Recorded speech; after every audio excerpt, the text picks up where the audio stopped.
Chapter 1. Chiriga's nightclub was right in the middle of the Budayin. 8 blocks from the eastern gate, 8 blocks from the cemetery. It was handy to have the graveyard so close at hand. The Budayin was a dangerous place, and everyone knew it. That's why there was a wall around 3 sides. Travelers were warned away from the Budayin, but they came anyway. They'd heard about it all their lives, and they'd be damned if they were going home without seeing it for themselves. Most of them came in the eastern gate and started up the street curiously. They'd begin to get a little edgy after 2 or 3 blocks, and they'd find a place to sit and have a drink or eat a pill or 2. After that, they'd hurry back the way they'd come and count themselves lucky to get back to the hotel. A few weren't so lucky and stayed behind, in the cemetery. Like I said, it was a very conveniently situated cemetery, and it saved a lot of time and trouble, all around. I stepped into Chiri's place, glad to get out of the hot, sticky night.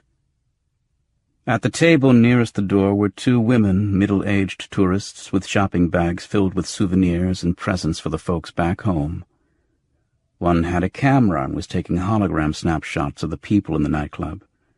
The regulars usually don't take kindly to that, but they were ignoring these tourists.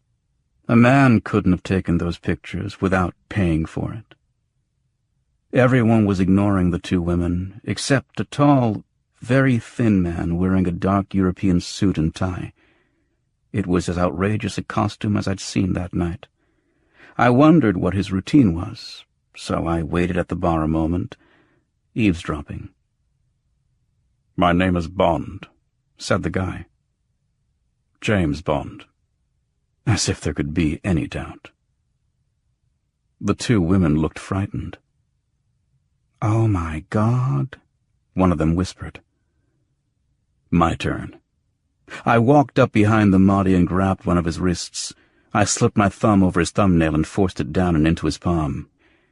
He cried out in pain. "Come along, 007, old man," I murmured in his ear. "Let's peddle it somewhere else." I escorted him to the door and gave him a hefty shove out into the muggy, rain-scented darkness.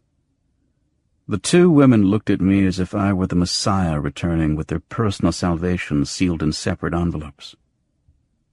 "Thank you," said the one with the camera. She was speaking French. "I don't know what else to say except thanks." "It's nothing," I said. "I don't like to see these people with their plug-in personality modules bothering anybody but another Mahdi." The second woman looked bewildered. "A Mahdi, young man?" Like they didn't have them wherever she came from. "Yeah, he's wearing a James Bond module. Thinks he's James Bond. He'll be pulling that trick all night, until someone wraps him down and pops the Mahdi out of his head. That's what he deserves. He may be wearing Allah only knows what daddies, too." I saw the bewildered look again, so I went on. "Daddy is what we call an add-on. A daddy gives you temporary knowledge. Say you chip in a Swedish language daddy, then you understand Swedish until you pop it out. Shopkeepers, lawyers, and other con men all use daddies." The 2 women blinked at me as if they were still deciding if all that could be true.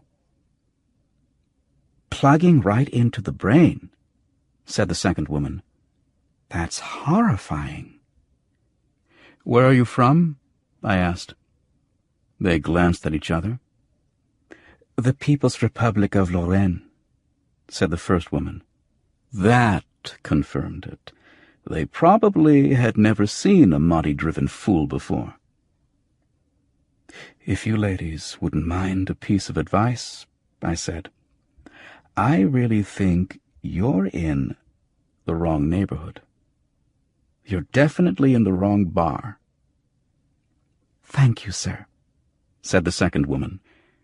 They fluttered and squawked, packed, scooping up their packages and bags, leaving behind their unfinished drinks, and hurried out the door. I hope they got out of the Budayin all right. Chitty was working behind the bar, alone that night.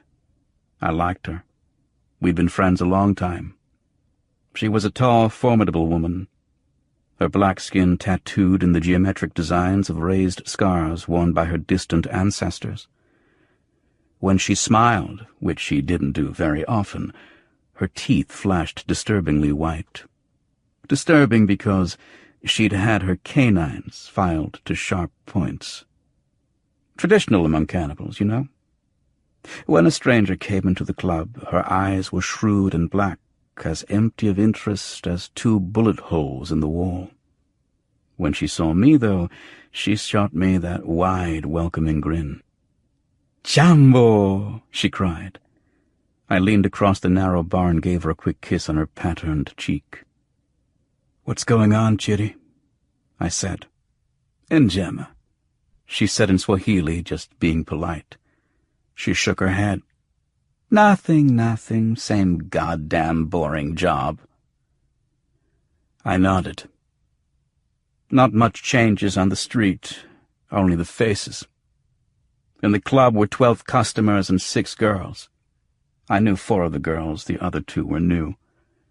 They might stay on the street for years, like Chiri, or they might run.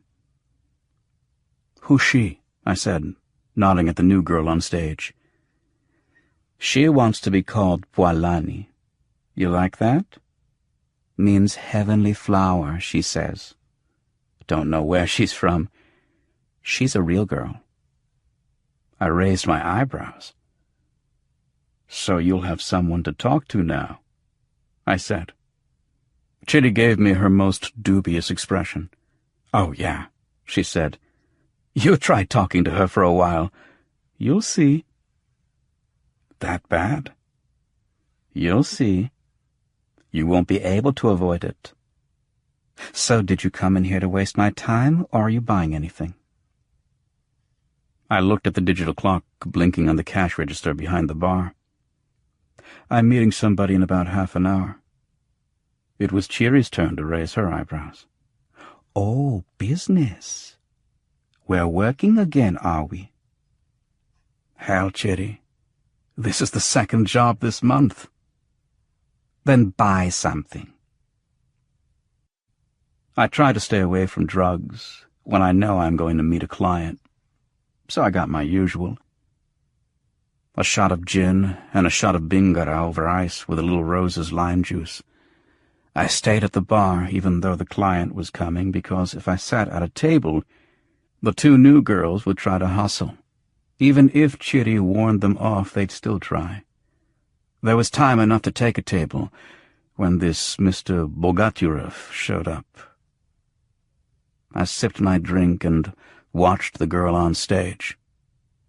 She was pretty, but they were all pretty. It went with the job. Her body was perfect, small and lithe and so sweet that you almost ached to run your hand down that flawless skin, glistening now with sweat. You ached, but that was the point. That's why the girls were there. That's why you were there. That's why Chitty and her cash register were there. You bought the girls drinks, and you stared at their perfect bodies, and you pretended that they liked you. And they pretended that they liked you too. When you stopped spending money, they got up and pretended that they liked someone else. I couldn't remember what Chitty had said this girl's name was. She'd obviously had a lot of work done. Her cheekbones had been emphasized with silicone, her nose straightened and made smaller, her square jaw shaved down to a cute rounded point, oversized breast implants siliconed to round out her ass. They all left telltale signs. None of the customers would notice, but I'd seen a lot of women on a lot of stages in the last 10 years.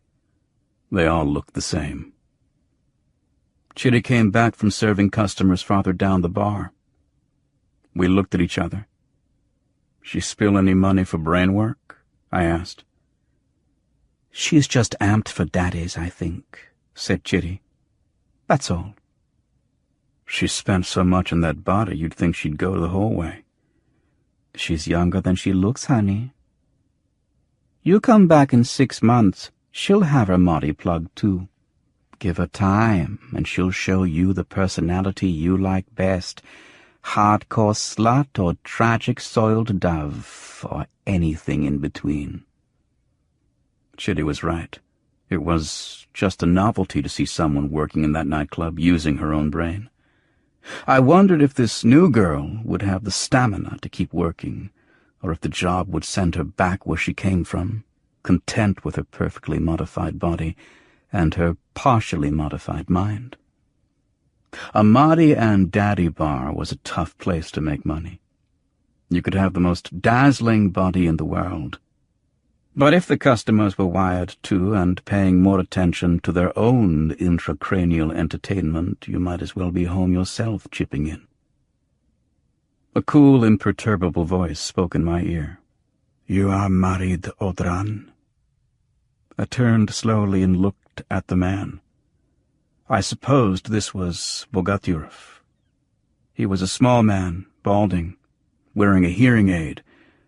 This man had no modifications at all. No visible ones, anyway.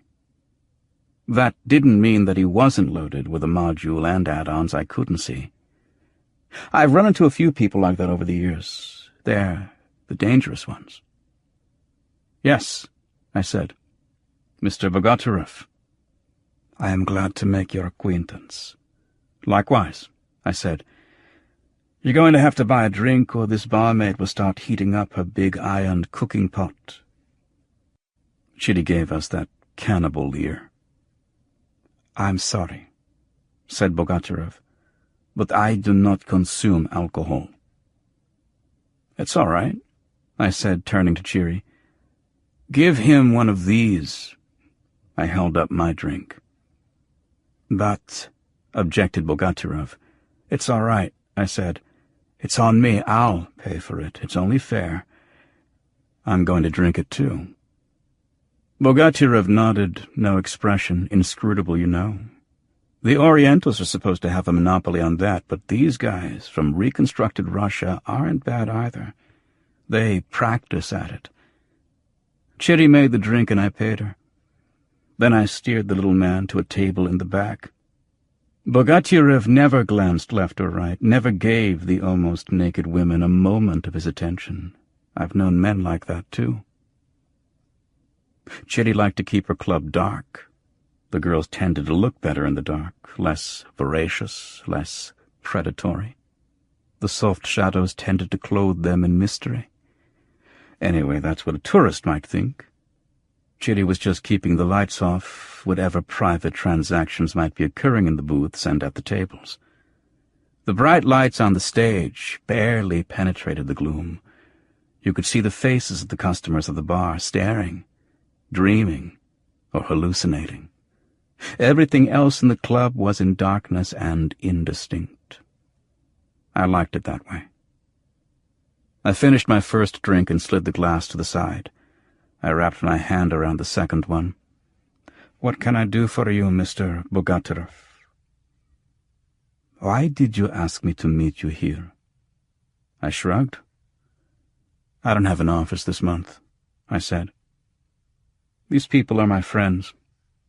I look out for them, they look out for me. It's a community effort." "You feel you need their protection." He was sizing me up. And I could tell that I hadn't won him over yet. Not all the way. He was intensely polite about it the whole time. They practiced that, too.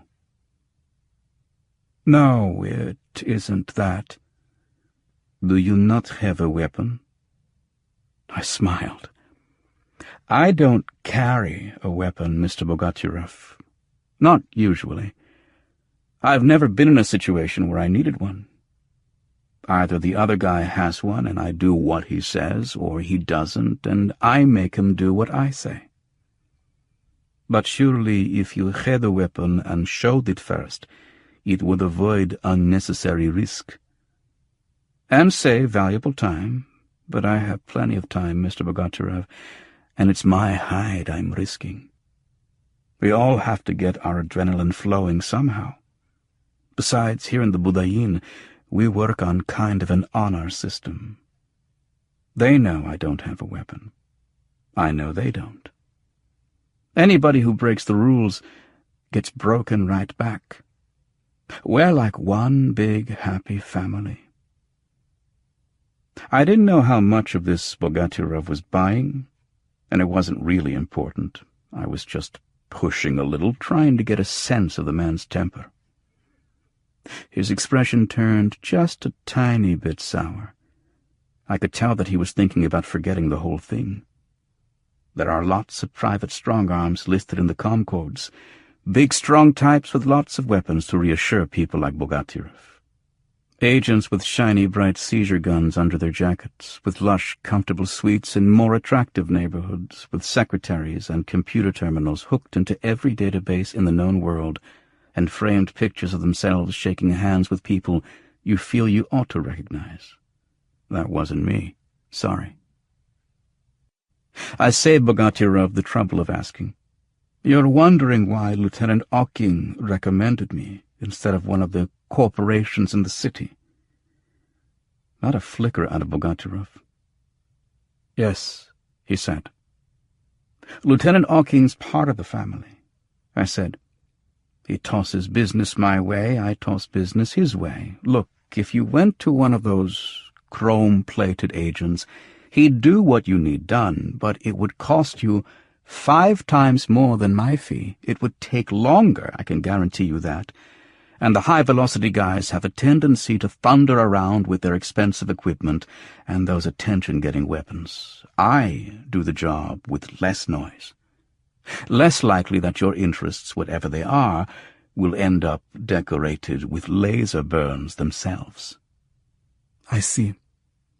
Now that you have brought up the subject of payment, may I ask your fee? That depends on what you want done. There are certain kinds of work I don't do. Call it a quirk. If I don't want to take the job, though, I can refer you to someone good who will. Why don't you just start at the beginning? I want you to find my son. I waited, but Bogatyrev didn't seem to have anything further to say. Okay, I said. You will want a picture of him. A statement. Of course, and all the information you can give me. How long he's been missing, when you last saw him, what was said, whether you think he ran away or was coerced. This is a big city, Mr. Bogatyrev, and it's very easy to dig in and hide, if you want to. I have to know where to start looking. Your fee. You want to haggle? I was beginning to get annoyed. I've always had trouble with these new Russians. I was born in the year 1550, that would be 2172 in the calendar of the infidel. About 30 or 40 years before my birth, communism and democracy died in their sleep from exhausted resources and rampant famine and poverty. The Soviet Union and the United States of America fractured into dozens of small monarchies and police states. All the other nations of the world soon followed suit. Moravia was an independent country now, and Tuscany, and the Commonwealth of the Western Reserve, all separate and terrified. I didn't know which reconstructed Russian state Bogatyrev came from. It probably didn't make much difference. He stared at me until I realized he wasn't going to say anything more until I quoted a price. I get 1,000 kyom a day and expenses, I said. Pay me now for 3 days in advance. I'll give you an itemized bill after I find your son, inshallah. If Allah wills, that is. I had named a figure 10 times my usual fee. I expected him to haggle me down. That is entirely satisfactory. He opened a molded plastic briefcase and took out a small packet. There are holotapes here and a complete dossier on my son, all his interests, his vices, his aptitudes, his entire psychological profile, all that you will need. I squinted at him across the table. It was odd that he should have that package for me. The Russian's tapes were natural enough. What struck me as fishy was the rest of it, the psych profile. Unless Bogatyrev was obsessively methodical and paranoid to boot, I didn't see why he'd have that material prepared for me. Then I had a hunch. "How long has your son been missing?" I asked. 3 years. I blinked. I wasn't supposed to wonder why he'd waited so long. He'd probably already been to the city jobbers, and they hadn't been able to help him. I took the package from him. 3 years makes a trail go kind of cool, Mr. Bogatyrev, I said. I would greatly appreciate it if you would give your full attention to the matter, he said. I am aware of the difficulties, and I am willing to pay your fee until you succeed or decide that there is no hope of success. I smiled. There's always hope, Mr. Bogatyrev. Sometimes there is not. Let me give you one of your own Arab proverbs. Fortune is with you for an hour, and against you for 10. He took a thick roll of bills out of a pocket and sliced off 3 pieces. He put the money away again before the sharks in Chitty's club could sniff it, and held out the 3 bills to me. You're 3 days in advance. Someone screamed. I took the money and turned to see what was happening. 2 of Chitty's girls were throwing themselves down on the floor. I started to get out of my chair. I saw James Bond, an old pistol in his hand. I was willing to bet it was a genuine antique Beretta or Walter PPK. There was a single shot, as loud in the small nightclub as the detonation of an artillery shell. I ran up a narrow aisle between the booths and tables, but after a few steps I realized that I'd never get near him. James Bond had turned and forced his way out of the club. Behind him, the girls and the customers were shrieking and pushing and clawing their way to safety. I couldn't make my way through the panic. The goddamn Mahdi had taken his little fantasy to the ultimate tonight, firing a pistol in a crowded room. He'd probably replay that scene in his memory for years. He'd have to be satisfied with that, because if he ever showed his face around the street again, he'd get jammed up so bad he'd have to be modified to hell and back just to pass as a human being again. Slowly the club quieted down. There'd be a lot of talk about tonight. The girls would need plenty of drinks to soothe their nerves, and they'd need lots of comforting. They'd cry on the suckers' shoulders, and the suckers would buy them lots of drinks. Chitty caught my eye. Buona marit, she said softly. Put that money in your pocket and then get back to your table. I realized that I was waving the 3,000 kyom around like a handful of little flags. I stuffed the bills in a pocket of my jeans and went back to Bogatyrev. He hadn't moved an inch during all the excitement. It takes more than a fool with a loaded gun to upset these steely-nerved types. I sat down again. I'm sorry about the interruption, I said. I picked up my drink and looked at Bogatyrev.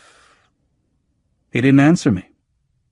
There was a dark stain spreading slowly across the front of his white silk Russian peasant blouse. I just stared at him for a long time, sipping my drink, knowing that the next few days were going to be a nightmare. At last I stood up and turned toward the bar, but Chiri was already there beside me, her phone in her hand.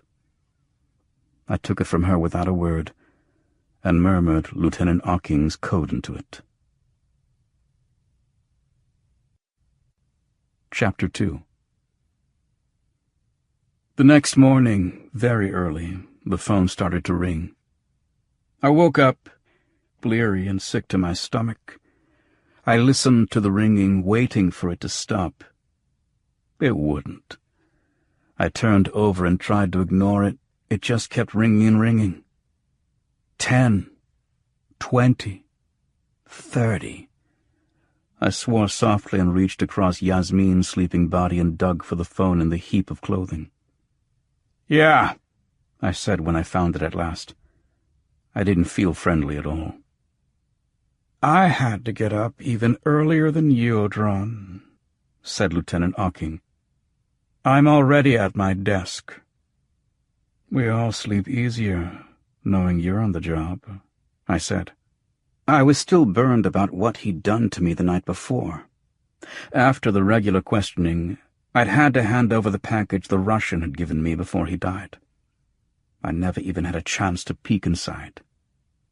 "Remind me to laugh twice next time. I'm too busy now," Ocking said.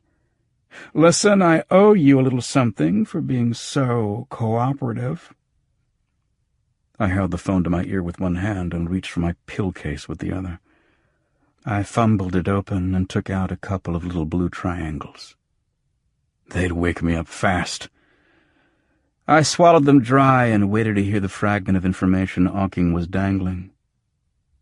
"Well," I said, "your friend, Bogatyrev, should have come to us instead.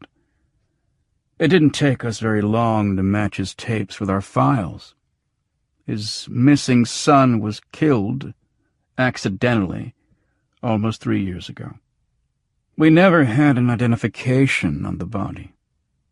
There was a few seconds of silence while I thought about that. So the poor bastard didn't have to meet me last night, and he didn't have to end up with that red, ragged hole in his shirt. Funny how life works out, isn't it? Yeah. Remind me to laugh twice next time, I said. Tell me what you know about him. Who, Bogatyrev or his son? I don't care, either or both. All I know is some little man wanted me to do a job. He wanted me to find his son for him. I wake up this morning and both he and the kid are dead. He should have come to us, said Ocking. They have a history where he came from of not going to the police. Voluntarily, that is. Ocking chewed that over, deciding whether he liked it or not. He let it ride. So there goes your income, he said, pretending sympathy. Bogatyrev was some kind of political middleman for King Vyacheslav of Byelorussia and the Ukraine. Bogatyrev's son was an embarrassment to the Byelorussian legation. All the petty Russias are working overtime to establish the credibility, and the Bogatyrev boy was getting into one scandal after another. His father should have left him at home, then they'd both still be alive. Maybe. How did the boy die? Ocking paused, probably calling up the file on the screen to be certain. All it says is that he was killed in a traffic accident, made an illegal turn, was broadsided by a truck. The other driver wasn't charged. The kid had no identification. The vehicle he was driving was stolen. His body was kept in the morgue for a year, but no one claimed it. After that, it was sold for scrap. I suppose you feel involved in this case, Merritt, but you're not. Finding that James Bond maniac is a police matter. Yeah, I know. I made a face. My mouth tasted like boiled fur. I'll keep you posted, said Ocking. Maybe I'll have some work for you.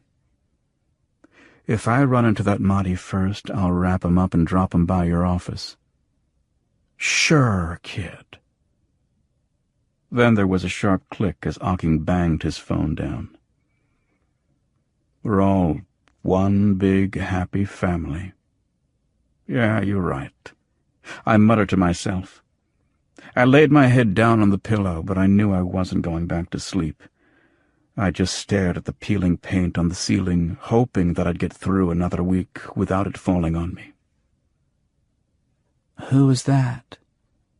Ocking? Murmured Yasmin. She was still turned away from me, curled up with her hands between her knees. "Uh-huh. You go back to sleep." She already was back to sleep. I scratched my head for a little while, hoping the Triffids would hit before I gave in and got sick. I rolled off the mattress and stood up, feeling a pounding in my temples that hadn't been there a moment ago. After the friendly shakedown by Auking last night, I'd gone up the street, knocking back drinks in one club after another. Somewhere along the line I must have run into Yasmin, because here she was. The proof was indisputable. I dragged myself to the bathroom and stood under the shower until I ran out of hot water. The drug still hadn't come on. I toweled myself mostly dry, debating whether to take another blue triangle or just blow off the whole day and go back to bed. I looked at myself in the mirror. I looked awful, but I always look awful in the mirror. I keep myself going with the firm belief that my real face is much better looking. I brushed my teeth, and that took care of the terrible taste in my mouth. I started to brush my hair, but it seemed like too much effort, so I went back out into the other room and pulled on a clean shirt and my jeans. It took me 10 minutes to hunt down my boots. They were under Yasmin's clothes for some reason. Now I was dressed. If only the goddamn pills would kick in, I could face the world. Don't talk to me about eating. I'd done that the day before yesterday. I left Yasmin a note telling her to lock the door on her way out. Yasmin was one of the few people I trusted alone in my apartment. We always had a good time together, and I think we really cared about each other in some unspoken, fragile way. We were both afraid to push it, to test it, but we both knew it was there. I think it's because Yasmin hadn't been born a girl. Maybe spending half of your life one sex and half of your life the other does something to your perceptions. Of course, I knew lots of other sex changes I couldn't get along with at all. Well, you just can't get away with generalizations. Not even to be kind. Yasmin was fully modified, inside and out, body and mind. She had one of those perfect bodies, one of the ones you order out of a catalog. You sit down with the guy in the clinic, and he shows you the book. You say, "How about these tits?" And he tells you how much, and you say, "This waist," and he gives you an estimate for breaking your pelvic bones and resetting them, and you have your Adam's apple shaved down, and you pick out your facial features and your ass and your legs. Sometimes you could even go for new eye color. They can help you with your hair, and the beard is a matter of drugs and one magical clinical procedure. You end up with a customized self, just like restoring an old gasoline automobile. I looked across the room at Yasmin, her long, straight black hair. That's what I thought was her best asset, and she was born with it. It was hers all the way. There wasn't much else about her that was original equipment, even when she was chipping in her personality. But it all looked and functioned real nice. There was always something about a change, though, something that gave her away. The hands and feet, for instance. The clinics didn't want to touch them. There were too many bones. Female changes always had big feet, men's feet, and for some reason they always had the slight nasal voice. I could always pick that up, even if nothing else told the T. I thought I was an expert on reading people. What did I know? That's why I stuck myself out on a limb and handed down an axe to whoever felt like taking a whack. Outside in the hall, the Triffids finally flowered. It was like the whole world suddenly took a deep breath, expanding like a balloon. I caught my balance by grabbing at the railing and then started downstairs. I didn't exactly know what I was going to do, but it was about time to start hustling up some money. The rent was coming due, and I didn't want to have to go to the man to borrow it. I shoved my hands in my pockets and felt bills. Of course. The Russian had given me 3 big ones the night before. I took the money out and counted it. There was about 2,800 kyam left. Yasmin and I must have had some wild party on the other 200. I wished I remembered it. When I hit the sidewalk, I was almost blinded by the sun. I don't function very well in the daytime. I shaded my eyes with a hand and looked up and down the street. No one else was about. The Budayin hides from the light. I headed toward the street with the vague idea of running a few errands. I could afford to run them now. I had money. I grinned. The drugs were pumping me up, and the 2,800 kyam lifted me the rest of the way. I had my rent made, all my expenses paid for the next 3 months or so. Time to lay in supplies. Replenish the stock in the pill case, treat myself to a few luxury caps and tabs, pay off a couple of debts, buy a little food. The rest would go in the bank. I have a tendency to fritter away money if it sits around too long in my pocket. Better to salt it away, turn it into electronic credit. I don't allow myself to carry a credit charge card. That way, I can't bankrupt myself some night when I'm too loaded to know what I'm doing. I spend cash or I don't spend at all. You can't fritter bites, not without a card. I turned toward the eastern gate when I got to the street. The nearer I came to the wall, the more people I saw. My neighbors going out into the city like me, tourists coming into the Budayin during the slack time. The outsiders were just fooling themselves. They could get into just as much trouble in broad daylight. There was a little barricade set up in the corner of 4th Street where the city was doing some street repair. I leaned against the post to overhear the conversations of a couple of hustlers out for the early trade, or if they hadn't yet made enough money to go home, it might still be last night for them. I'd listened to the stuff 1,000,000 times before, but James Bond had got me pondering Mahdi's, and so these negotiations took on a slightly new meaning today.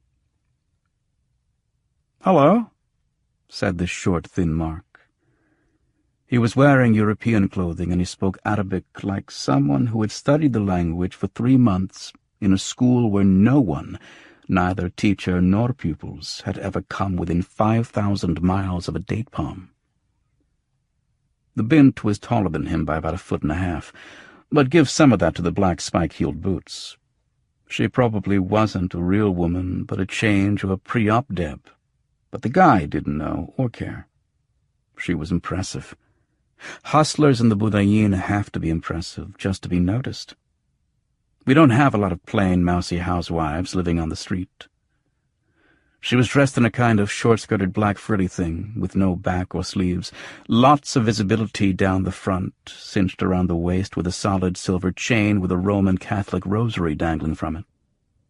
She wore dramatic purple and pink paints and a beautiful mass of auburn hair, artfully arranged to frame her face in defiance of all known laws of natural science. "Looking to go out?" she asked.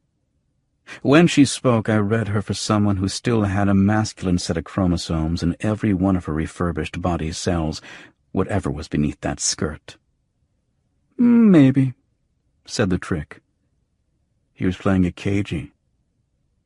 "Looking for anybody special?" The man licked his lips nervously. "I was hoping to find Ashla." Baby, sorry. Lips, hips, or fingertips, I don't do no Ashla." She looked away for a second and spat. "You go by that girl. I think she got Ashla." She pointed to a deb I knew. The trick nodded his thanks and crossed the street. I accidentally caught the first whore's eyes. "Fuck, man," she said, laughing a little. Then she was watching the street again, looking for lunch money. A couple of minutes later, another man came up to her and had the same conversation. "Looking for anybody special?" This guy, a little taller than the first and a lot heavier, said, "Brigitte?" He sounded apologetic. She dug in her black vinyl purse and brought out a plastic rack of moddies. A moddy is a lot bigger than a daddy, which usually just chips right into a socket on the side of the moddy you're using, or onto the Corey plug in your skull if you're not wired for moddies, or if you just feel like being yourself. The girl held a pink plastic moddy in one hand and put the rack back in her purse. "Here she go, your main woman. Brigitte, she be real popular. She get a lot of airplay. She cost you more." "I know," said the trick. "How much?" "You tell me," she said, thinking he might be a cop setting her up. That kind of thing still happened whenever the religious authorities ran out of infidels to persecute. "How much you got to spend?" 50. "For Brigitte, man?" 100. "And 15 for the room. You come with me, sugar." They walked off along 4th Street. Ain't love grand? I knew who Ashla was and who Brigitte was, but I wondered who all the other moddies in that rack might be. It wasn't worth 100 km a throw to find out, though. Plus 15 for the room. So this Titian-haired hustler goes off with her sweetheart and chips Brigitte in, and she becomes Brigitte, and she's everything he remembers her being, and it would always be the same, whoever used a Brigitte moddy, woman, deb, or sex change. I went through the eastern gate and I was halfway to the bank when I stopped suddenly in front of a jewelry store. Something was gnawing at the edge of my mind. There was some idea trying to burst its way into my consciousness. It was an uncomfortable, ticklish feeling. There didn't seem to be any way to help it either. Maybe it was only the trifets I'd taken. I can get pretty carried away with meaningless thoughts when I'm humming like that. But no, it was more than just drug inspiration. There was something about Bogatirov's murder, or the conversation I'd had on the phone with Oking. There was something wrong. I thought over as much of that business as I could remember. Nothing stood out in my memory as unusual. Oking's bit had been a brush-off, I realized, but it was just the standard cop brush-off. "Look, this is a matter for the police. We don't need you sticking your nose in it. You had a job last night, but it blew up in your face, so thank you very much." I've heard the same line from Oking before 100 times. So why did it feel so wonky today? I shook my head. If there was something to it, I'd figure it out. I filed it away in my back brain. It would stew there and either boil away into nothing or simmer down into a cold, hard fact that I could use. Until then, I didn't want to bother about it. I wanted to enjoy the warmth and strength and confidence I was getting from the drugs. I'd pay for that when I crashed, so I wanted to get my money's worth. Maybe 10 minutes later, just as I was getting to the bank sidewalk teller terminals, my phone rang again. I plucked it off my belt. "Yeah," I said. "Marit, this is Nikki." Nikki was a crazy change. Worked as a whore for one of Friedlander Bay's jackals. About a year ago I had been pretty friendly with her, but she was just too much trouble. When you were with her, you had to keep track of the pills and the drinks she was taking. One too many and Nikki got belligerent and completely incoherent. Every time we went out, it ended up in a brawl. Before her modifications, Nikki had been a tall, muscular male.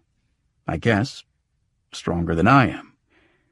Even after the sex change, she was still impossible to handle in a fight. Trying to drag her off the people she imagined had insulted her was an ordeal. Getting her calmed down and safely home was exhausting. Finally, I decided that I liked her when she was straight, but the rest of it just wasn't worth it. I saw her now and then, said hello and gossiped, but I didn't want to wade into any more of her drunken, screaming, senseless conflicts. "Say, Nicky, where you at?" "Matted baby, can I see you today? I really need you to do me a favor." Here we go, I thought. "Sure, I guess. What's up?"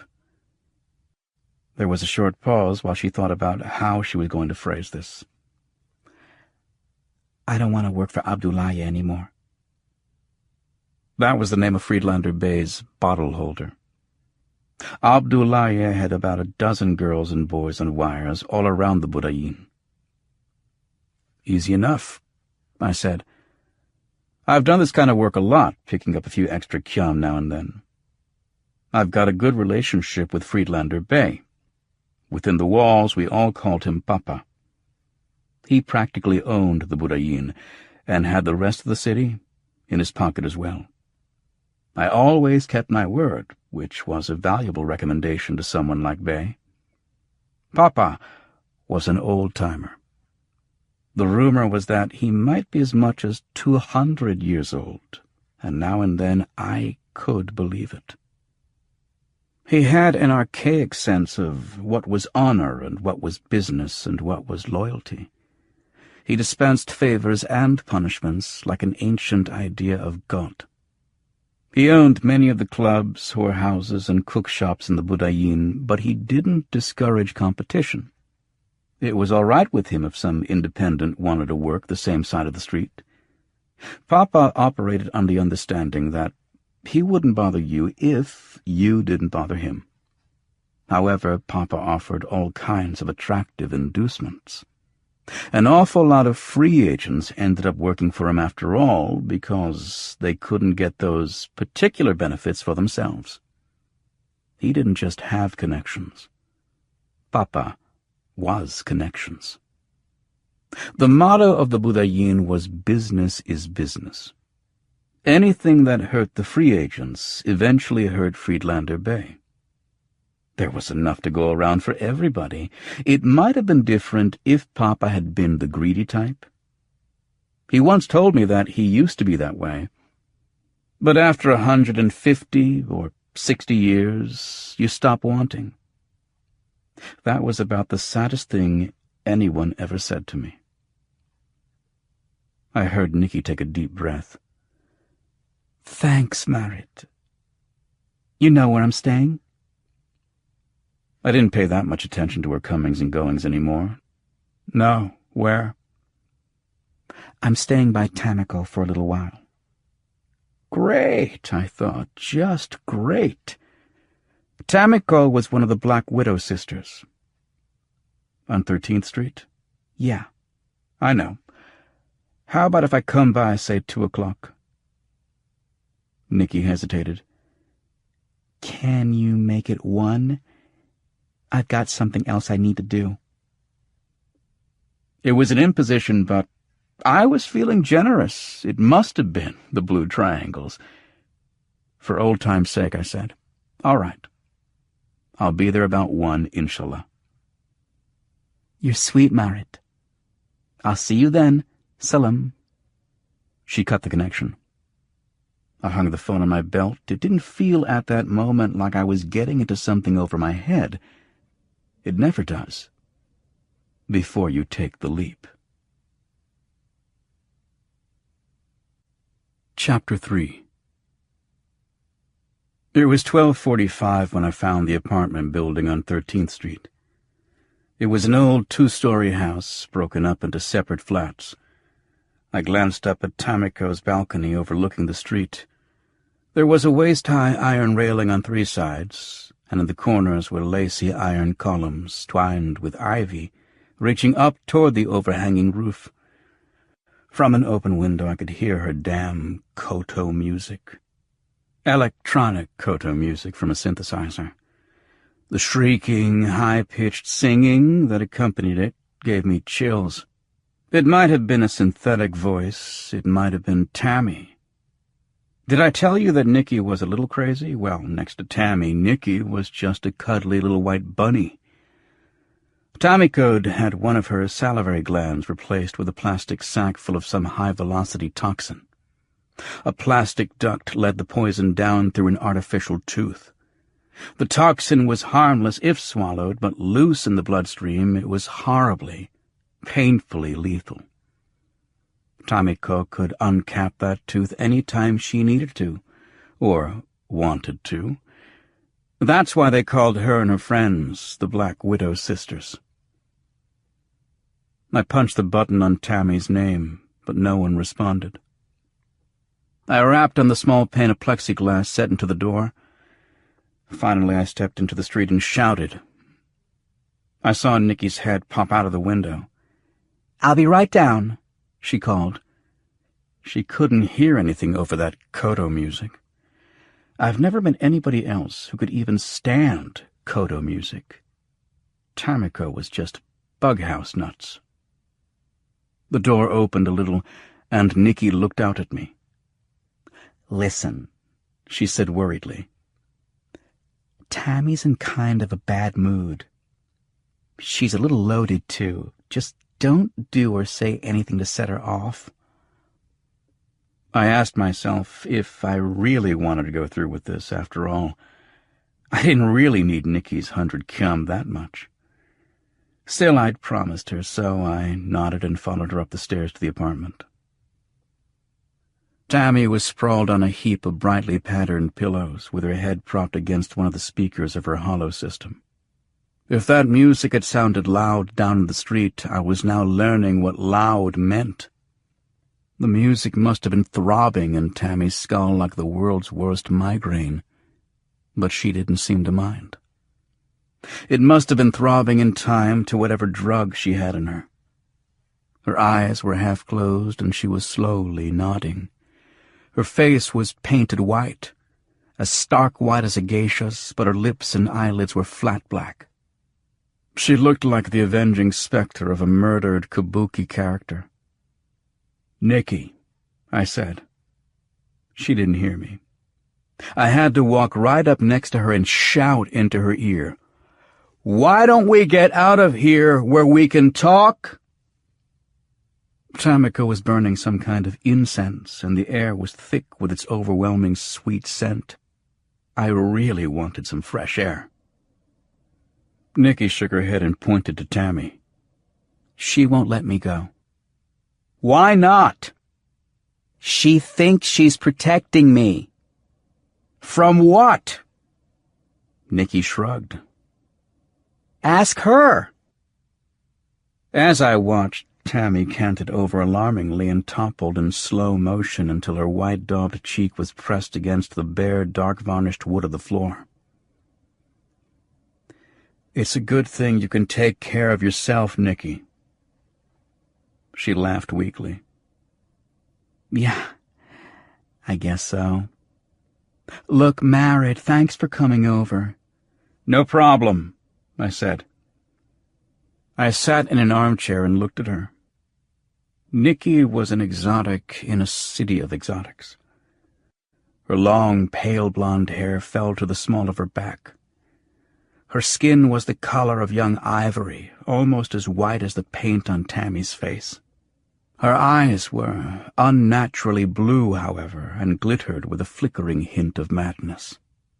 The delicacy of her facial features contrasted disconcertingly with the bulk and strength of her frame. It was a common enough error. People chose surgical modifications that they admired in others, not realizing that the changes might look out of place in the context of their own bodies. I glanced at Tammy's inert form. She wore the emblem of the Black Widow Sisters. Immense, incredible breast implants. Tammy's bust probably measured 55 or 60 inches. It was funny to see the stunned expression on a tourist's face when he accidentally bumped into one of the sisters. It was funny, unless you thought a little about what was likely to happen. "I just don't want to work for Abdullaya anymore," said Nikki, watching her fingers twist a lock of her champagne-colored hair. "I can understand that. I'll call and arrange a meeting with Hassan. You know Hassan the Shiite, Papa's mouthpiece? That's who we have to deal with. Nikki shook her head. Her bright gaze flicked about the room. She was worried. "Will it be dangerous or anything?" she asked. I smiled. "Not a chance," I said. "There'll be a table set up, and I'll sit on one side with you, and Abdullaya will sit on the other. Hassan sits between us. I present your side of the story, Abdullaya gives his, and Hassan thinks about it. Then he makes his judgment. Usually you have to make some kind of payment to Abdullaya. Hassan will name the figure. You'll have to grease Hassan a little afterward, and we ought to bring some kind of gift for Papa. That helps." Nikki didn't look reassured. She stood up and tucked her black T-shirt into her tight black jeans. "You don't know Abdullaya," she said. "You bet your ass I do," I said. I probably knew him better than she did. I got up and crossed the room to Tammy's Telefunken Hollow. With a stiff forefinger, I silenced the koto music. Peace flooded in. The world thanked me. Tamiko moaned in her sleep. "What if he doesn't keep his part of the agreement? What if he comes after me and forces me to go back to work for him? He likes to beat up girls, Marit. He likes that a lot." "I know all about him. But he has the same respect for Friedlander Bey's influence that everyone else does. He won't dare cross Hassan's decision, and you better not either. If you skip out without payment, Papa will send his thugs after you. You'll be back to work for sure then, after you heal." Nikki shuddered. "Has anybody ever skipped out on you?" she asked. I frowned. It had happened just one time. I remembered the situation all too well. It had been the last time I'd ever been in love. "Yeah," I said. "What did Papa and Hassan do?" It was a lousy memory, and I didn't like calling it up. Well, because I represented her, I was responsible for the payment. I had to come up with 3,200 kyum. I was stone broke, but believe me, I got the money. I had to do a lot of crazy, dangerous things to get it, but I owed it to Papa because of what this girl did. Papa likes to be paid quickly. Papa doesn't have a lot of patience at times like that. "I know," said Nikki. "What happened to the girl?" It took me a few seconds to get the words out. They found out where she'd split to. It wasn't difficult for them to trace her. They brought her back with her legs fractured in 3 places each, and her face was ruined. They put her to work in one of their filthiest whorehouses. She could earn only 100 or 200 kyam a week in a place like that, and they let her keep maybe 10 or 15. She's still saving up to get her face fixed. Nikki couldn't say anything for a long time. I let her think about what I told her.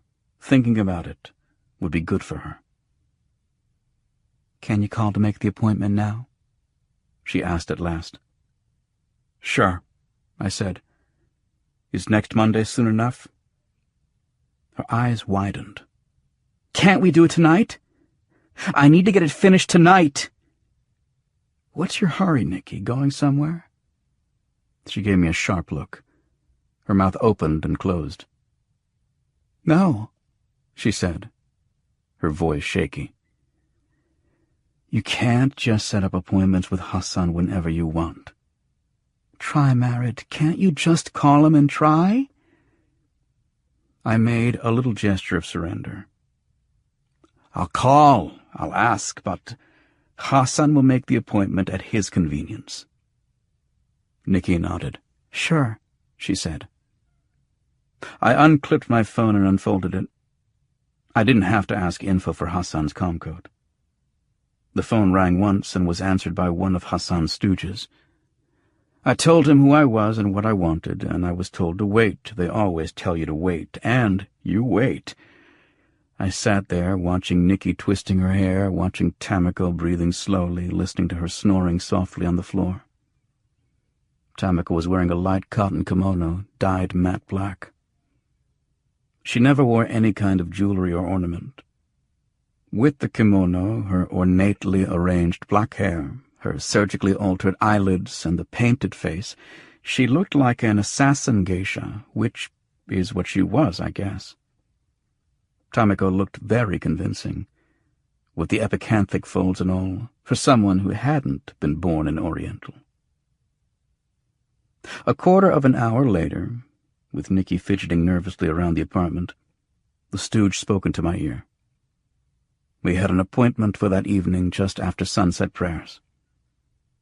I didn't bother to thank Hassan's flunky. I have a certain amount of pride, after all.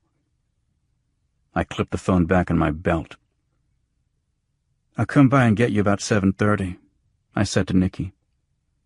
I got that nervous eye flick again. "Can't I meet you there?" she asked. I let my shoulders sag.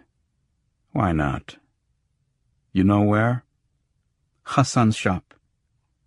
"You go straight back through the curtain. There's a storeroom behind there. Go through the storeroom, through the back door, into the alley. You'll see an iron door on the opposite wall. It'll be locked, but they'll be expecting you. You won't have to knock. Get there on time, Nikki." "I will. And thanks, Marit." "The hell with thanks. I want my 100 kyum now." She looked startled. Maybe I'd sounded a little too tough. Too bad. "Can't I give it to you after?" "Now, Nikki." She took some money out of her hip pocket and counted off 100. "Here." There was a new coldness between us. "Give me another 20 for Papa's little gift. And you're responsible for Hassan's bakshish, too.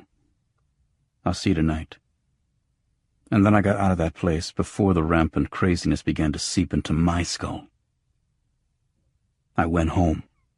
I hadn't slept enough. I had a splitting headache, and the edge of the tri-fit glow had disappeared somewhere in the summer afternoon. Yasmin was still asleep, and I climbed onto the mattress next to her. The drugs wouldn't let me nap, but I really wanted to have a little peace and quiet with my eyes shut. I should have known better. As soon as I relaxed, the tri-fits began thrumming in my head louder than ever.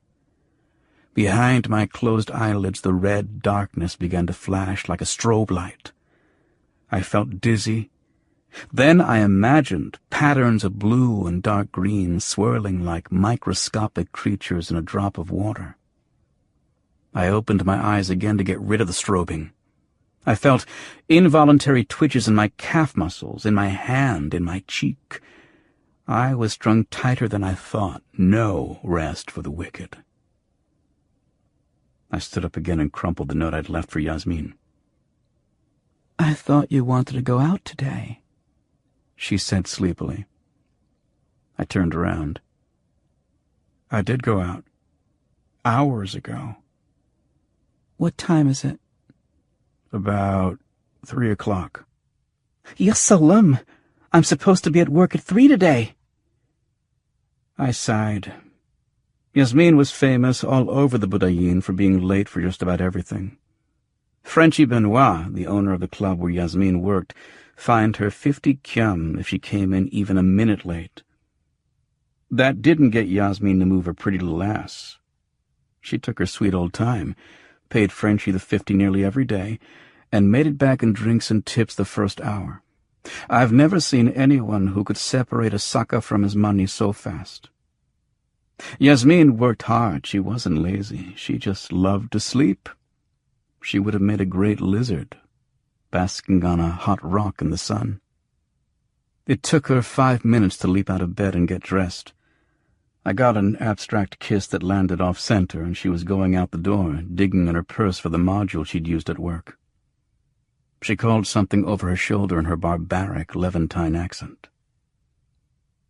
Then I was alone. I was pleased with the turn my fortunes had taken.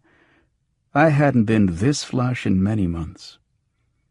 As I was wondering if there was something I wanted, something I could blow my sudden wealth on, the image of Bogatyrov's blood-stained blouse superimposed itself over the spare, shabby furnishings of my apartment. Was I feeling guilty? Me? The man who walked through the world untouched by its corruption and its crude temptations? I was the man without desire, the man without fear. I was a catalyst, a human agent of change. Catalysts caused change, but in the end they remained unchanged themselves. I helped those who needed help and had no other friends. I participated in the action, but was never stung. I observed, but kept my own secrets. That's how I always thought of myself. That's how I set myself up to get hurt. In the Burayin, hell, in the whole world probably, there are only two kinds of people: hustlers and marks. You're one or the other. You can't act nice and smile and tell everybody that you're just going to sit on the sidelines. Hustler or mark, or sometimes a little of each. When you stepped through the eastern gate, before you'd taken 10 steps up the street, you were permanently cast as one or the other. Hustler or mark. There was no third choice. But I was going to have to learn that the hard way. As usual. I wasn't hungry, but I forced myself to scramble some eggs. I ought to pay more attention to my diet. I know that, but it's just too much trouble. Sometimes the only vitamins I get are in the lime slices in my gimlets. It was going to be a long, hard night, and I was going to need all my resources. The 3 blue triangles would be wearing off before my meeting with Hassan and Abdullahi. In fact, it figured that I'd show up at my absolute worst, depressed, exhausted, in no shape at all to represent Nikki. The answer was stunningly obvious. More blue triangles. They'd boost me back up. I'd be operating at superhuman speed, with computer precision and a prescient knowledge of the rightness of things. Synchronicity, man, tapped into the moment, the now, the convergence of time and space and life and the holy fucking tide in the affairs of men. At least it would seem that way to me. And across the table from Abdullahi, putting up a good front, was every bit as good as the real thing. I would be mentally alert and morally straight, and that son of a bitch Abdullahi would know I hadn't shown up just to get my ass kicked. These were the persuasive arguments I gave as I crossed my crummy room and hunted for my pill case. 2 more trifets? 3 to be on the safe side. Or would that wind me too tight? I didn't want to go spanging off the wall like a snapping guitar string. I swallowed 2, pocketed the 3rd just in case. Man, tomorrow was going to be one god-awful scurvy day. Better Living Through Chemistry didn't mind lending me the extra energy up front, in the form of pretty pastel pills. But, to use one of Chiriga's favorite phrases, paybacks are a bitch. If I managed to survive the stupefying crash that was coming due, it would be an occasion for general rejoicing all around the throne of Allah. The pace picked up again in about half an hour.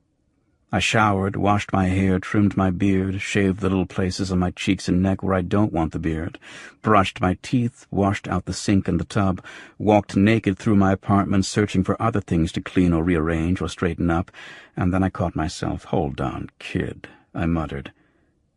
It was good that I took the 2 extra bangers so early. I'd settled down before it was time to leave.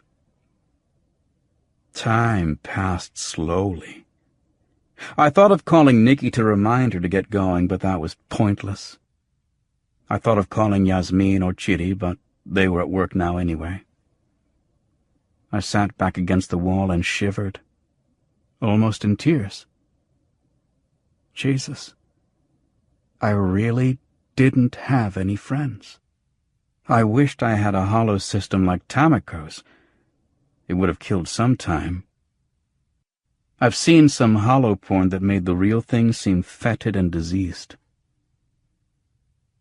At 7:30 I dressed, an old faded blue shirt, my jeans, and my boots. I couldn't have looked pretty for Hassan if I'd wanted to. As I was leaving my building, I heard the crackle of static, and the amplified voice of the muezzin cried, La ilaha illallahu. It is a beautiful sound, that call to prayer, alliterative and moving even to a blaspheming dog of an unbeliever like myself. I hurried through the empty streets. Hustlers stopped their hustling for prayer. Marks overcame their gullibility for prayer. My footsteps echoed on the ancient cobblestones like accusations. By the time I reached Hassan's shop, everything had returned to normal. Until the final evening call to prayer, the hustlers and the marks could return to their rock and roll of commerce and mutual exploitation.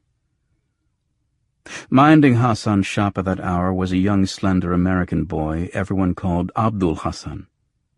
Abdul means the slave of, and is usually rounded out with one of the 99 names of God. In this case, the irony was that the American boy was Hassan's, in every respect you could think of, except, perhaps, genetically. The word around the street was that Abdul Hassan had not been born a boy, in exactly the same way that Yasmin had not been born a girl. But no one I knew had the time, or the inclination, to launch a full-scale investigation. Abdul Hassan asked me something in English. It was a mystery to the casual bargain hunter just what Hassan's shop dealt in. That was because it was virtually empty. Hassan's shop dealt in everything, and so there was no vital reason to display anything. I couldn't understand English, so I just jerked my thumb toward the stained, block-printed curtain. The boy nodded and went back to his daydreaming. I passed through the curtain, the storeroom, and the alley. Just as I came to the iron door, it swung outward almost silently. "Open sesame," I whispered. Then I stepped into a dimly lighted room and looked around. The drugs made me forget to be afraid. They made me forget to be cautious, too. But my instincts are my livelihood, and my instincts are firing away morning and evening, drugs or no drugs. Hassan reclined on a small mountain of cushions, puffing on a nargila. I smelled the tang of hashish. The burbling of Hassan's water pipe was the only sound in the room. Nikki sat stiffly on the edge of a rug, evidently terrified, with a cup of tea in front of her crossed legs. Abdullaya rested on a few cushions, whispering into Hassan's ear. Hassan's expression was as empty as a handful of wind.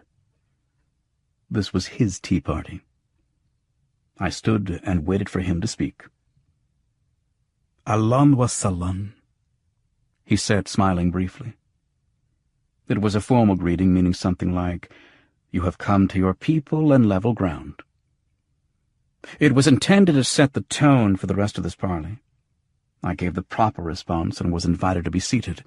I sat beside Nikki. I noticed that she was wearing a single add-on in the midst of her pale blonde hair.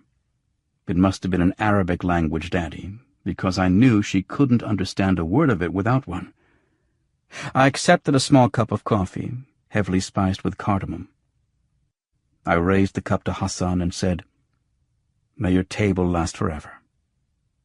Hassan wafted a hand in the air and said, "May Allah lengthen your life."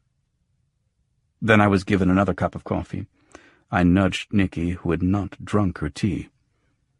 "You just can't expect business to start immediately, not until you'd drunk at least 3 cups of coffee. If you declined sooner, you risked insulting your host." All the while the coffee and tea drinking was going on, Hassan and I asked after the health of the other's family and friends, and called on Allah to bless this one and that one, and protect all of us and the whole Muslim world from the depredations of the infidel. I murmured under my breath to Nikki to keep downing the odd-tasting tea. Her presence here was distasteful to Hassan for 2 reasons. She was a prostitute and she wasn't a real woman. The Muslims have never made up their minds about that. They treated their women as second-class citizens, but they weren't exactly sure what to do with men who became women. The Quran evidently makes no provisions for such things. The fact that I myself wasn't exactly a devotee of the book, in which there is no doubt, didn't help matters. So Hassan and I kept drinking and nodding and smiling and praising Allah and trading pleasantries tit for tat like a tennis match. The most frequent expression in the Muslim world is inshallah, if God wills. It removes all guilt. Blame it on Allah. If the oasis dries up and blows away, it was Allah's will. If you get caught sleeping with your brother's wife, it was Allah's will. Getting your hand or your cock or your head chopped off in reprisal is Allah's will too. Nothing much gets done in the Budayin without discussing how Allah is going to feel about it. The better part of an hour passed this way, and I could tell that both Nikki and Abdullaya were getting antsy. I was doing fine. Hassan was smiling broader every minute. He was inhaling hashish in heroic quantities. At last Abdullaya couldn't stand it any longer. He wanted the conversation to get around to money, specifically how much Nikki was going to have to pay him for her freedom. Hassan wasn't pleased by this impatience. He raised his hands and looked wearily heavenward, reciting an Arab proverb that meant, "Greed lessens what is gathered." It was a ludicrous statement coming from Hassan. He looked at Abdullaya. "You have been this young woman's protector?" he asked. There are many ways of expressing young woman in this ancient language, each with its own subtle undertone and shade of meaning.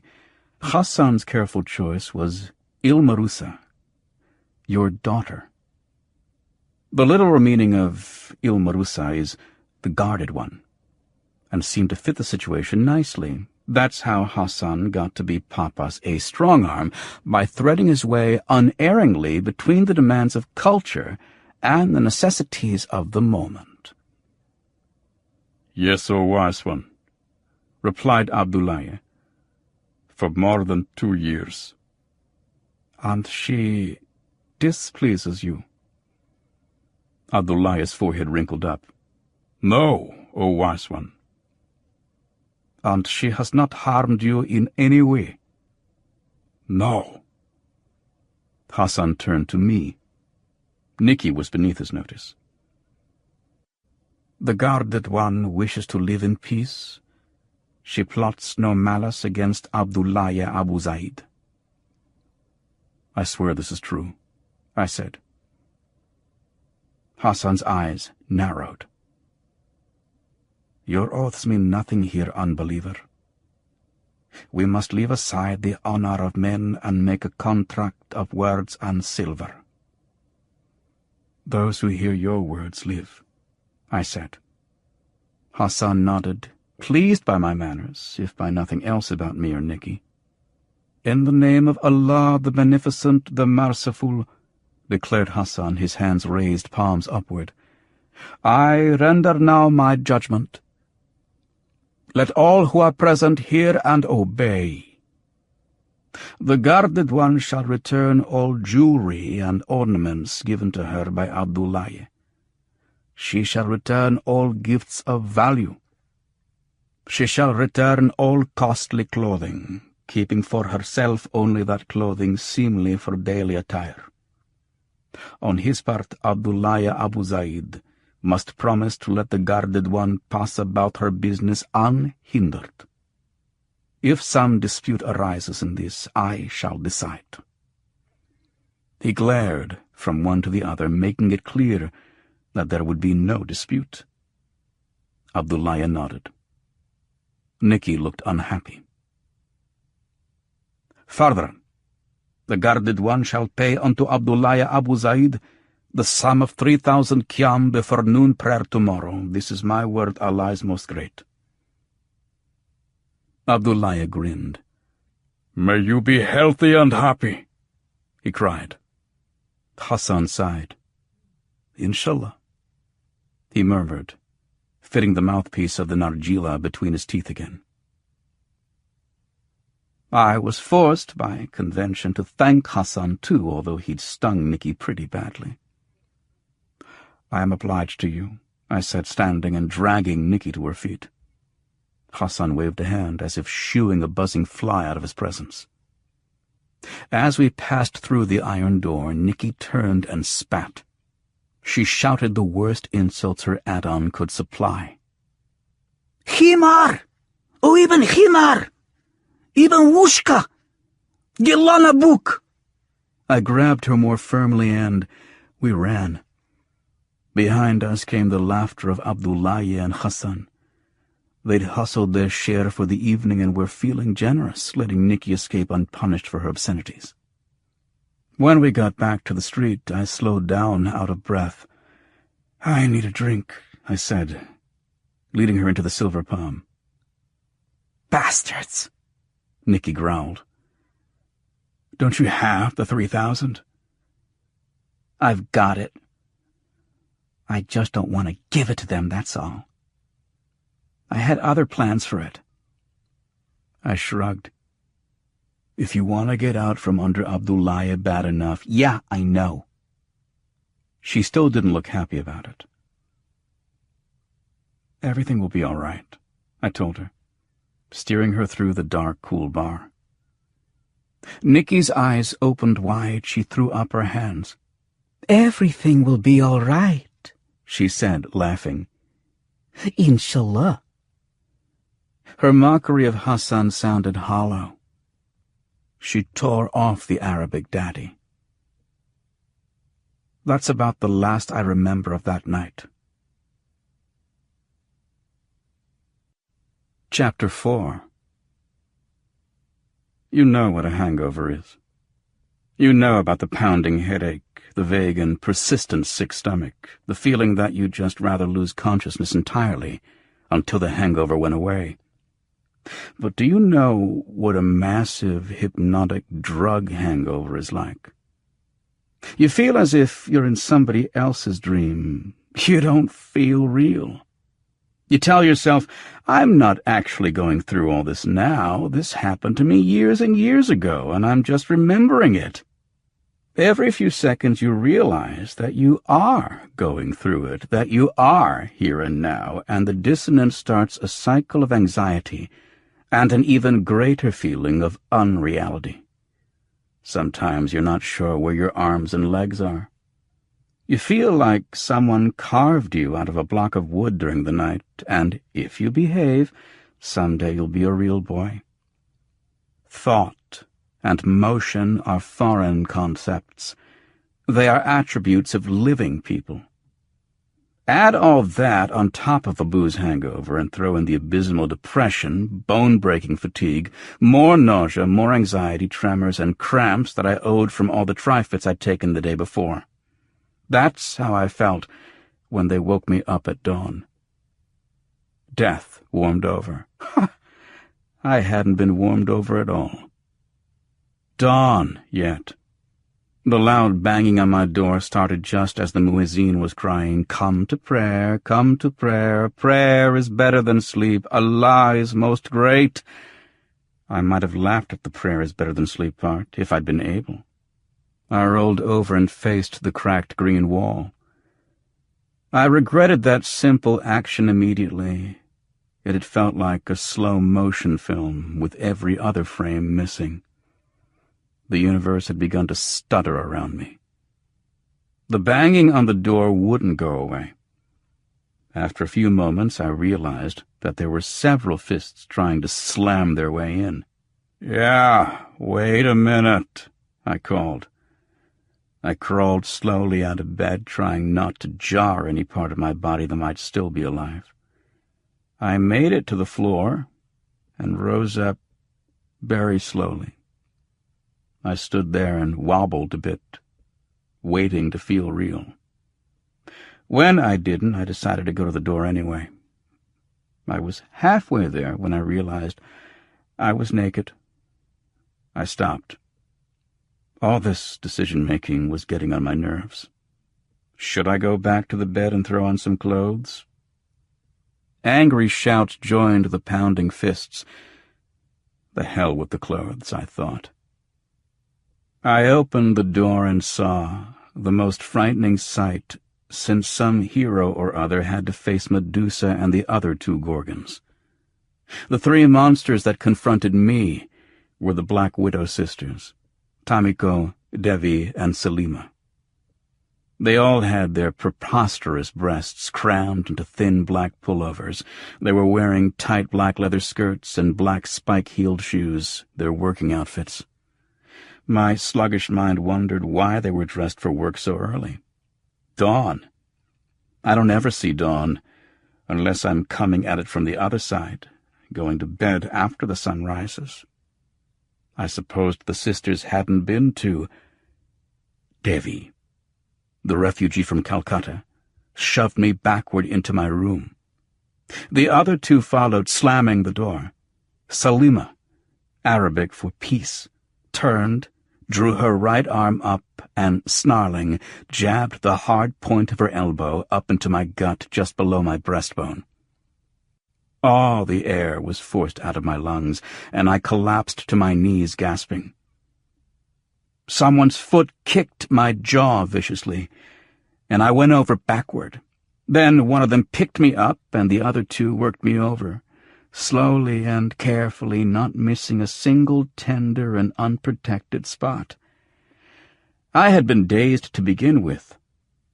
After a few deft and punishing blows, I lost all track of what was happening. I hung limply in someone's grasp, almost grateful that this wasn't really happening to me, that this was some terrible nightmare that I was merely remembering safely in the future. I don't know how long they beat me. When I came to, it was 11 o'clock. I just lay on the floor and breathed. Some ribs must have been cracked because even breathing caused agony. I tried to order my thoughts. At least the drug hangover had abated a little. My pill case. Gotta find my pill case. Why can't I ever find my damn pill case? I crawled very slowly to the bed. The Black Widow sisters had been thorough and efficient. I learned that with every movement. I was badly bruised almost everywhere, but they hadn't shed a drop of blood. It occurred to me that if they'd wanted to kill me, one playful nip would have done the job. This was all supposed to mean something. I'd have to ask them about it the next time I saw them. I hauled myself onto the bed and across the mattress to my clothes. My pill case was in my jeans, where it usually was. I opened it knowing I had some escape velocity painkillers in there. I saw that my entire stash of beauties, butaquolide HCI, was gone.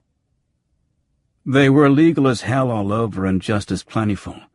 I'd had at least 8.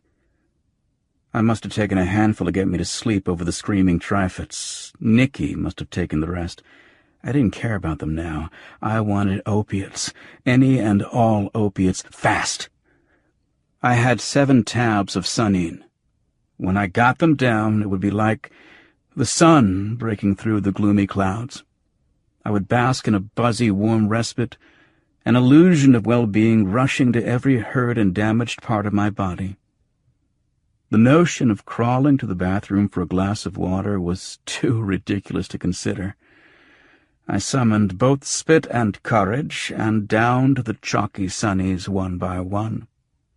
They'd take 20 minutes or so to hit, but the anticipation was enough to ease the throbbing torment just a little. Before the sunnies ignited, there was a knock on my door. I made a little involuntary cry of alarm. I didn't move. The knock, polite but firm, came again. "Yershop," called a voice. It was Hassan. I closed my eyes and wished I believed in something enough to pray to it. "A minute," I said. I couldn't shout. "Let me get dressed." Hassan had used a more or less friendly form of address, but that didn't mean a damn thing. I made it to the door as quickly as I could, wearing only my jeans. I opened the door and saw that Abdullaye was with Hassan. Bad news. I invited them in. Bismillah, I said, asking them to enter in God's name. It was a formality only, and Hassan ignored it. Abdullaye Abu Zaid is owed 3,000 kyam, he said simply, spreading his hands. Nikio said, go bother her. I'm in no mood for any of your greasy nattering. It was probably the wrong thing to say.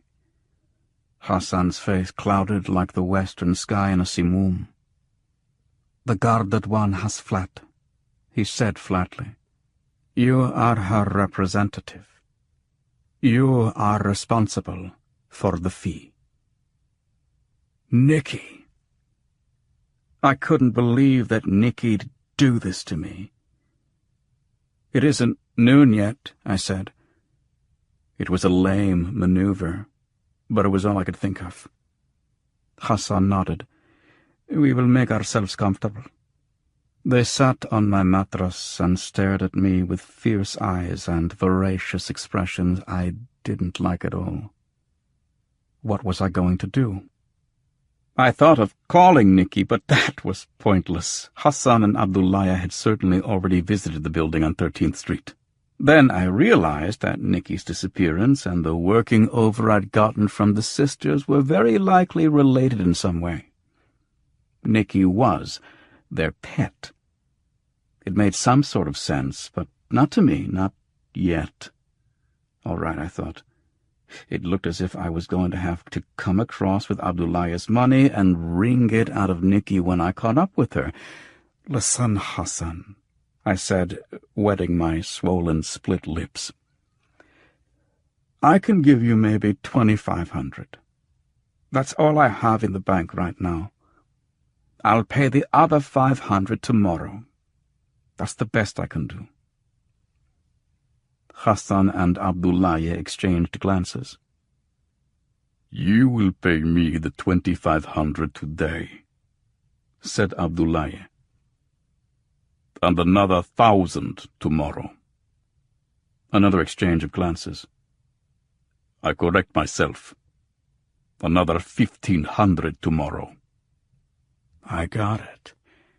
500 to repay Abdullaye, 500 juice to him, and 500 juice to Hassan. I nodded sullenly. I had no choice at all. Suddenly all my pain and anger were focused on Nikki. I couldn't wait to run into her. I didn't care if it was in front of the Shim al-Mosque.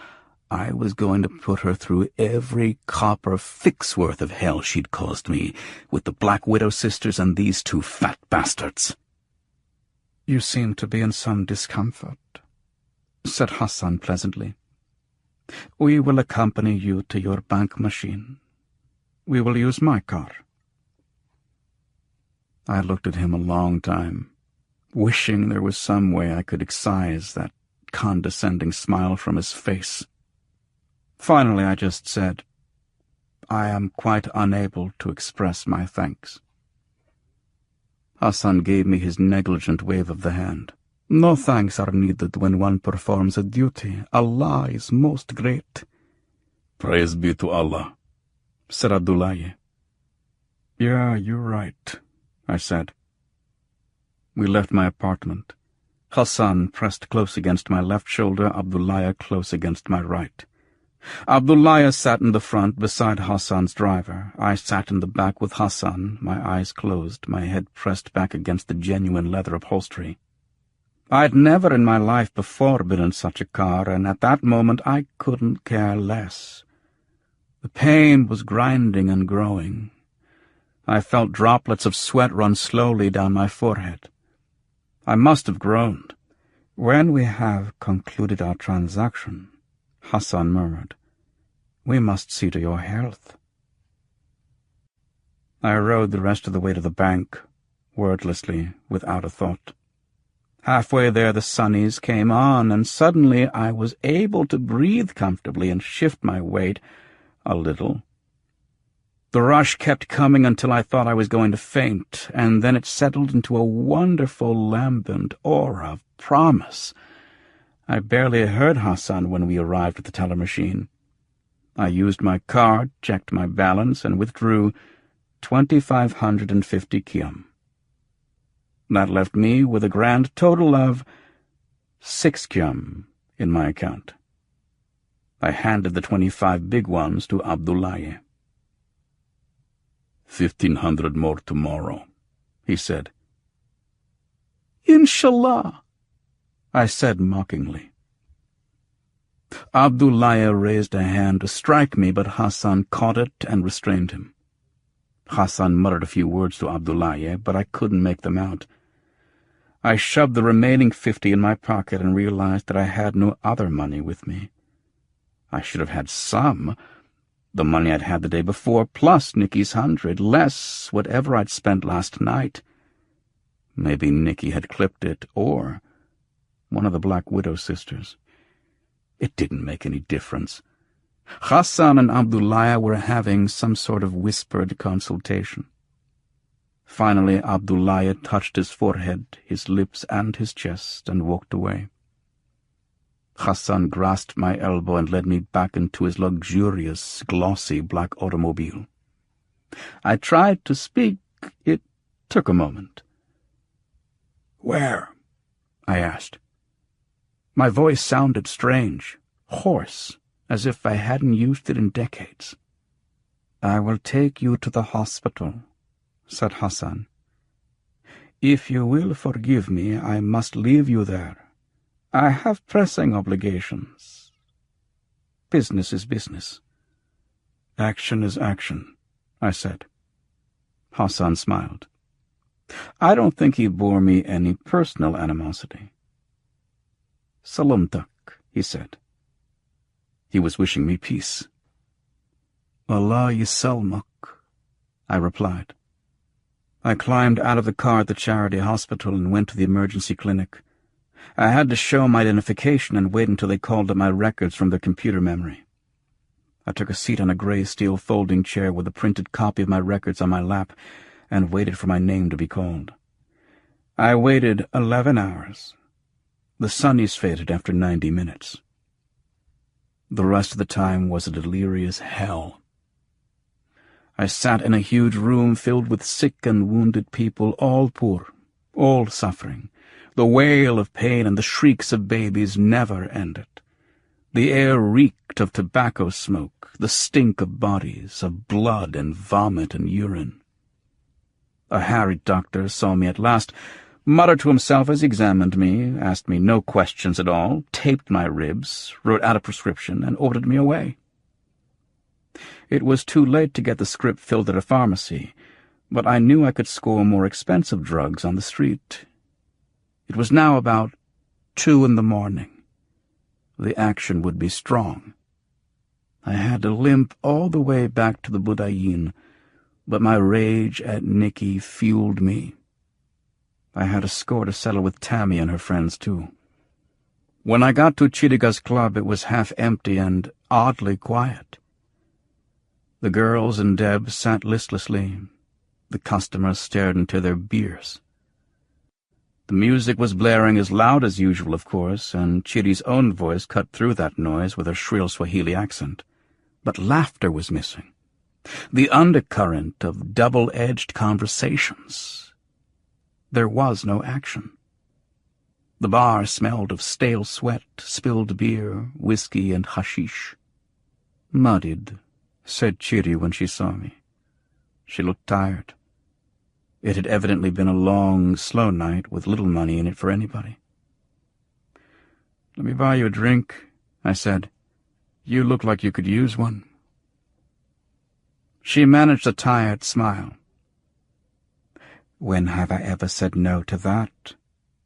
"Never that I can recall," I said. "Never will, either."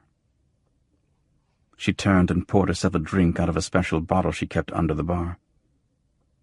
"What's that?" I asked. "Tende. An East African specialty." I hesitated. "Let me have one of those." Chitty's expression became very mock-serious. "Tende no good for white bwana. Knock white bwana on his mgongo." "It's been a long, rotten day for me too, Chiri," I said. I handed her a 10 kyom note. She looked sympathetic. She poured me some tende and raised her glass in a toast.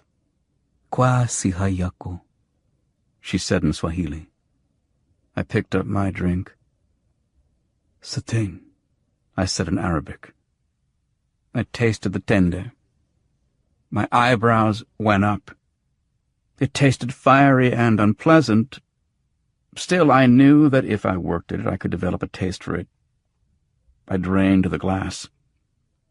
Chitty shook her head. "This nigger girl scared for white bwana. Wait for white bwana to throw up all over her nice clean bar." "Another one, Chitty. Keep 'em coming."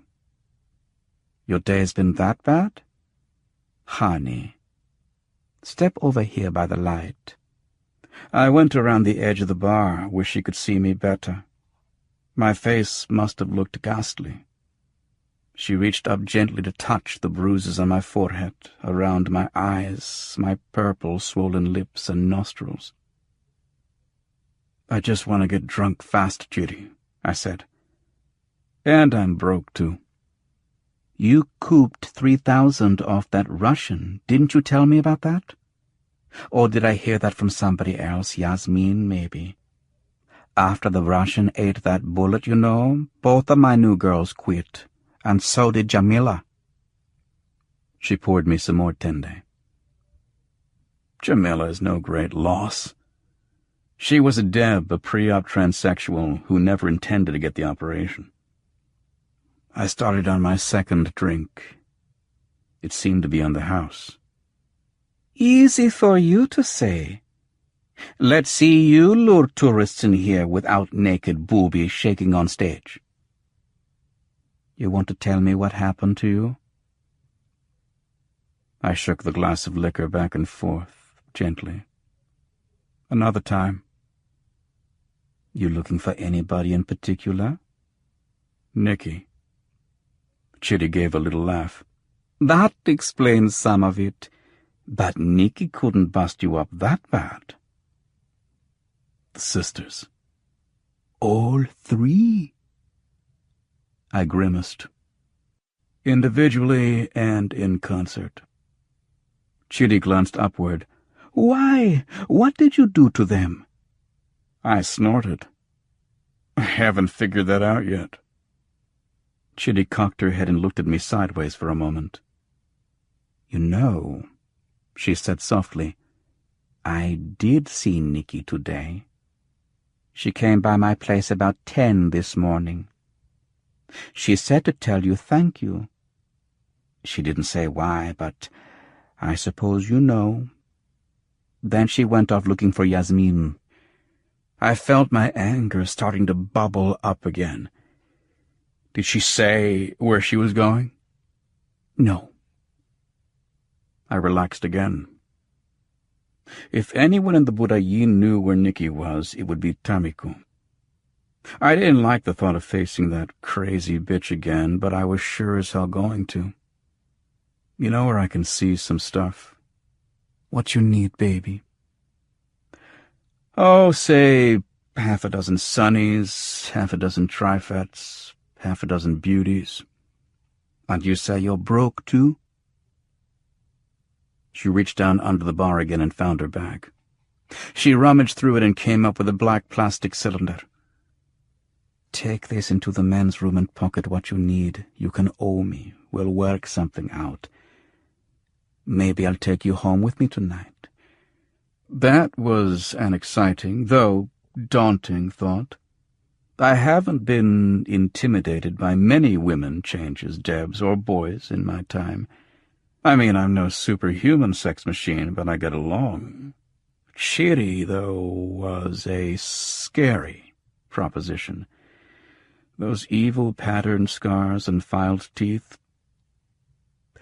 "I'll be right back," I said, palming the black cylinder. "I just got Honey Pilar's new module," Chitty called after me. "I'm dying to try it out. You ever want to jam, Honey Pilar?" It was a very tempting suggestion, but I had other business for the next hour or so. After that, with Honey Pilar's personality module plugged in, Chitty would become Honey Pilar. She'd jam the way Honey had jammed when the module was recorded. You close your eyes and you're in bed with the most desirable woman in the world, and the only man she wants is you. Begging for you. I took some tabs and caps from Chitty's caddy and came back out into the club. Chitty looked down along the bar casually as I put the black cylinder in her hand. "Nobody's making no money tonight," she said dully. "Another drink?" "Gotta run. Action is action," I said. "Business is business," said Chitty. "Such as it is. It would be if these cheap motherfuckers would spend a little money. Remember what I said about my new Marid? Listen, Chitty.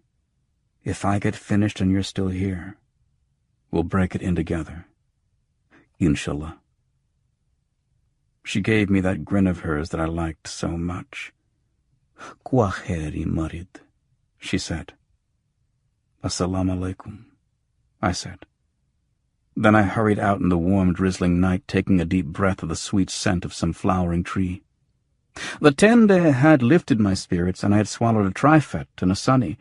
I'd be doing all right when I booted my way into Tamiko's phony geisha rat's nest.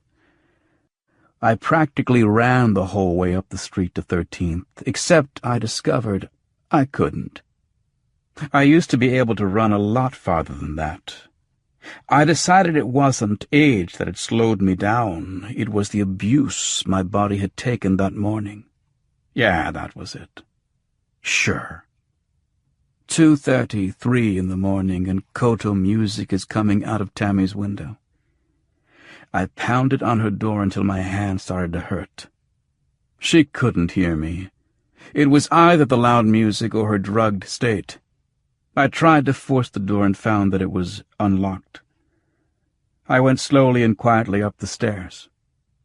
Almost everyone around me in the Budayin is modified somehow, with personality modules and add-ons wired down deep into their brains, giving them skills and talents and inputs of information, or even, as with the Honey Pilar Modi, entirely new personalities. I alone walked among them unaltered, relying on nerve and stealth and savvy. I out-hustled the hustlers, pitting my native wits against their computer-boosted awareness. Right now, my native wits were yelling at me that something was wrong. Tammy wouldn't have left her door open, unless she did it for Nikki, who'd left her key behind. At the top of the stairs I saw her, in much the same position I'd seen her in the day before. Tamiko's face was painted the same stark white, with the same gruesome black highlights. She was naked, though, and her unnatural, surgically enhanced body was pale against the hardwood floor. Her skin had a wan, sick pallor to it, except for the dark burn marks and the bruises around her wrists and throat. There was a wide slash from her right carotid artery to the left, and a great pool of blood had formed, into which her white makeup had run off a little. This Black Widow would never sting anyone again. I sat near her on the cushions and looked at her, trying to understand it. Maybe Tammy had just picked up the wrong trick, and he'd pulled his weapon before she could uncap hers. The burn marks and the bruises spelled torture. Long, slow, painful torture. Tammy had been paid back many times over for what she'd done to me. Qada Qadar, a judgment of God and fate. I was about to call Lieutenant Ocking's office when my phone rang on my belt. I was so lost in thought, staring at Tammy's corpse, that the ringing startled me. Sitting in a room with a staring dead woman is scary enough. I answered the phone. "Yeah," I said. "Marit, you've got to—" And then I heard the line go dead. I wasn't even sure whose voice it had been, but I thought I recognized it. It sounded like Nikki's. I sat there a little longer, wondering if Nikki had been trying to ask me for something or warn me. I felt cold, unable to move. The drugs took effect, but this time I barely noticed. I took a couple of deep breaths and spoke Ocking's comm code into the phone. "No honey pilar tonight." Chapter 5. I learned an interesting fact. It didn't make up for the particularly foul day I'd had, but it was a fact I could file in my highly regarded cerebrum. Police lieutenants are rarely enthusiastic about homicides reported less than half an hour before they're supposed to go off duty. "Your second cadaver in less than a week," Ocking observed when he showed up at the 13th Street apartment. "We're not going to start paying you commissions on these, if that's what you're after. On the whole, we try to discourage this sort of thing if we can." I looked at Ocking's tired, florid face and guessed that in the middle of the night this passed for wry cop humor. I don't know where Ocking was from. One or another dilapidated, bankrupt European country, I guess, or one of the North American federations, but he had a genuine gift for getting along with the innumerable squabbling factions residing under his jurisdiction. His Arabic wasn't the worst I'd ever heard. He and I usually held our acerbic conversations in French. Yet he was able to handle the several Muslim sects, the devoutly religious and the non-practicing, Arab and non-Arab, the rich and poor, honest and slightly bent, all with the same elegant touch of humanity and impartiality. Believe me, I hate cops. A lot of people in the Budayin fear cops or distrust cops or just plain don't like them. I hate cops. My mother had been forced into prostitution when I was very young, to keep us both fed and sheltered. I remember with painful clarity the games the cops had played with her then. That had been in Algeria a long time ago. The cops were cops to me, except for Lieutenant Ocking. The medical examiner's usually stoic expression showed a little distaste when he saw Tamiko. She had been dead about 4 hours, he said. He could get a general description of the murderer from the handprints on her neck and other clues. The killer had plump, stubby fingers, and mine are long and tapered. I had an alibi, too. I had the receipt from the hospital, stamped with the time of my treatment, and the written prescription. "Okay, friend," said Ocking, still jovial in his sour way. "I guess it's safe to let you back out on the streets." "What do you think?" I asked, indicating Tammy's body. Ocking shrugged. "It looks like we've got some kind of maniac. You know these whores end up like this every so often. It's part of their overhead, like face paint and tetracycline. The other whores write it off and try not to think about it. They'd better think about it, though, because whoever did this is likely to do it again. That's been my experience. We might end up with 2 or 3, or 5 or 10 dead people before we catch up with him. You go tell your friends what you saw. You tell it to them so they listen. Get the word around. Spread it among the 6 or 8 sexes we've got in these walls, not to accept dates with men about 5.5 feet tall, heavy-set, with short, fat fingers, and a yen for the ultimate sadism while he's getting laid. Oh, yeah. The Emmy found that the killer had taken a trip around the world while he'd been beating Tammy, branding her naked skin and strangling her. Traces of semen had been found in all 3 orifices. I did my best to get the word out. Everyone agreed with my own secret opinion. Whoever had killed Tammy had better watch his own ass. Anybody who jammed with the Black Widow sisters usually got himself jammed up and trashed. Devi and Salima would be picking up every guy they could find who fit the general description, just in the hope he was the right one. I had the feeling they wouldn't slip the toxin to him at the first chance either. I'd learned how much they enjoyed what they thought of as foreplay. The next day was Yasmin's day off, and about 2 in the afternoon I gave her a call. She hadn't been home all night. It was none of my business where she'd been. I was amused and startled to find out that I was, however, just the least bit jealous. We made a date for dinner at 5 at our favorite cafe. You can sit at a table on the terrace and watch the traffic on the street. Only 2 blocks from the gate, the street isn't so tawdry. The restaurant was a good place to relax.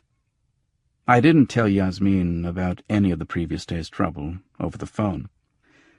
She would have kept me talking all afternoon, and she needed the 3 hours to make the dinner date on time.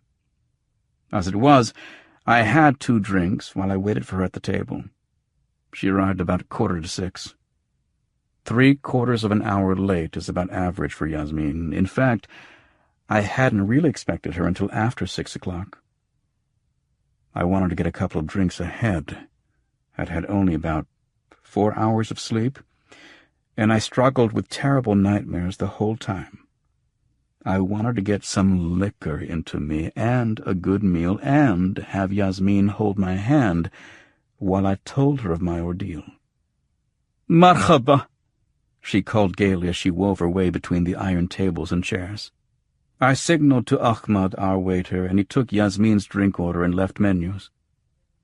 I looked at her as she studied her menu. She was wearing a light cotton, European-style summer dress, yellow with white butterflies. Her black hair was brushed down sleek and lustrous.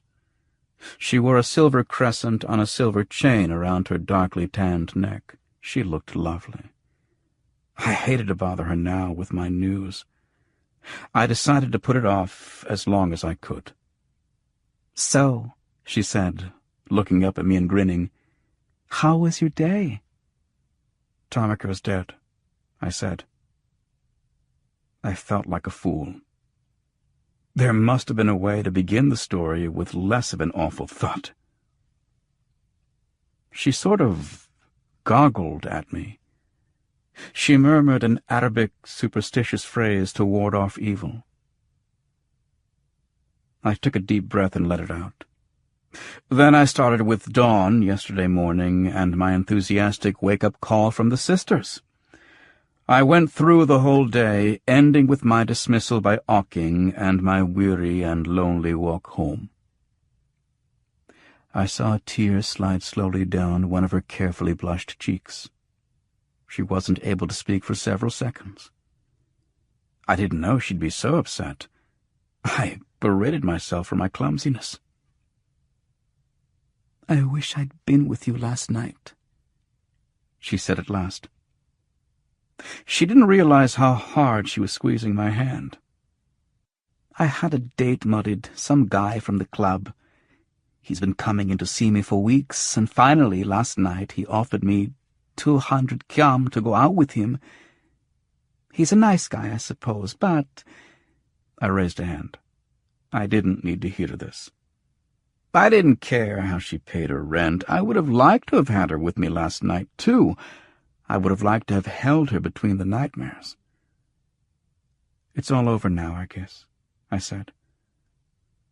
Let me blow the rest of my 50 kyam on this dinner, and then let's go for a long walk.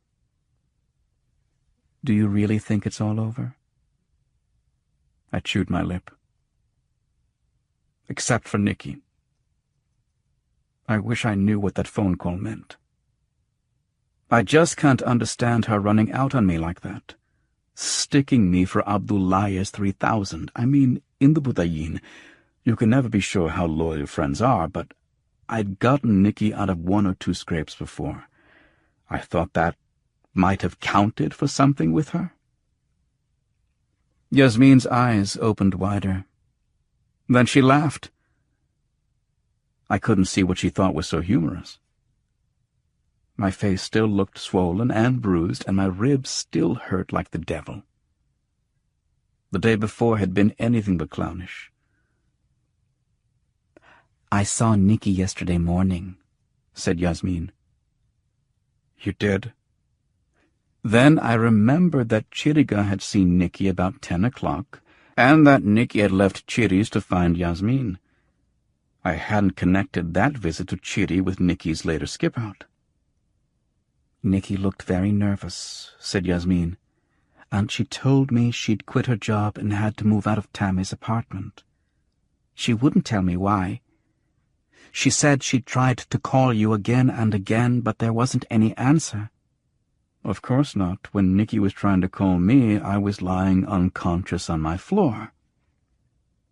She gave me this envelope and told me to be sure you got it. Why didn't she just leave it with Chiri? That would have saved a lot of mental and physical anguish. Don't you remember? Nikki worked in Chiri's club, a year ago, maybe longer. Chiri caught Nikki shortchanging customers and stealing from the other girls' tip jars. I nodded. Now I recalled that Nikki and Chiri left each other pretty much alone. So Nikki went to Chiri just to get your address. I asked her a lot of questions, but she wouldn't answer a thing. She just kept saying, make sure Muddied gets this over and over.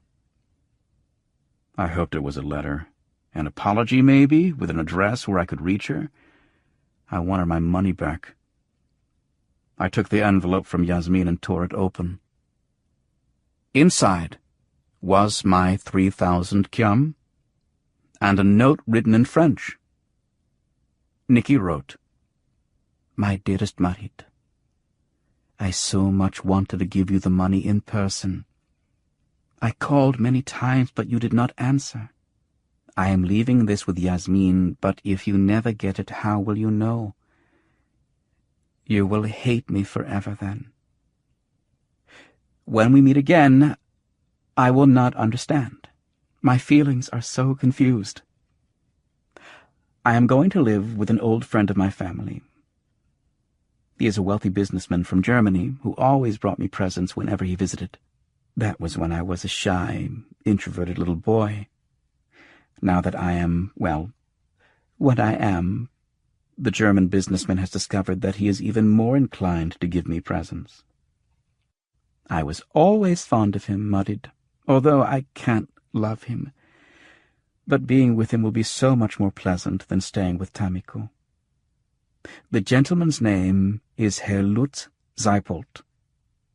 He lives in a magnificent house on the far side of the city, and you must ask the driver to take you to, I have to copy this down for you, Beit il Simsar il Almani Seipold. That ought to get you to the villa. Give my love to Yasmin and to everyone. I will visit the Budayin when I can, but I think I will enjoy playing the mistress of such an estate for a while. I am sure you, of all people, Muddied, will understand. Business is business, Mushrik. And I'll bet you thought I never learned a single word of Arabic. With much love, Nikki. When I finished reading the letter, I sighed and handed it to Yasmin. I'd forgotten that she couldn't read a word of French, and so I translated it for her. I hope she'll be happy, she said when I folded the letter up. Being kept by some old German bratwurst? Nicky? You know Nicky. She needs the action as much as I do, as much as you do. She'll be back. Right now, I guess it's sugar daddy time on the Princess Nicky show. Yasmin smiled. She'll be back, I agree, but in her own time. And she'll make that old bratwurst pay for every minute of it. We both laughed, and then the waiter brought Yasmin's drink and we ordered dinner. As we finished the meal, we lingered over a last glass of champagne. What a day yesterday was, I said bemusedly. And now everything is back to normal. I have my money, except I'll be out 1,000 kyam in interest. When we leave here, I want to find Abdullaya and pay him. Sure, said Yasmin. But even then, everything won't be back to normal. Tammy's still dead. I frowned. That's Ocking's problem. If he wants my expert advice, he knows where to find me. Are you really going to talk to Devi and Selima about why they beat you? You bet your pretty plastic tits. And the sisters better have a damn good reason. It must have something to do with Nicky. I agreed, although I couldn't imagine what. Oh, I said, and let's stop by Chiriga's. I owe her for the stuff she let me have last night. Yasmin gazed at me over the rim of her champagne glass. It sounds like we might not get home until late, she said softly. And when we do get home, we'll be lucky to find the bed. Yasmin made a sweeping, mildly drunken gesture. Fuck the bed, she said. No, I said. I have more worthy goals. Yasmin giggled a little shyly, as if our relationship were beginning all over again from the very first night together. Which Modi do you want me to use tonight? She asked. I let out my breath, taken by her loveliness and her quiet, unaffected charm. It was as if I were seeing her again for the first time. I don't want you to use any Modi, I said quietly. I want to make love with you. Oh, Marid, she said. She squeezed my hand, and we stayed like that, staring into each other's eyes, inhaling the perfume of the sweet olive, hearing the songs of thrushes and nightingales. The moment lasted almost forever. And then I remembered that Abdullaya was waiting. I had better not forget Abdullaya. There is an Arabic saying that a clever man's mistake is equal to the mistakes of 1,000 fools. Before we left the cafe, however, Yasmin wanted to consult the book. I told her that the Quran didn't contain much solace for me. Not the book, she said, the wise mention of God. The book. She took out a little device about the size of a pack of cigarettes. It was her electronic I Ching. Here, she said, giving it to me. Switch it on and press H. I didn't have a lot of faith in the I Ching either, but Yasmin had this fascination with fate and the unseen world and the moment and all of that. I did as she told me, and when I pressed the square white spot marked H, the little computer played a reedy, tinkling tune, and a woman's tinny voice spoke up. Hexagram 18. Cool. Work on that which has been spoiled. Changes in the 5th and 6th lines. Now hit J for judgment, said Yasmin.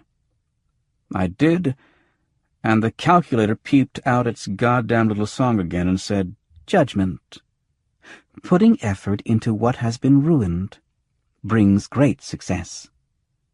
It profits one to cross the great water. Heed 3 days before beginning. Heed 3 days before completing. What has been ruined can be made good again through effort. Do not fear danger, crossing the great water. Success depends on forethought. Be cautious before beginning. A return of ruin must be avoided. Be cautious before completing. The superior man arouses the people and renews their spirit. I looked at Yasmin. I hope you're getting something out of all this, I said, because it doesn't mean a camel's glass eye to me. Oh, sure, said Yasmin in a hushed voice. Now go on, press L for the lines. I did as I was told. The spooky machine continued. A 6 in the 5th place means repairing what the Father has ruined. One's actions are praiseworthy. A 9 at the top means he does not serve kings and princes, sets himself higher goals. Who is it talking about, Yasmin? I asked. You, darling, who else? Now what do I do? You find out what the changing lines turn the hexagram into. Another hexagram. Push CH for change. Hexagram 47. Kun, oppression. I pressed J. Judgment. Oppression, success, perseverance. The great man causes good fortune. There is no blame. When one has something to say, it is not believed. A great man remains confident through adversity, and this confidence leads to later success. It is a strength greater than fate. It must be accepted that for a time he is not granted power, and his counsel is ignored. In times of adversity, it is important to maintain confidence and speak but little. If one is weak in adversity, he remains beneath a bare tree and falls more deeply into sorrow. This is an inner delusion that must be overcome at all costs. That was it. The oracle had spoken. Can we go now? I asked plaintively. Yasmin was looking dreamily into some other Chinese dimension. You're destined for great things, Mudit, she murmured. Right, I said. But the important thing is, can that talking box guess my weight? What good is it? I didn't even have the motherless good sense to know when I'd been told off by a book. You've got to find something to believe in, she said seriously. Look, Yasmin, I keep trying. Really, I do. Was that some kind of prediction? Was it reading my future? Her brow furrowed. It's not really a prediction, Muddied. It's kind of an echo of the moment we're all part of. Because of who you are and what you think and feel and what you've done and plan to do, you could have drawn no other hexagram than number 18, with the changes in just those 2 lines. If you did it again, right this very second, you'd get a different reading, a different hexagram, because the first one changed the moment and the pattern is different, see? Synchronicity, right? I said. She looked puzzled. Something like that. I sent Ahmed off with the check and a stack of Kyum notes. It was a warm, lush, dry evening, and it would be a beautiful night. I stood up and stretched. Let's go find Abdullahi, I said. Business is business, damn it. And afterward, she smiled. Action is action. I took her hand and we started up the street toward Hassan's shop. The good-looking American boy was still sitting on his stool, still gazing off toward nowhere. I wondered if he was actually having thoughts, or if he was some kind of electronically animated figure that only came to life when someone approached or he caught the crackle of a few Kyum. He looked at us and smiled, and asked some question in English again. Maybe a lot of the customers who came into Hassan's place spoke English, but I doubted it. It wasn't a place for tourists. It wasn't that kind of souvenir shop. The boy must have been all but helpless, unable to speak Arabic and without a language daddy. He must have been helpless, that is, dependent, on Hassan, for so many things. I know a little simple English. If it's spoken slowly enough, I can understand a few words. I can say, "Where is the toilet?" and "Big Mac and fries," and "fuck you," and that's about the extent of my vocabulary. I stared at the boy. He stared back. He smiled slowly. I think he liked me. "Where is the Abdullahi?" I asked in English. The kid blinked and rattled off some indecipherable reply. I shook my head, letting him know that I hadn't understood a word. His shoulders slumped. He tried another language. Spanish, I think. I shook my head again. "Where is the Sahib Hassan?" I asked. The boy grinned and rattled off another string of harsh-sounding words, but he pointed at the curtain. Great, we were communicating. "Shukran," I said, leading Yasmin to the back of the shop. "You're welcome," said the boy. That stumped me. He knew that I'd said thanks in Arabic, but he didn't know how to say, "You're welcome." Dumb kid. Lieutenant Ocking would find him in an alleyway some night, or I would, with my kind of luck. Hassan was in the storeroom checking some crates against an invoice. The crates were addressed to him in Arabic script, but other words were stenciled in some European language. The crates could have contained anything from static pistols to shrunken heads.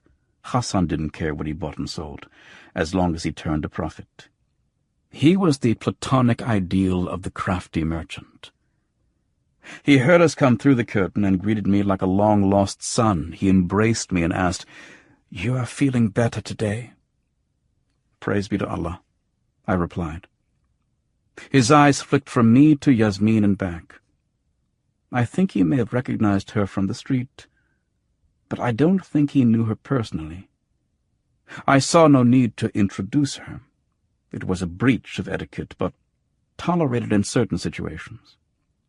I made the determination that this was one of those times. Hassan extended a hand. "Come, join me in some coffee." "May your table last forever, Hassan, but we've just dined, and I am in a hurry to find Abdullahi. I owe him a debt, you recall." Yes, quite so." Hassan's brow creased. "Marid, my darling, clever one. I haven't seen Abdullahi for hours. I think he is entertaining himself elsewhere." Hassan's tone implied Abdullahi's entertainment was any of several possible vices. Yet I have the money now, and I wish to end my obligation. Hassan pretended to mull this problem over for a moment. "You know, of course, that a portion of that money is indirectly to be paid to me." "Yes, O wise one." "Then leave the whole sum with me, and I will give Abdullahi his portion when next I see him." "An excellent suggestion, my uncle, but I would like to have Abdullahi's written receipt. Your integrity is beyond reproach, but Abdullahi and I do not share the same bond of love as you and I." That didn't sit well with Hassan, but he could make no objection. "I think you will find Abdullahi behind the iron door." Then he rudely turned his back on us and continued his labor. Without turning to face us, he spoke again. "Your companion must remain here." I looked at Yasmin and she shrugged. I went through the storeroom quickly across the alley and knocked on the iron door. I waited a few seconds while someone identified me from somewhere. Then the door opened. There was a tall, cadaverous, bearded old man named Karim. "What do you wish here?" He asked me gruffly. "Peace, O Sheikh. I have come to pay my debt to Abdullahi Abu Zaid."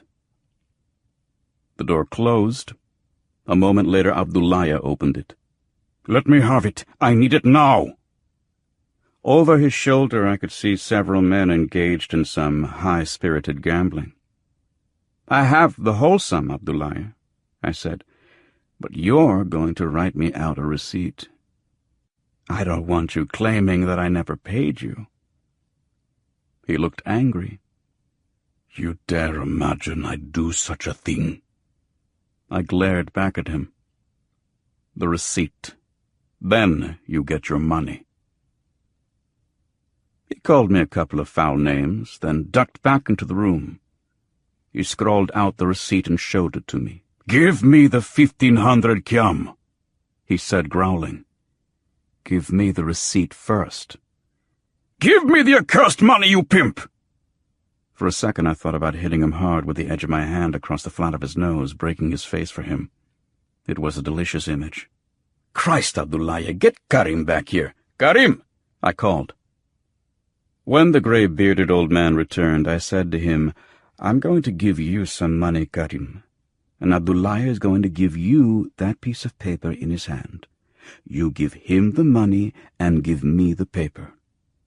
Karim hesitated as if the transaction were too complicated for him to follow.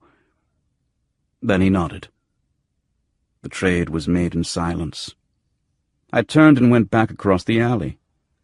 "Son of a whore!" cried Abdullahi. I smiled. That is one hell of an insult in the Muslim world. But as it happened to be true, it's never offended me very much. Still, because of Yasmin and our plans for the evening, I had let Abdullahi abuse me beyond my usual limit. I promised myself that soon there would be a settling of that account as well.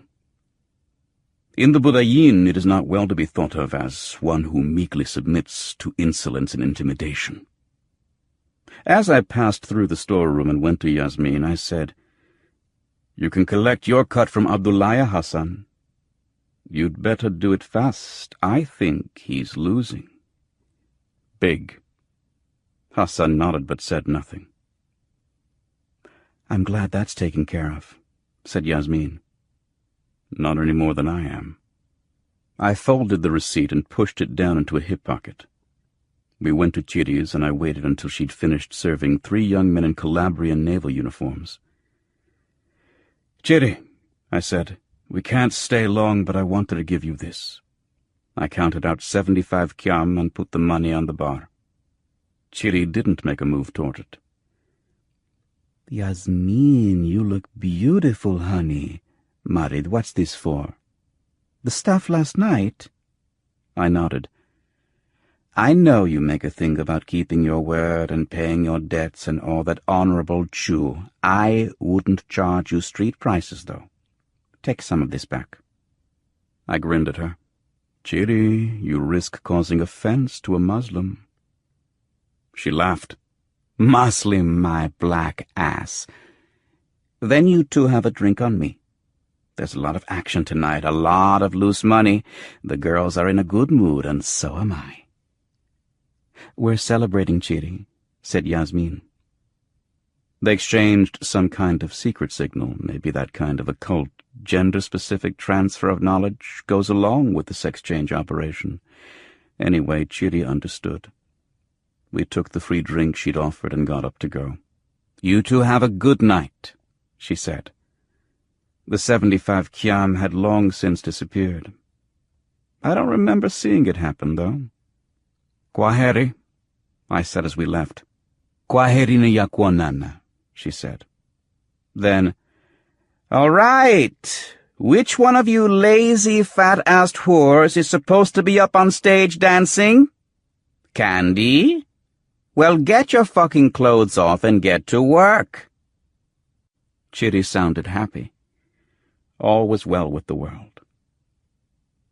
"We could pass by Joe Mama's," said Yasmin. I haven't seen her in weeks. Jo Mama was a huge woman, nearly 6 feet tall, somewhere between 300 and 400 pounds, with hair that changed according to some esoteric cycle. Blonde, redhead, brunette, midnight black. Then a dull brown would start to grow out, and when it was long enough, it was transformed by some sorcery into blonde hair again. She was a tough, strong woman, and no one caused trouble in her bar, which catered to Greek merchant seamen.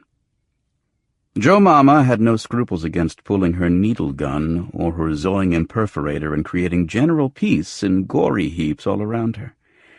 I'm sure Jo Mama could easily have handled 2 chirigas at the same time, and simultaneously still have the unruffled calm to mix a Bloody Mary from scratch for a customer.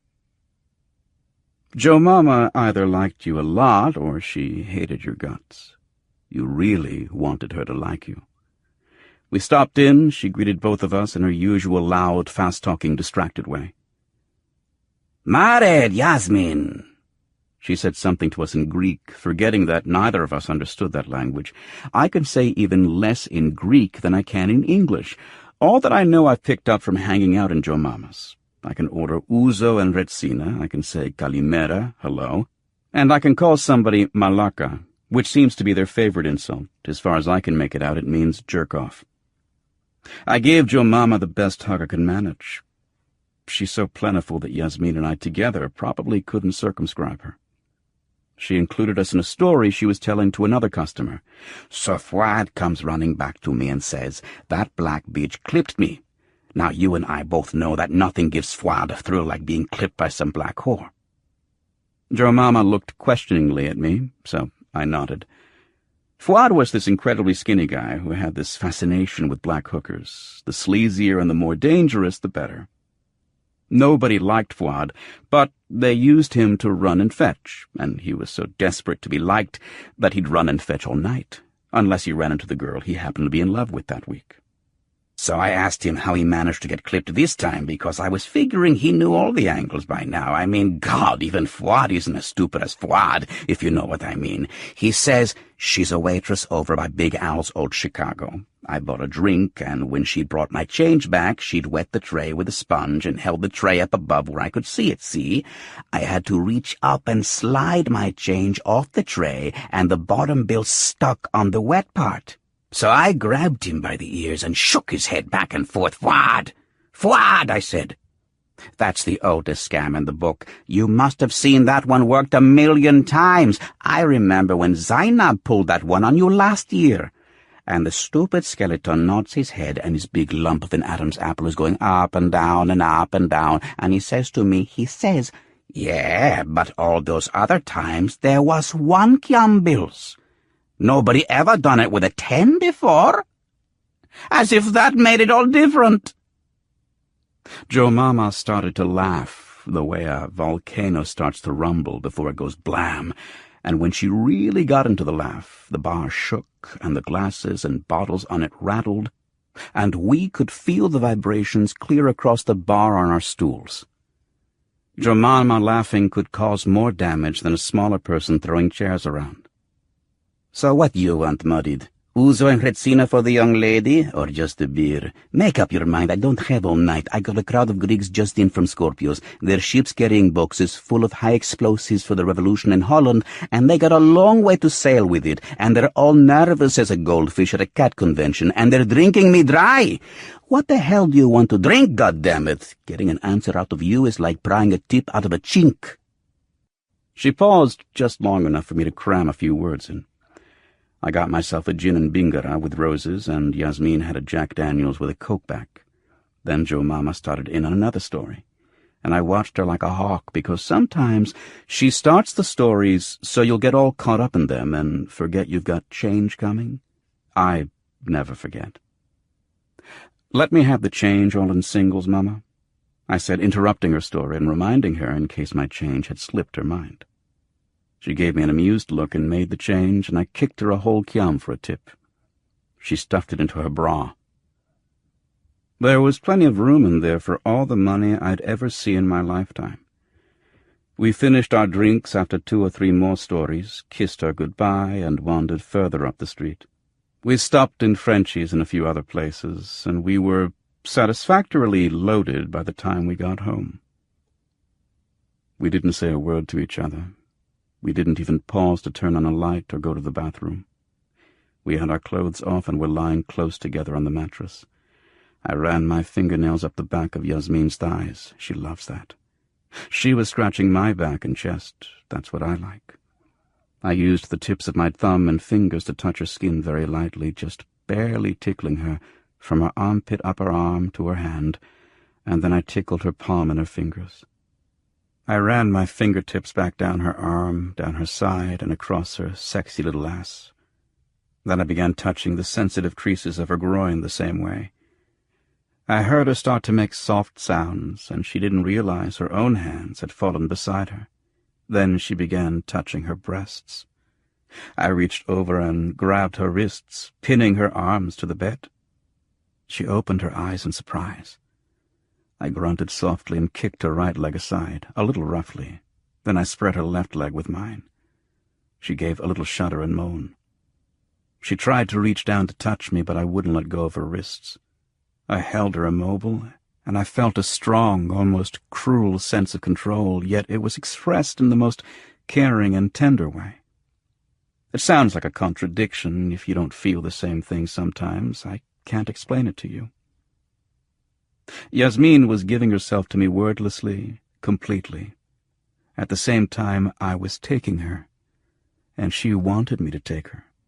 She liked me to get a little wild, now and then. The moderate force I permitted myself to use only aroused her more. Then I entered her, and we let out our breath together in a sigh of pleasure. We began to move slowly, and her legs lifted. She put her heels on my hips, digging in and holding on, as close to me as she could get, while I was driving into her as close to her as possible. We jammed like that, slowly, drawing out every gentle touch, every surprise shock of roughness for a long while. Yasmin and I still clung to each other, our hearts thumping and our breath ragged and quick. We clung until our bodies quieted, and still we held each other, both satisfied, both exhilarated by this restatement of our mutual need and our mutual trust, and, above all else, our mutual love. I suppose at some time we separated, and I suppose at some time we fell asleep, but in the late morning when I awoke, our legs were still entwined, and Yasmin's head was on my shoulder. Everything had been fixed. Everything had indeed returned to normal. I had Yasmin to love, I had money in my pocket to last a few months, and whenever I wanted it, there was action. I smiled softly and slowly drifted back into untroubled dreams. Chapter 6. It was one of those rare times of shared happiness, of perfect contentment. We had a feeling of expectation that what was already wonderful would only get better and better as time went on. These moments are one of the rarest, most fragile things in the world. You have to seize the day.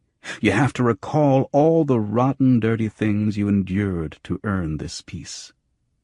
You have to remember to enjoy each minute, each hour, because although you may feel like it's going to last forever, the world plans otherwise.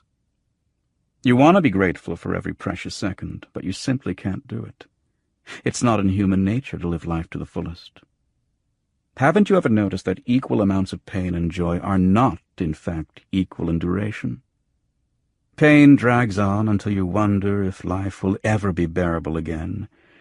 Pleasure, though, once it's reached its peak, fades faster than a trodden gardenia, and your memory searches in vain for the sweet scent. Yasmin and I made love again when we woke at last, this time on our sides, with her back to me. We held each other close when we finished, but only for a few moments, because Yasmin wanted to live life to the fullest again. I reminded her that this, too, was just not in human nature, at least as far as I was concerned. I wanted a little longer to savor the gardenia, which was still pretty fresh in my mind. Yasmin really wanted another gardenia. I told her to wait another minute or two. "Sure," she said. "Tomorrow with the apricots." That's the Levantine equivalent of when pigs fly. I would have loved to jam her right then until she cried for mercy, but my flesh was still weak. "This is the part they call the afterglow," I said. "Sensitive, voluptuous people like me value it as much as the jamming itself." "Fuck that, man," she said. "You're just getting old." I knew she wasn't being serious, that she was just riding me, or trying to. Actually, I was beginning to feel my weak flesh beginning to stir already, and I was almost ready to proclaim my remaining youth, when there was a knock at the door. "Uh-oh. There goes your surprise," I said. For a recluse, I was sure entertaining a lot of visitors lately. "I wonder who it is. You don't owe anyone any money." I grabbed my jeans and crammed myself into them. "Then it's got to be somebody trying to borrow," I said, heading for the peephole in the door. "From you? You wouldn't give a copper feek to a beggar who knew the secret of the universe." As I got to the door, I looked back at Yasmin. "The universe doesn't have secrets," I said cynically. "Only lies and swindles." My indulgent mood vanished in a split second when I looked through the peephole. "Son of a bitch," I said under my breath. I went back to the bed. "Yasmin," I said softly, "give me your bag." "Why? Who is it?" She found her purse and passed it to me. I knew she always carried a low-grade seizure gun for protection. I don't carry a weapon like that. Alone and unarmed, I walked among the cutthroats of the Budayin because I was special, exempt, proud, and stupid. I had these delusions, you see, and I lived a kind of romantic fallacy. I was no more eccentric than your average raving loon. I took the gun and went back to the door. Yasmin watched me silently and anxiously. I opened the door. It was Selima. I held the seizure gun pointed between her eyes. "How nice to see you," I said. "Come on in. There's something I've been wanting to ask you." "You won't need the gun, Marit," said Selima. She brushed by me, seemed unhappy to see Yasmin, and looked in vain for somewhere to sit. She was extremely uncomfortable, I noticed, and very upset about something. "So," I said cruelly, "you just want to get in a few last whacks before somebody lays you out like Tammy?" Selima glowered, reached back and slapped me hard across the face. I'd earned it. "Sit on the bed, Selima. Yasmin will move over. As for the gun, it would have come in handy when you and your friends dropped by and started my morning with such a bang. Or don't you remember about that?"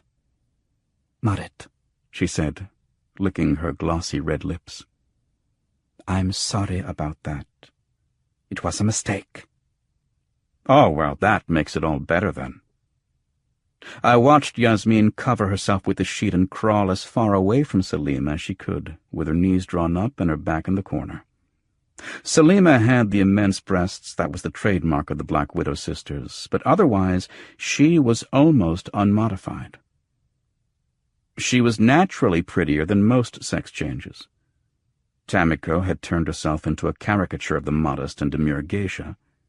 Devi accentuated her East Indian heritage, complete with a caste mark on her forehead, to which she was not entitled.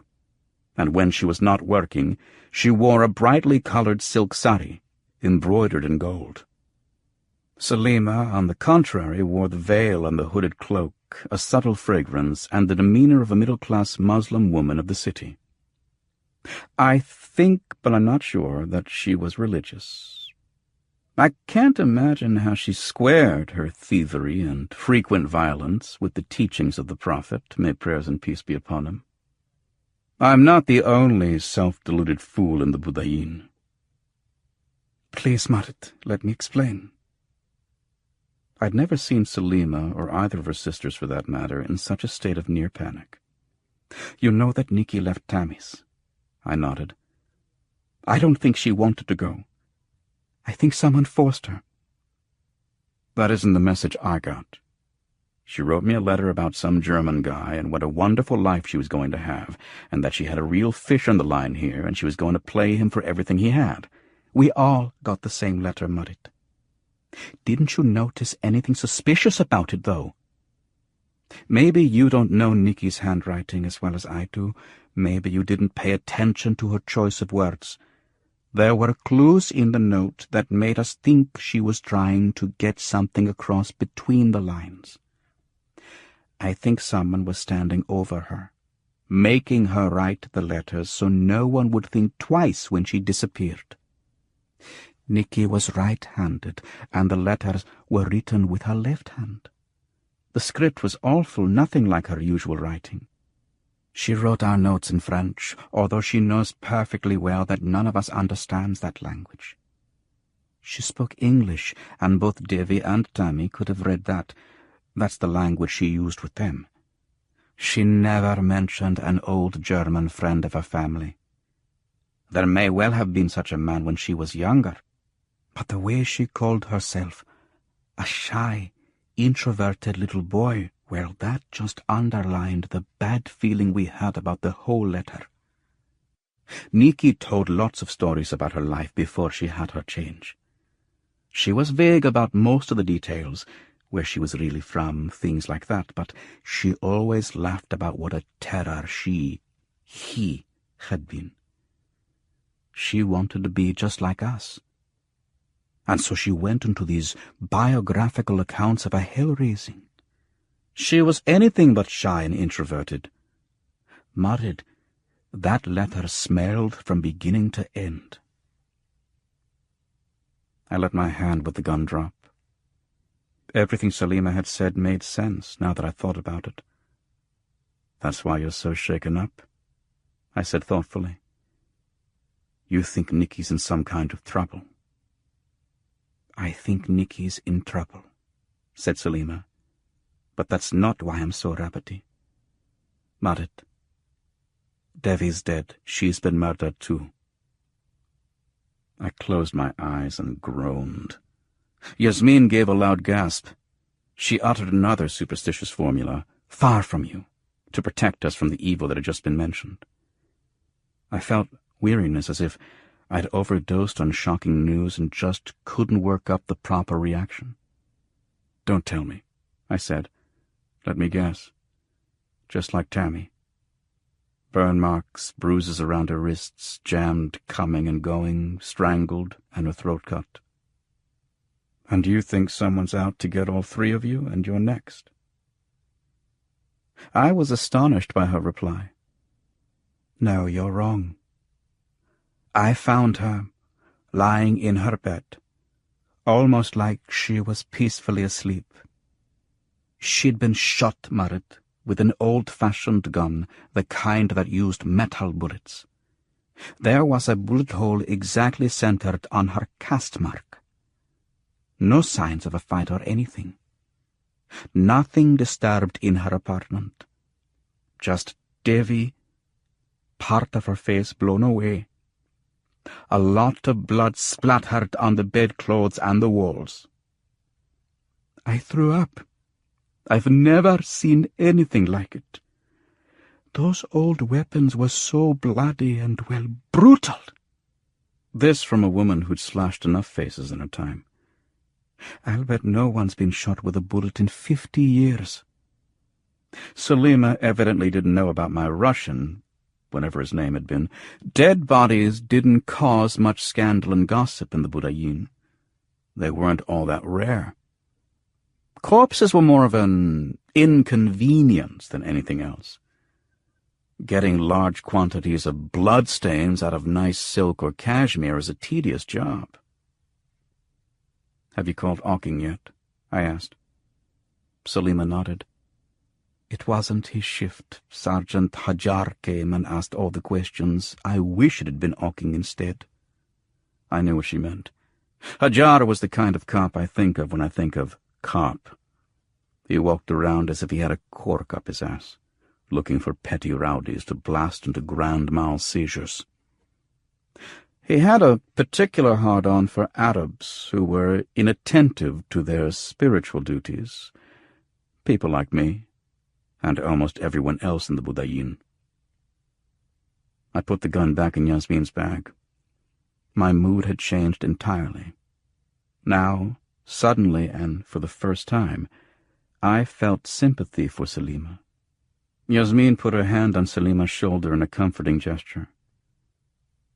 "I'll make some coffee," I said. I looked at the last Black Widow sister. "Or would you rather have tea?" She was grateful for our kindness, and our company too, I think. "Tea, thank you," she said. She had begun to calm down. I put the kettle on to boil. "So just tell me one thing. Why did the three of you work out your kinks on my body the other day?" "Allah have mercy on me," said Salima. She took a folded scrap of paper from her bag and brought it to me. "This is Nikki's usual handwriting, but it's obvious she was in a terrible hurry." The words were written in English, scrawled quickly on the back of an envelope. "What does it say?" I asked. Salima glanced at me and quickly looked back down at the paper. "It says, 'Help, hurry, married.' That's why we did what we did. We misunderstood. We thought you were responsible for whatever trouble she was in. Now I know that you had done her the service of negotiating her release from that pig Abdullahi, and that she owed you money. She wanted us to let you know that she needed help, but didn't have time to write anything more.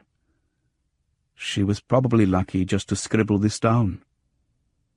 I thought about the beating they'd given me, the hours of unconsciousness, the pain I'd suffered and still suffered, the long, nightmarish wait at the hospital, the anger I'd felt toward Nikki, the 1,000 kyam it had cost me. I added all that up and tried to cancel it. I couldn't. I still felt an unaccustomed rage inside me, but now it seemed I had no one to vent it on. I looked at Salima. "Just forget it," I said. Salima wasn't moved. I thought she'd meet me halfway at least, but then I remembered who I was dealing with. "It isn't all right, you know," she reminded me. "I'm still worried about Nikki." The letter she wrote might be true after all, I said, pouring tea into 3 cups. "Those clues you mentioned, they might all have some innocent explanation." I didn't believe a word of it, even as I said it. It was only to make Salima feel better. She took her cup of tea and held it. "I don't know what to do now," she said. "It may be some crazy trick is after all 3 of you," Yasmin suggested. "Maybe you ought to hide out for a while." "I thought of that," Salima said. Yasmin's theory didn't sound likely to me. Tamiko and Devi had been killed in such completely different ways. Of course, that didn't rule out the possibility of a creative murderer. Despite all the old cop truisms about a criminal's modus operandi, there wasn't a reason in the world why a killer couldn't use 2 offbeat techniques. I kept quiet about this, too. "You could stay in my apartment," said Yasmin. "I could stay here with Marid." Both Salima and I were startled by Yasmin's offer. "That's good of you to offer," said Salima. "I'll think about it, sugar, but there are a couple of other things I want to try. I'll let you know." "You'll be all right if you just keep your eyes open," I said. "Don't do any business for a few days. Don't mix with strangers." Salima nodded. She handed me her tea, which she hadn't even tasted. "I have to go," she said. "I hope everything is straight now between us." "You have more important things to worry about, Salima," I said. "We've never been very close before. In a morbid way, maybe we'll end up better friends because of this." "The price has been high," she said. That was all too true. Salima started to say something else, then stopped. She turned and went to the door, let herself out, and closed the door quietly behind her.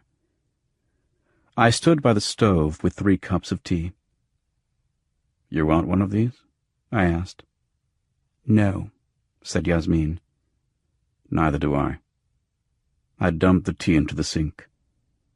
"There's either one mighty twisted bastard out there killing people," mused Yasmin, "or what's worse, 2 different motherfuckers working the same side of the street. I'm almost afraid to go to work." I sat down beside her and stroked her perfumed hair. "You'll be all right at work. Just listen to what I told Salima. Don't pick up any trick you don't already know. Stay here with me instead of going home alone." She gave me a little smile. "I couldn't bring a trick here to your apartment," she said. "You're damn straight about that," I said. "Forget about turning tricks at all until this business is over and they've caught the guy. I've got enough money to support both of us for a little while." She put her arms around my waist and laid her head on my shoulder. "You're all right," she said. "You're okay, too. When you're not snoring like a go-devil," I said. In reprisal, she raked my back hard with her long claret-colored fingernails. Then we stretched out on the bed and played around again for half an hour. I got Yasmin out of bed about 2:30, made her something to eat while she showered and dressed, and urged her to get to work without getting fined for being late. 50 kyam is 50 kyam, I always reminded her. Her answer to that was, "So why worry? One 50 kyam bill looks just like all the others. If I don't bring home one, I'll bring home another." I couldn't quite get her to see that if she just hustled her bustle a little more, she could bring them both home. She asked me what I was going to do that afternoon. She was a little jealous because I'd earned my money for the next few weeks. I could sit around in some coffee house all day, bragging and gossiping with the boyfriends of the other dancers and working girls. I told her that I had some errands to run and that I'd be busy too. "I'm going to see what the story is with Nikki," I said. "You didn't believe Salima?" Yasmin asked.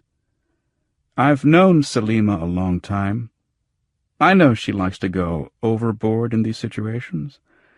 I'd be willing to bet that Nikki is safe and happy with the Zypold guy.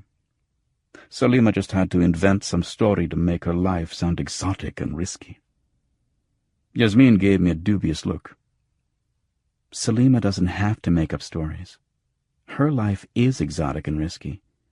I mean, how can you exaggerate a bullet hole through the forehead? Dead is dead, muttered." She had a point there.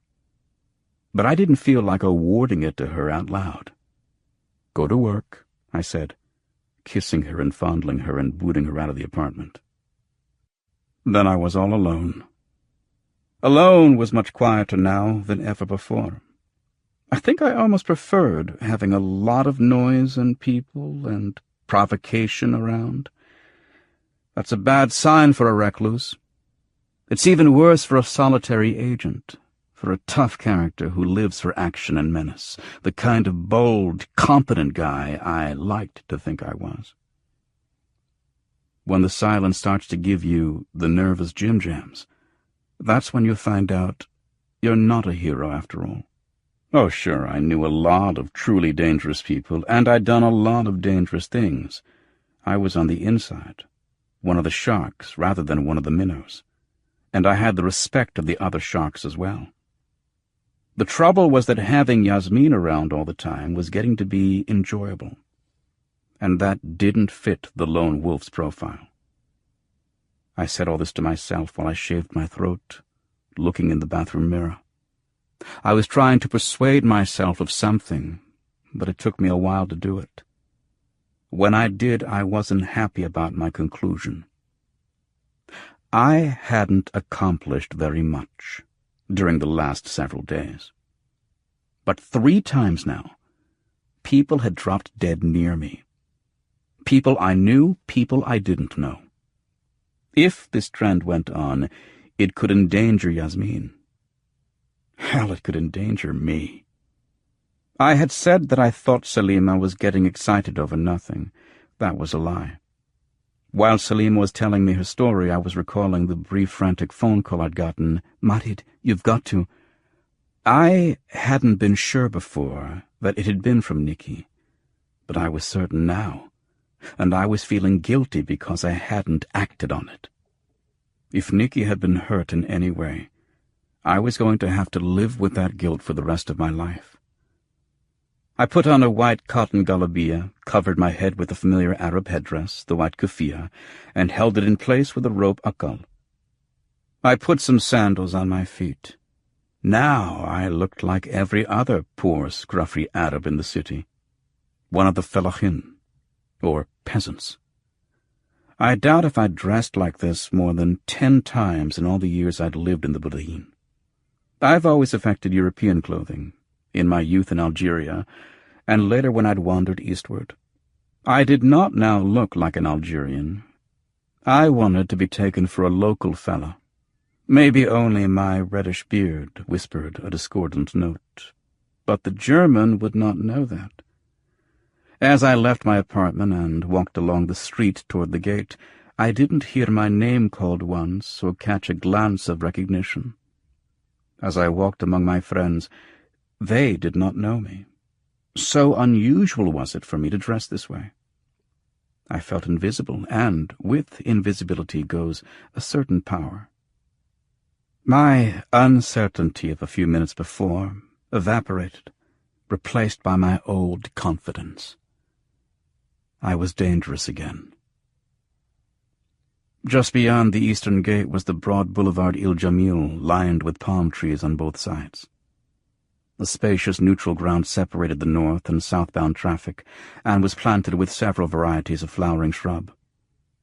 There was something blooming every month of the year, filling the air along the boulevard with sweet scents, distracting the eyes of those who passed by with their blossoms' startling colors. Luscious pink, flaming carmine, rich pansy purple, saffron yellow, pristine white, blue as varied as the restless sea, and still more. In the trees and lodged high above the street on rooftops sang a multitude of warblers, larks, and ringdoves. The combined beauties moved one to thank Allah for these lavish gifts. I paused on the neutral ground for a moment. I had emerged from the Budayin dressed as what I truly was, an Arab of few qiyam, no great learning, and severely limited prospects. I had not anticipated the feeling of excitement this aroused in me. I felt a new kinship with the other scurrying fellahin around me, a kinship that extended, for the moment, to the religious part of daily life that I had neglected for so long. I promised myself that I would tend to those duties very soon as I had the opportunity. I had to find Nikki first. 2 blocks north of the Budayin's eastern gate, in the direction of the Shamal Mosque, I found Bill. I knew he'd been near the walled quarter, sitting behind the steering wheel of his taxi, watching the people passing by on the sidewalk, with patience, love, curiosity, and cold fear. Bill was almost my size, but more muscular. His arms were covered with blue-green tattoos, so old that they had blurred and become indistinct. I wasn't even certain what they had once represented. He hadn't cut his sandy-colored hair or beard in years, many years. He looked like a Hebrew patriarch. His skin, where it was exposed to the sun as he drove around the city, was burned a bright red, like forbidden crayfish in a pot. In his red face, his pale blue eyes stared with an insane intensity that always made me look quickly away. Bill was crazy, with a craziness he'd chosen for himself, as carefully as Yasmin had chosen her high, sexy cheekbones. I met Bill when I first came to the city. He had already learned to live among the outcasts, wretches, and bullies of the Budayin years before. He helped me fit myself easily into that questionable society. Bill had been born in the United States of America. That's how old he was, in the part that is now called Sovereign Deseret. When the North American Union broke into several jealous, balkanized nations, Bill turned his back on his birthplace forever. I don't know how he earned a living until he learned the way of life here. Bill doesn't remember either. Somehow he acquired enough cash to pay for a single surgical modification in his body. Rather than wiring his brain, as many of the lost souls of the Budayin choose to do, Bill selected a more subtle, more frightening bod-mod. He had one of his lungs removed and replaced with a large artificial gland that dripped a perpetual measured quantity of some fourth-generation psychedelic drug into his bloodstream. Bill wasn't sure which drug he'd asked for, but judging from his abstracted speech and the quality of his hallucinations, I'd guess it was either L-ribopropylmethionine, RPM, or acetylated neocortisin. You can't buy RPM or acetylated neocortisin on the street. There isn't much of a market for either drug. They both have the same long-term effect. After repeated doses of these drugs, a person's nervous system begins to degenerate. They compete for the binding sites in the human brain that are normally used by acetylcholine, a neurotransmitter. These new psychedelics attack and occupy the binding sites like a victorious army swooping down upon a conquered city. They cannot be removed, either by the body's own processes or by any form of medical therapy. The hallucinatory experiences are unparalleled in pharmacological history, but the price in terms of damage is exorbitant. The user, more literally than ever before, burns out his brain, synapse by synapse. The resulting condition is symptomatically indistinguishable from advanced Parkinson's and Alzheimer's diseases. Continued use, when the drugs begin interfering with the autonomic nervous system, probably proves fatal. Bill hadn't reached that state yet. He was living a day-long, night-long dream life. I remember what it had been like, sometimes, when I had dropped a less dangerous psychedelic and had been struck by the crippling fear that I would never come down. A common illusion that you use to torture yourself. You feel as if this time, this particular drug experience, unlike all the pleasant experiences in the past, this time you've gone and broken something in your head. Trembling, terrified, promising that you'll never take another pill again, you huddle up against the onslaught of your own darkest dreams. At last, however, you do recover. The drug wears off, and sooner or later you forget just how bad the horror was. You do it again. Maybe this time you'll be luckier, maybe not. There were no maybes with Bill. Bill was never coming down, ever. When those moments of utter, absolute dread began, he had no way to lessen the anxiety. He couldn't tell himself that if he just held out long enough, in the morning, he'd be back to normal. Bill would never be back to normal. That's the way he wanted it. As for the cell-by-cell death of his nervous system, Bill only shrugged. "They are going to die someday, right?" "Yes," I replied, clinging nervously to the rear seat of his taxi as he plunged through narrow, twisting alleys. "And if they all go at once, everybody else has a party at your funeral. You don't get nothing, you get buried." This way I get to say goodbye to my brain cells. They all done a lot for me. Goodbye, goodbye, farewell. It's been good to know ya. Give each goddamn little fucker its own little send-off. You die like a regular person. Bam! You're dead. Violent stopping of every goddamn part of you. Sugar in the gas tank, water in the carburetor. Come to a grinding halt. You get 1 second, maybe 2 seconds to scream to God that you're on your way. Awful way to come to an end. Live a violent life, live a violent death. Me, I'm sneaking across the bar, one neuron at a time. If I have to go into that good night, I'm going gentle. The hell with whoever said not to. The sucker's dead, man. So what did he know? Not even the courage of his convictions. Maybe after I'm dead, the freak won't know I'm there if I keep my mouth shut. Maybe they'll leave me alone. I don't want to be fucked with after I'm dead, man. How can you protect yourself after you're dead? Think about that, man. I'd like to get my hands on the guy who invented demons, man. And they call me crazy. I didn't want to discuss it any further. Bill drove me out to Zypolt's. I always had Bill drive me when I went into the city for any reason. His insanity distracted me from the pervasive normalness all around, the lack of chaos imposed on everything. Riding with Bill was like carrying a little pocket of the Budayin around with me for security. Like taking a tank of oxygen with you when you went into the deep, dark depths. Zypolt's place was far from the center of the city on the southeast edge. It was within sight of the realm of the everlasting sand, where the dunes waited for us to relax just a little, and then they'd cover us all like ashes, like dust. The sand would smooth out all conflicts, all works, all hopes. It would swoop down, a victorious army upon a conquered city, and we would all lie in the deep, dark depths beneath the sand forever. The good night would come, but not just yet. No, not here, not yet. Zypolt saw that order was maintained and the desert held back. Date palms arched around the villa, and gardens bloomed because water was forced to flow in this inhospitable place. Bougainvillea flowered and the breeze was perfumed with enticing aromas.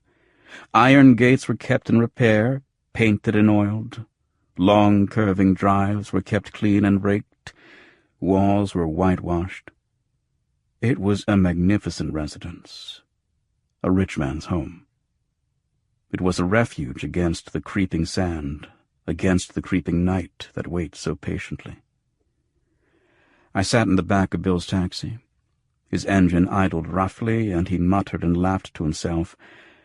I felt small and foolish. Zypolt's mansion awed me despite myself. What was I going to say to Zypolt? The man had power. Why, I couldn't hold back even a handful of sand, not if I tried with all my might and prayed to Allah at the same time. I told Bill to wait, and I watched him until I saw that, somewhere down in his careening mind, he understood. I got out of the taxi and walked through the iron gate, up the white-pebbled drive toward the front entrance to the villa. I knew that Nicky was crazy. I knew that Bill was crazy. I was now learning that I wasn't entirely well either. As I listened to my feet crunching the small stones, I wondered why we all just didn't go back where we'd come from. That was the real treasure, the greatest gift, to be where you truly belonged. If I was lucky, someday I would find that place, inshallah, if Allah willed. The front door was a massive thing made of some kind of blonde wood with great iron hinges and an iron grill. The door was swinging open as I raised my hand to grasp the brass knocker. A tall, lean, blonde European stared down at me. He had blue eyes. Unlike Bill's, this man's eyes were the kind you always hear described as piercing, and by the Prophet's beard I felt pierced. a thin, straight nose with flaring nostrils, a square chin, and a tight-lipped mouth that seemed set in a permanent expression of mild revulsion.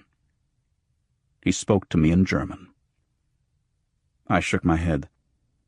"Anna lafham," I said, grinning like the stupid Arab peasant he took me for. The man with the blonde hair looked impatient. He tried English. I shook my head again, grinning and apologizing and filling his ears with Arabic. It was obvious that he couldn't make any sense out of my language, and he wasn't going to try any harder to find another that I might understand. He was just on the point of slamming the heavy door in my face when he saw Bill's taxi. That made him think. I looked like an Arab. To this man, all Arabs were pretty much the same, and one of their shared qualities was poverty. Yet I had hired a taxi to drive out to the residence of a rich and influential man.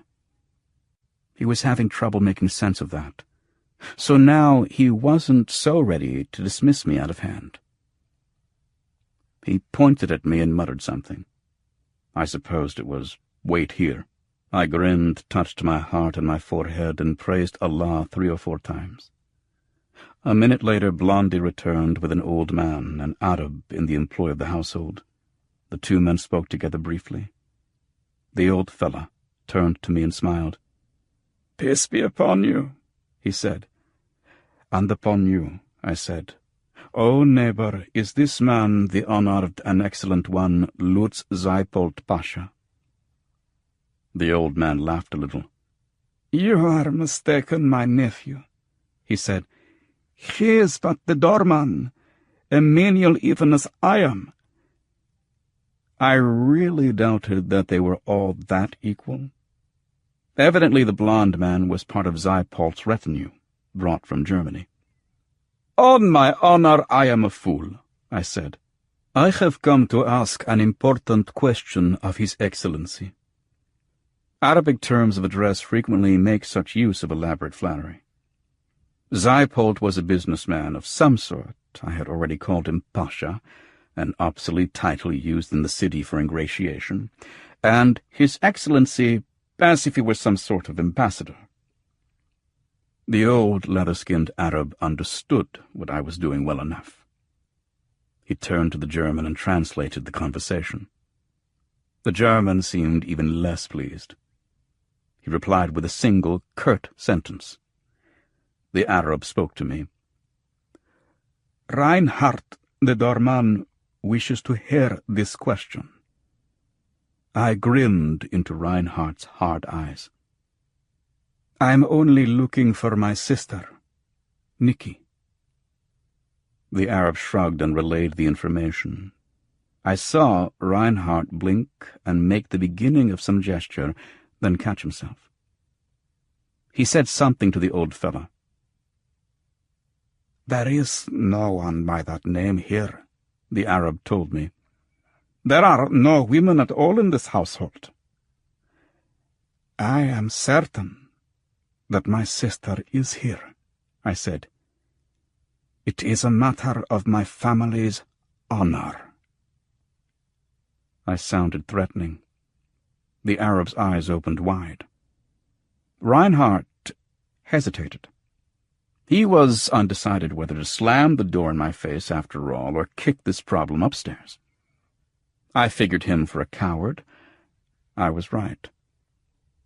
He didn't want to take the responsibility for the decision, so he agreed to convey me somewhere inside the cool, lavishly furnished house. I was glad to get out of the hot sun. The old Arab disappeared, returning to his duties. Reinhardt did not deign to look at me or address a word in my direction. He merely walked deeper into the house, and I followed. We came to another heavy door, this one of a fine-grained, dark hardwood. Reinhardt rapped, a gruff voice called out, and Reinhardt answered. There was a short pause, then the gruff voice gave an order. Reinhardt turned to the doorknob, pushed the door open just a little, and walked away. I entered the room, putting the dumb Arab look back on my face. I pressed my hands together in supplication and dipped my head a few times for good measure. "You are His Excellency?" I asked in Arabic. I was looking at a heavy, coarse-featured, bald man in his 60s, with a Mahdi and 2 or 3 daddies plugged into his sweat-shiny skull. He sat behind a heavily littered desk, holding a telephone in one hand and a large blued steel needle gun in the other. He smiled at me. "Please do me the honor of coming closer," he said, in unaccented Arabic. It was probably a language daddy speaking for him. I bowed again. I was trying to think, but my mind was like a blank parchment.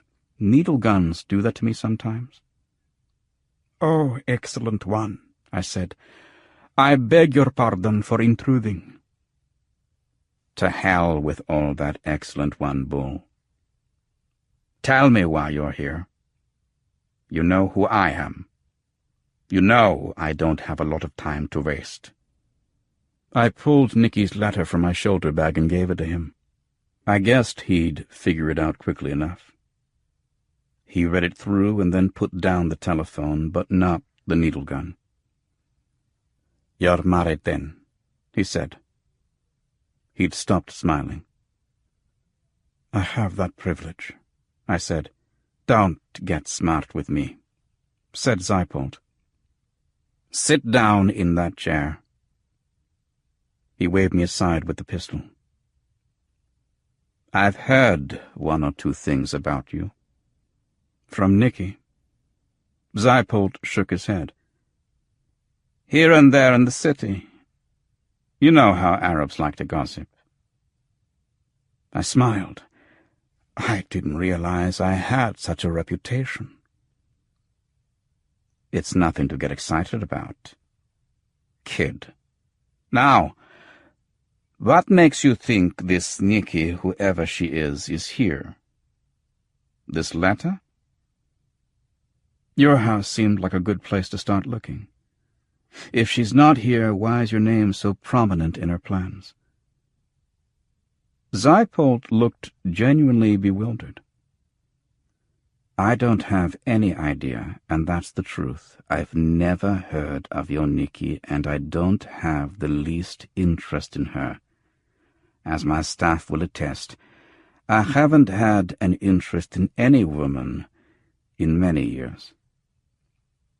"Nicky's not just any woman," I said. "She's a simulated woman, built on a customized boy's chassis. Maybe that's what's been stirring your interest during those years." Zypold's expression grew impatient.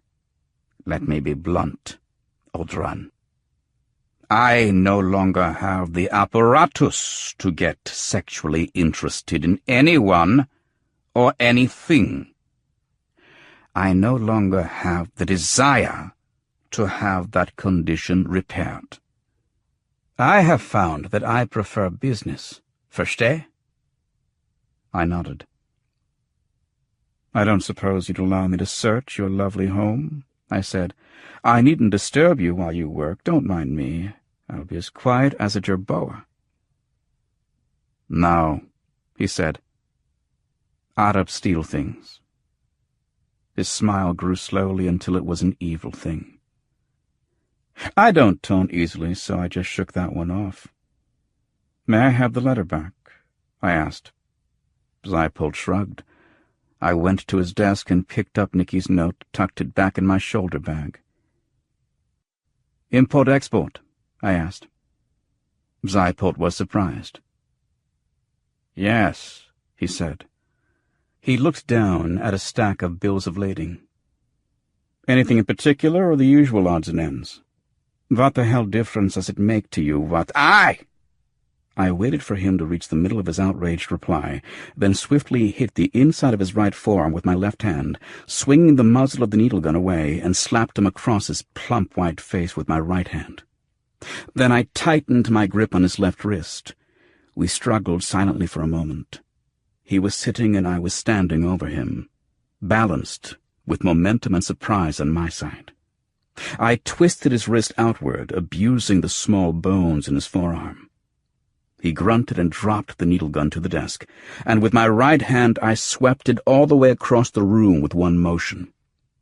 He made no attempt to retrieve it. "I have other weapons," he said softly. "I have alarms to summon Reinhardt and the others." "I do not doubt that," I said, not relaxing my hold on his wrist. I felt my little sadistic streak beginning to enjoy this. "Tell me about Nikki," I said. "She's never been here. I don't know a damn thing about her," said Zeipold. He was starting to suffer. "You can hold the gun on me. We can fight and wrestle around the room. You can battle my men. You can search the house. God damn it, I don't know who your Nikki is. If you don't believe me now, there isn't a damn thing in the world I can say that will change your mind. Now, let's see how smart you really are." At least 4 people received that same letter, I said, thinking out loud. 2 of them are dead now. Maybe the police could find some clue here, even if I couldn't. "Let go of my wrist." His voice was icy and commanding. I let go of his wrist. There didn't seem to be much point in holding it any longer anyway. "Go ahead and call the police. Let them search. Let them persuade you. Then after they leave, I will make you sorry you ever stepped onto my property. If you don't get out of my office right now, you uncivilized idiot, you may never get another chance. Versteh?" Uncivilized idiot was a popular insult in the Budayin that doesn't translate well. I was doubtful that it had been included in Zeipold's daddy vocabulary. I was amused that he had picked up the idiom in his years among us. I cast a quick glance at his needle gun, lying on the carpet about a dozen feet from me. I would have liked to take it with me, but that would be bad manners. I wasn't going to fetch it for Zeipold, though. Let him have Reinhardt pick it up. "Thanks for everything," I said, with a friendly look on my face. Then I changed my expression to the very respectful dumb Arab. "I am obliged to you, O excellent one. May your day be happy. May you awaken tomorrow in health." Zeipold only stared at me, hatefully. I backed away from him, not because of any wariness, but only to exaggerate the Arabic courtesy I was mocking him with. I passed through the office door and closed it softly. Then I stared up into Reinhardt's face again. I grinned and bowed. He showed me out. I paused on my way to the front door to admire some shelves filled with various kinds of rare artworks, pre-Columbian, Tiffany glass, Lalique crystal, Russian religious icons, ancient Egyptian and Greek statuary fragments. Among the hodgepodge of periods and styles was a ring. Obscure and inconspicuous, a simple band of silver and lapis lazuli. I had seen that ring before, around one of Nikki's fingers while she played endlessly, twisting the locks of her hair. Reinhardt was studying me too closely. I wanted to grab the ring, but it was impossible. At the door I turned and began to give Reinhardt some Arabic formula of gratitude, but I didn't have the chance. This time, with great relish, the blond Aryan bastard flung the door shut, almost breaking my nose. I went back along the pebble drive, lost in thought. I got into Bill's cab. "Home," I said. "Huh," Bill grunted. Play hurt play with pain. Easy for him to say, the son of a bitch. And there's the best defensive line in history waiting for me to twitch my little pink ass, waiting to tear my head off and hand it to me, right? Sacrifice. So I hoped they'd call some dinky pass play and let me rest, but no, not today. The quarterback wasn't a freak. He only looked like a human being. I had him spotted all right. When he handed it off, the ball was always hot as coals. I should have guessed something was up even back then. Fire demons. A little bit of burning brimstone and smoke, see, and the referee can't see them grabbing at your face mask. Afrits cheat. Afrits want you to know what it's going to be like for you after you're dead, when they can do anything they want to you. They like to play with your mind like that, Afrits. Kept calling off tackle plungers all afternoon. Hot as hell. "Let's go home, Bill," I said more loudly. He turned to look at me. "Easy for you to say," he muttered. Then he started his old taxi and backed out of Zypolt's drive. I called Lieutenant Ocking's comm code during the ride back to the Budayin. I told him about Zypolt and Nicky's note. He didn't seem to be very interested. "Zypolt's nobody," said Ocking. "He's a rich nobody from reunited Neu-Deutschland." Nicky was scared, Ocking, I told him. "She probably lied to you and the others in those letters. She lied about where she was going for some reason. Then it didn't work out the way she'd planned, and she tried to get in touch with you. Whoever she'd gone with didn't let her finish." I could almost hear him shrug. "She didn't do a smart thing, Mudded. She's probably been hurt because of it. But it wasn't Zypolt. Zypolt may be nobody," I said bitterly, "but he lies very well under pressure. Have you figured out anything about Devi's murder? Some connection with Tamiko's killing?" "There probably isn't any connection, buddy. As much as you and your criminal colleagues want there to be. The Black Widow sisters are the kind of people who get themselves murdered, that's all. They ask for it, so they get it. Just coincidence that the two of them were postmarked so close together." "What kind of clues did you find at Devi's?" There was a brief silence. "What the hell, Odron? All of a sudden I have a new partner? Who the fucking hell do you think you are?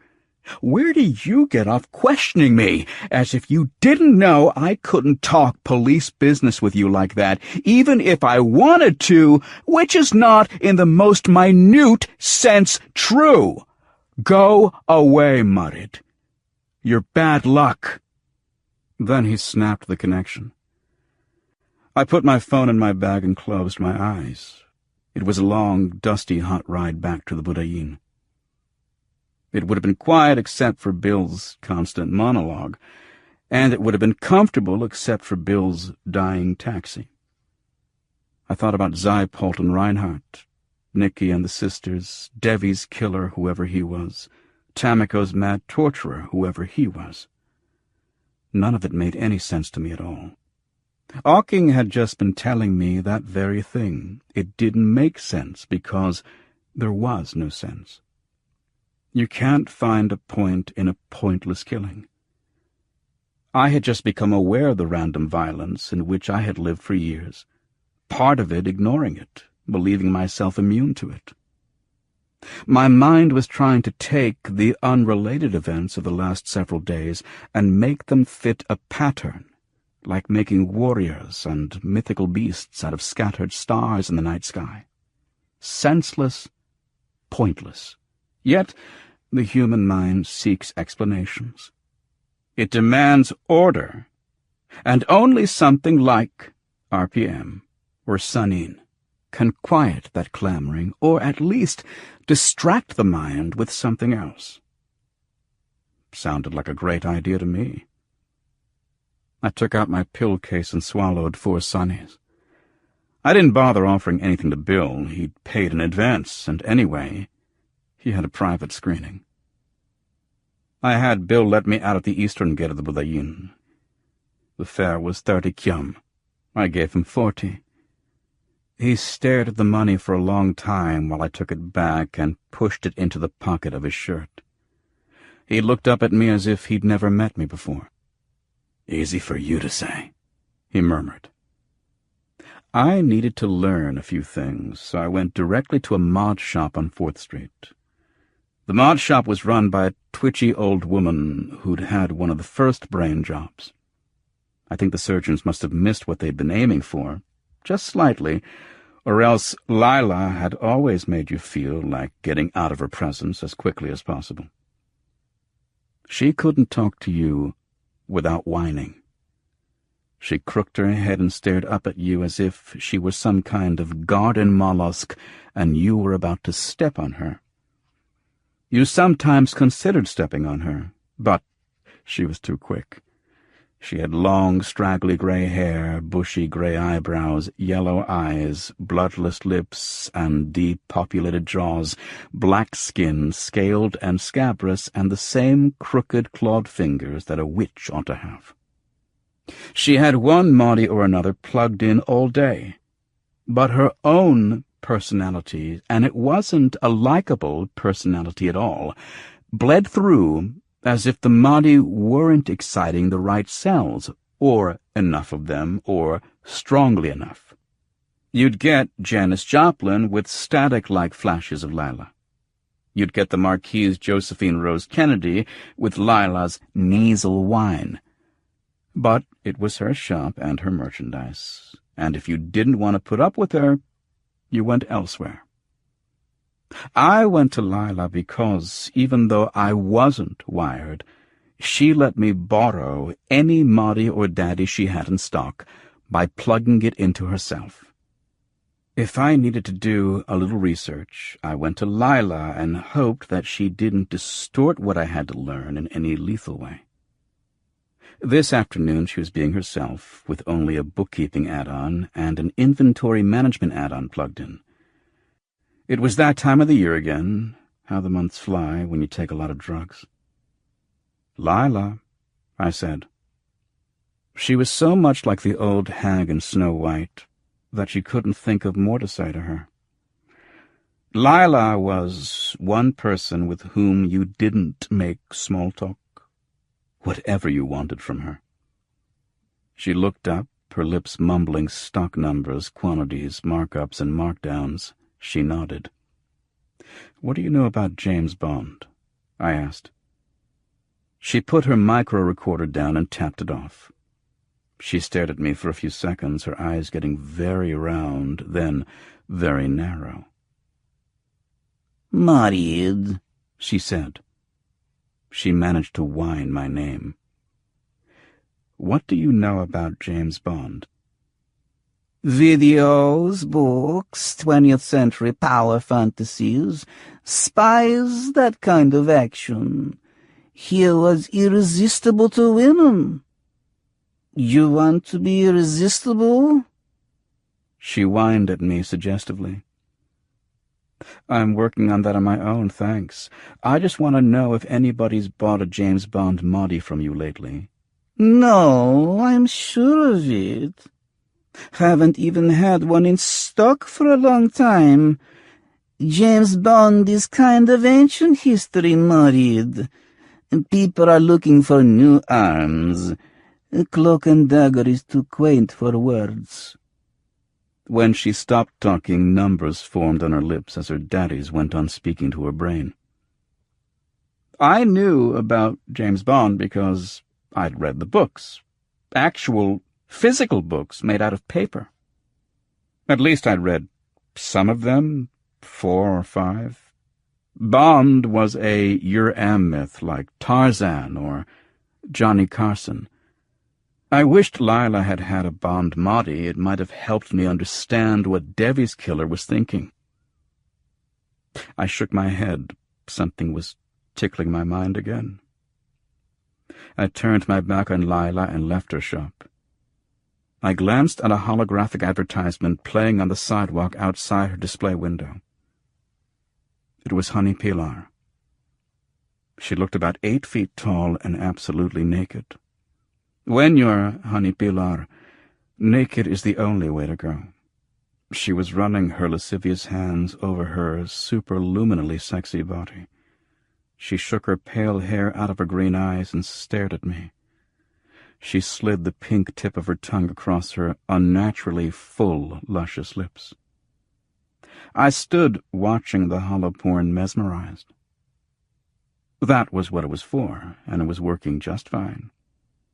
At the edge of my consciousness, I was aware that several other men and women had stopped in their tracks and were staring too. Then Honey spoke. Her voice, enhanced electronically to send chills of desire through my already lust-ridden body, reminded me of adolescent longings I hadn't thought of in years. My mouth was dry, my heart was pounding. The hologram was selling Honey's new Modi, the one Chiri already owned. If I bought one for Yasmin... My Modi lies over the ocean, said Honey in a breathy, soft voice, while her hand slid slowly down the copious upper slopes of her perfect breasts.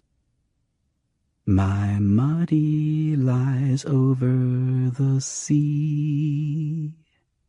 Her hands tweaked her nipples hard, then found their way to the delicious undersides of those breasts and continued southward. Now someone is jamming my Modi, she confided, as her fiery fingernails lightly touched her flat belly, still searching, still seeking. Now he knows what it's like to jam me. Her eyes were half closed with ecstasy. Her voice became a drawn-out moan, pleading for the continuation of that pleasure. She was begging me as her hands at last slipped out of sight between her sun-tanned thighs. As the hologram faded, another woman's voice overdubbed the details of manufacture and cost. Haven't you tried modular marital aids? Are you still using holoporn? Look, if using a rubber is like kissing your sister, then holoporn is like kissing a picture of your sister. Why stare at a holo of Honey Pilar, when with her new Modi you can jam the living daylights out of her again and again, whenever you want? Come on, give your girlfriend or boyfriend the new Honey Pilar Modi today. Modular marital aids are sold as novelty items only. The voice faded away and let me have my mind back. The other spectators, similarly released, went on about their business a little unsteadily. I turned toward the street, thinking first about Honey Pilar, then about the Modi I would give Yasmin as an anniversary present, as soon as possible, for the anniversary of anything. Hell, I didn't care. And at last, the tantalizing thing that had been bothering me. I thought of it first after I spoke with Aking about the shooting in Chiriga's nightclub, and again today. Someone who just wanted to have a little fun with murder wouldn't have used a James Bond Modi. No, a Bond Modi is too specialized and too sterile. James Bond didn't get pleasure from killing people. If some psychotic wanted to use a personality module to help him murder more satisfyingly, he might have chosen any of a dozen rogues. There were underground Modis, too, that weren't on sale in the respectable mod shops. For a big enough pile of kiam, you could probably get your hands on a Jack the Ripper Modi. There were Modis of fictional characters, or real people, recorded right from their brains, or reconstructed by clever programmers.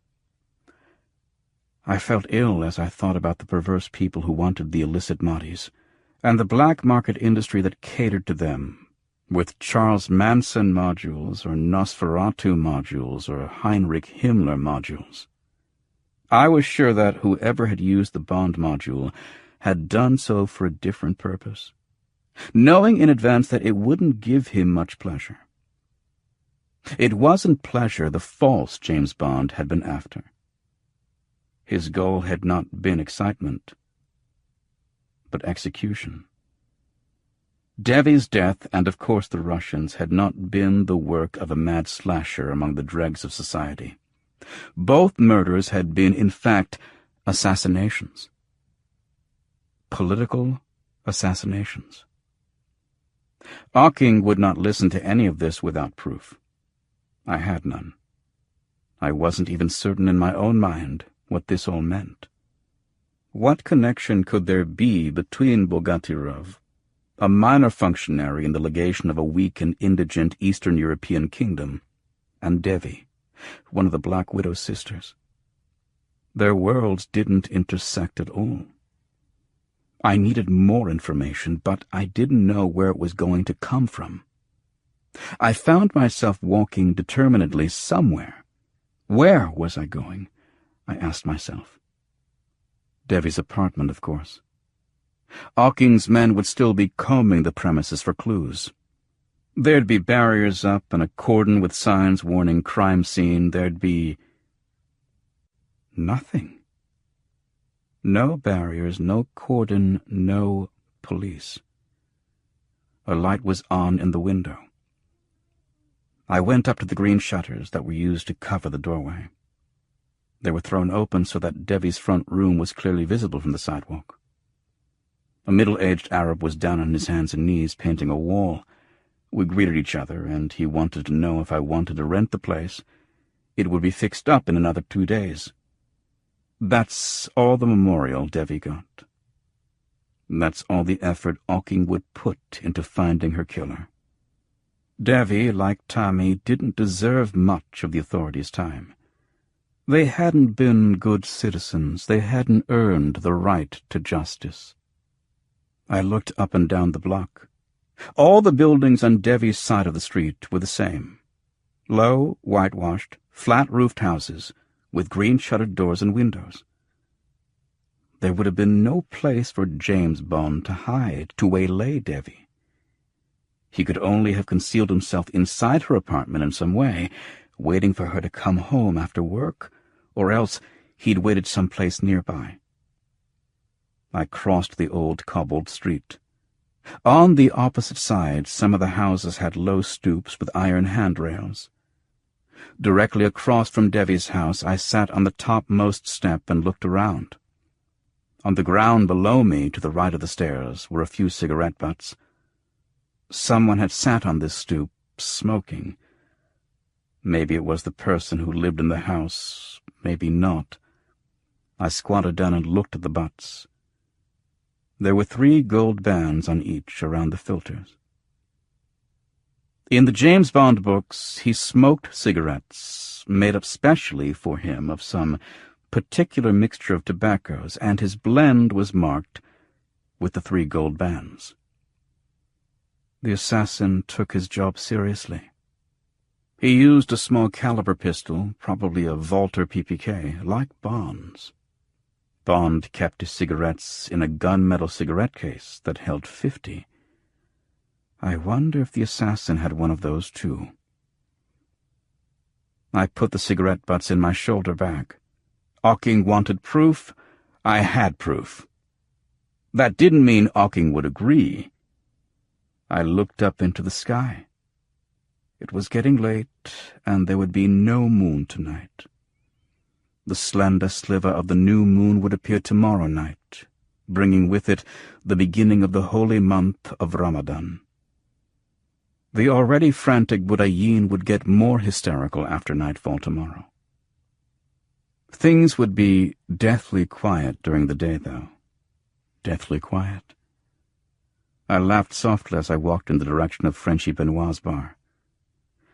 I'd seen enough of death, but the notion of peace and quiet sounded very inviting. What a fool I was. Chapter 7. Bismillah ar-Rahman ar-Rahim. In the name of Allah, the Compassionate, the Merciful. In the month of Ramadan, in which was revealed the Quran, a guidance for mankind, and clear proofs of the guidance, and the criterion of right and wrong. And whosoever of you is present, let him fast the month, and whosoever of you is sick or on a journey, let him fast the same number of days. Allah desireth for you ease. He desireth not hardship for you, and he desireth that ye should complete the period, and that ye should magnify Allah for having guided you, and that it may be that ye be thankful. That was the 185th verse of the Surah Al-Baqarah, the Cow, the second surah in the Noble Quran. The Messenger of God, may the blessing of Allah be on him and peace, gave directions for the observance of the holy month of Ramadan, the 9th lunar month of the Muslim calendar. This observance is considered one of the 5 pillars of Islam. During the month, Muslims are prohibited from eating, drinking, and smoking from dawn until sunset. The police and the religious leaders see that even those like myself, who are negligent at best about spiritual duties, comply. Nightclubs and bars are closed during the day, and the cafes and restaurants. It is forbidden to take so much as a sip of water until after dusk. When night falls, when it is proper to serve food, the Muslims of the city enjoy themselves. Even those who shun the Budayin the rest of the year may come and relax in a cafe. Night would replace day completely in the Muslim world during the month, were it not for the 5 times daily call to prayer. These must be heeded as usual. So the respectful Muslim rises at dawn and prays, but does not break his fast. His employer may let him go home for a few hours in the afternoon to nap, to catch up on the sleep he loses by staying awake into the early hours of the morning, taking his meals and enjoying what he cannot enjoy during the day. In many ways, Islam is a beautiful and elegant faith. But it is the nature of religions to put a higher premium on your proper attention to ritual than on your convenience. Ramadan can be very inconvenient to the sinners and scoundrels of the Budayin.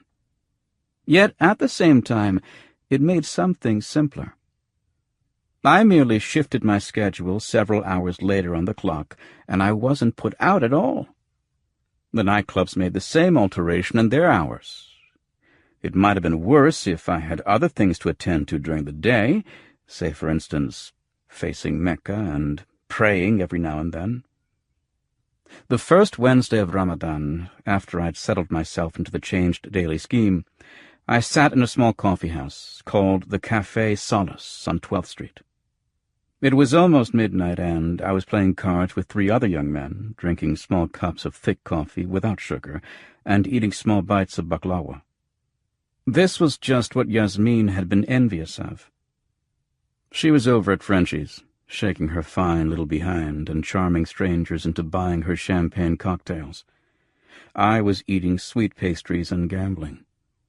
I didn't see anything wrong with taking it easy when I could, even if Yasmin still had to put in a long, exhausting 10 hours. It seemed to be the natural order of things. The 3 others at my table were a mixed collection. Mahmoud was a sex change, shorter than me but broader through the shoulders and hips. He had been a girl until 5 or 6 years ago. He'd even worked for Joe Mama for a while, and now he lived with a real girl who hustled in the same bar. It was an interesting coincidence.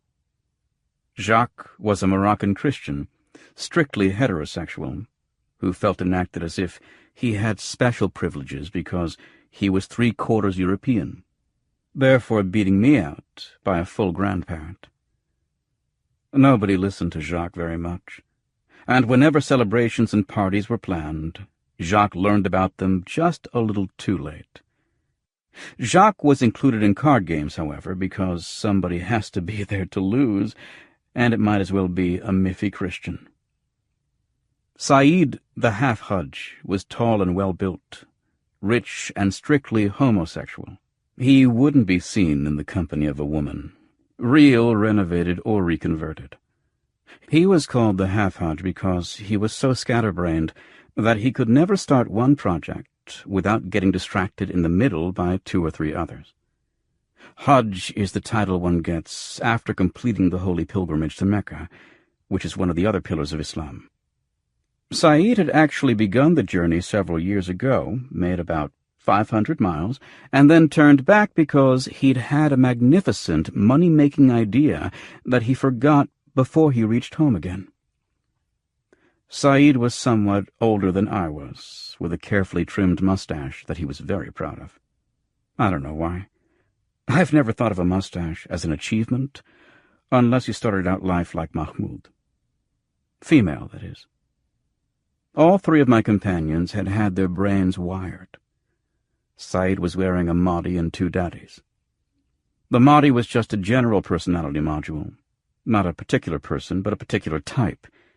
He was being strong, silent, rough trade today, and neither of the add-ons could have been giving him card-playing help. He and Jacques were making me and Mahmoud richer. These 3 ill-assorted louts were my best male friends. We wasted a lot of afternoons, or during Ramadan, late evenings together. I had 2 prime sources of information in the Burayin, these 3 and the girls in the clubs.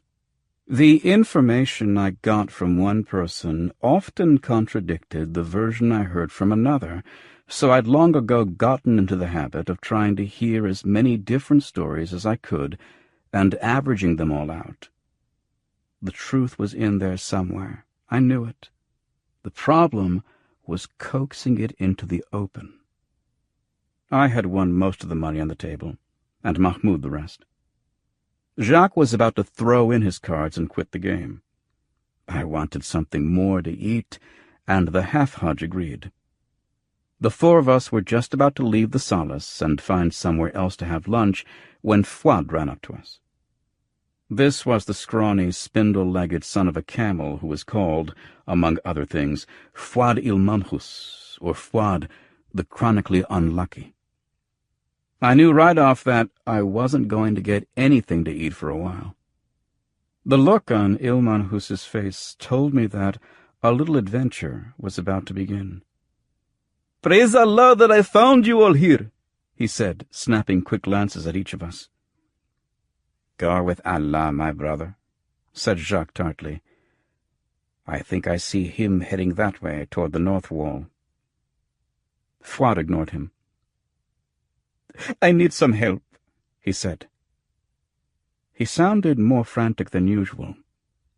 He has little adventures fairly often, but this time he seemed really upset. "What's wrong, Fuad?" I asked. He looked at me gratefully, like a child. "Some black bitch clipped me for 30 kyam." He spat on the ground.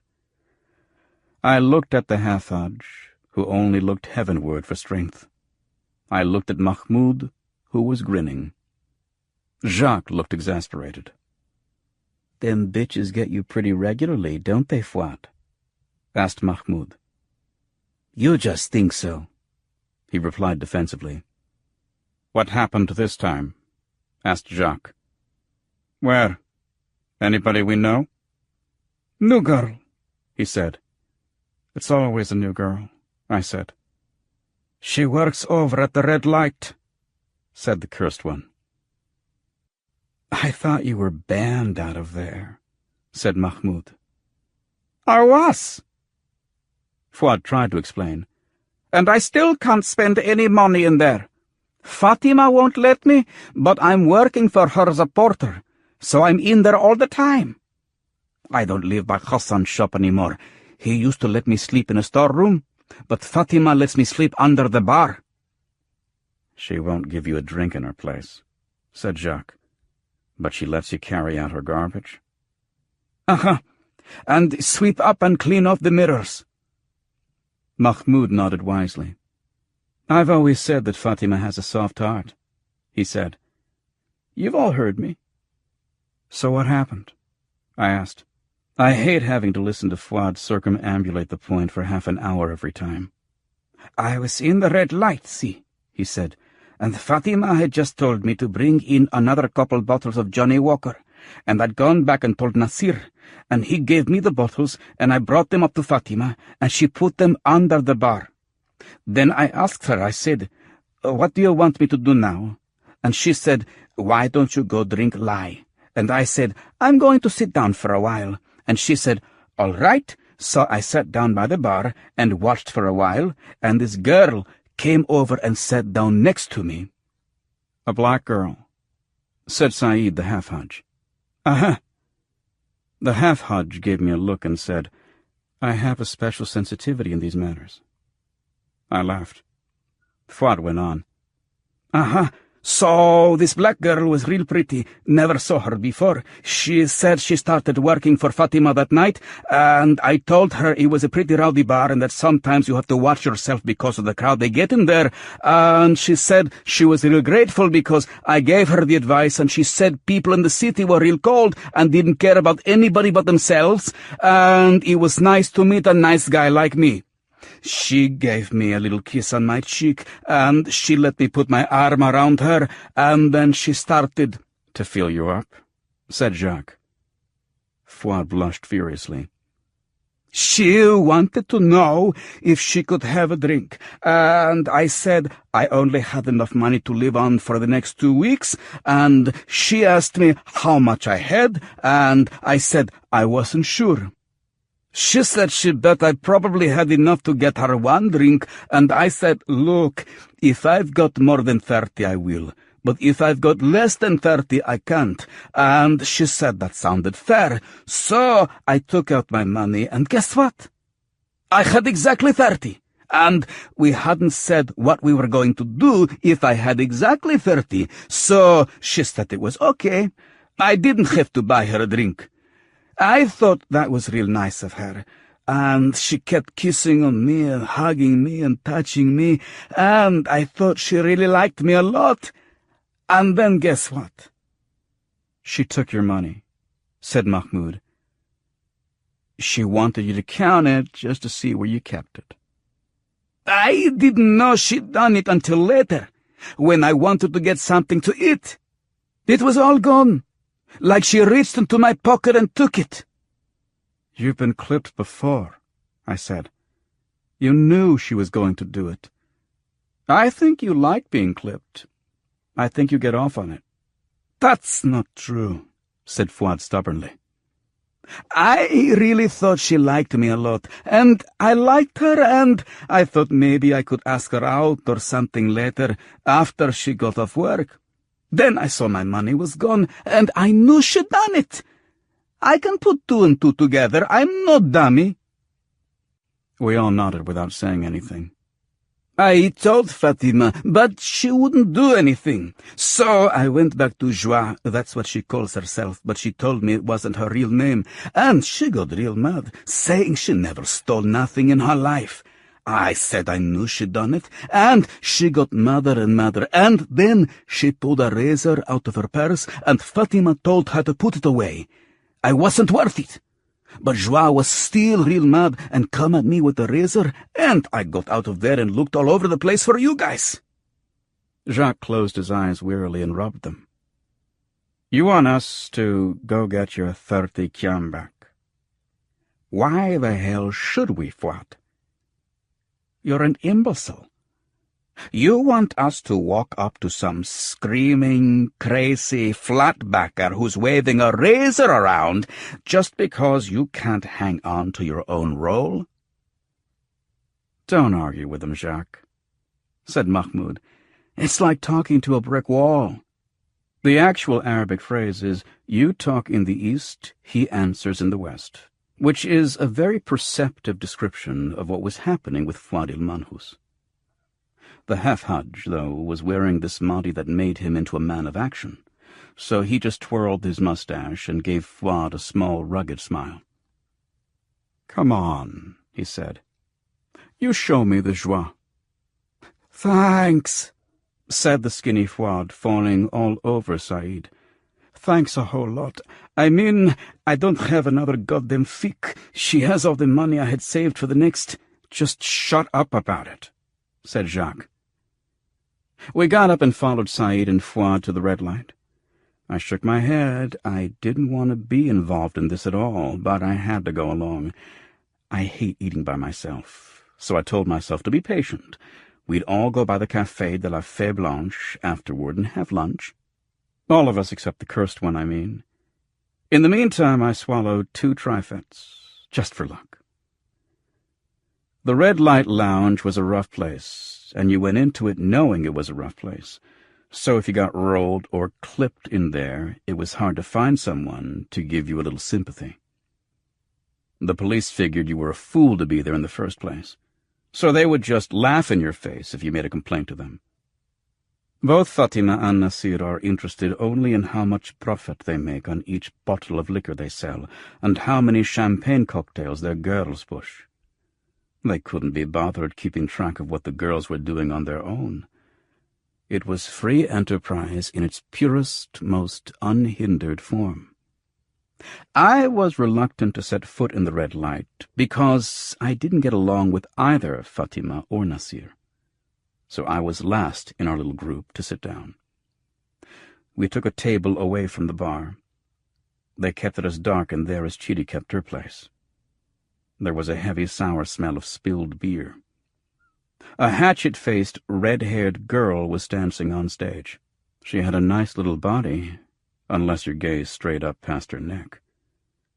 What she did on stage was designed to keep your attention away from her defects and focused intently on what she had to sell. Funya, her name was, I remembered. They called her Floor Show Funya, because her notion of dance was mostly horizontal, rather than in the customary upright position. It was still early in the night, so we ordered beers, but virile old Saeed the Hafaj, still listening to his manly Mahdi, got himself a double shot of wild turkey to go with his beer. No one asked the undernourished Fuad if he wanted anything. "That's her, over there," he said in a loud whisper, pointing to a short, plain girl who was working on a European in a business suit. "She's no girl," said Mahmoud. "Fuad, she's a Deb." "Don't you think I can tell the difference between a boy and a girl?" responded Fuad hotly. No one wanted to voice an opinion about that.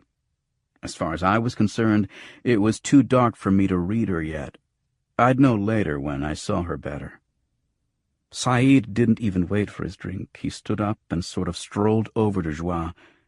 "You know, nothing can touch me because deep inside I'm Attila the Hun, and all you other faggots better watch your asses." He engaged Joie in conversation. I couldn't hear a word, and I didn't want to. Fuad followed the half-hutch like a pet lamb, piping up in his shrill voice now and then, agreeing vigorously with Saeed or denying vigorously the new whore. "I don't know nothing about this chump's dirty cum," she said. "She's got it! Look in her purse!" screeched the unlucky one. "I got more than that, you son of a bitch," cried Joie. "How you gonna prove some of it is yours?" Tempers were igniting fast. The half-hudge had the sense to turn and send Fuad back to our table, but Joie followed the scrawny fella, pushing him and calling him all kinds of foul names. I thought Fuad was almost on the verge of tears. Saeed tried to pull Joie away, and she turned on him. "When my people gets here, he's gonna climb into your ass!" she shouted. The half-hudge gave her one of his little heroic smiles. "We'll see about that when he gets here," he said calmly.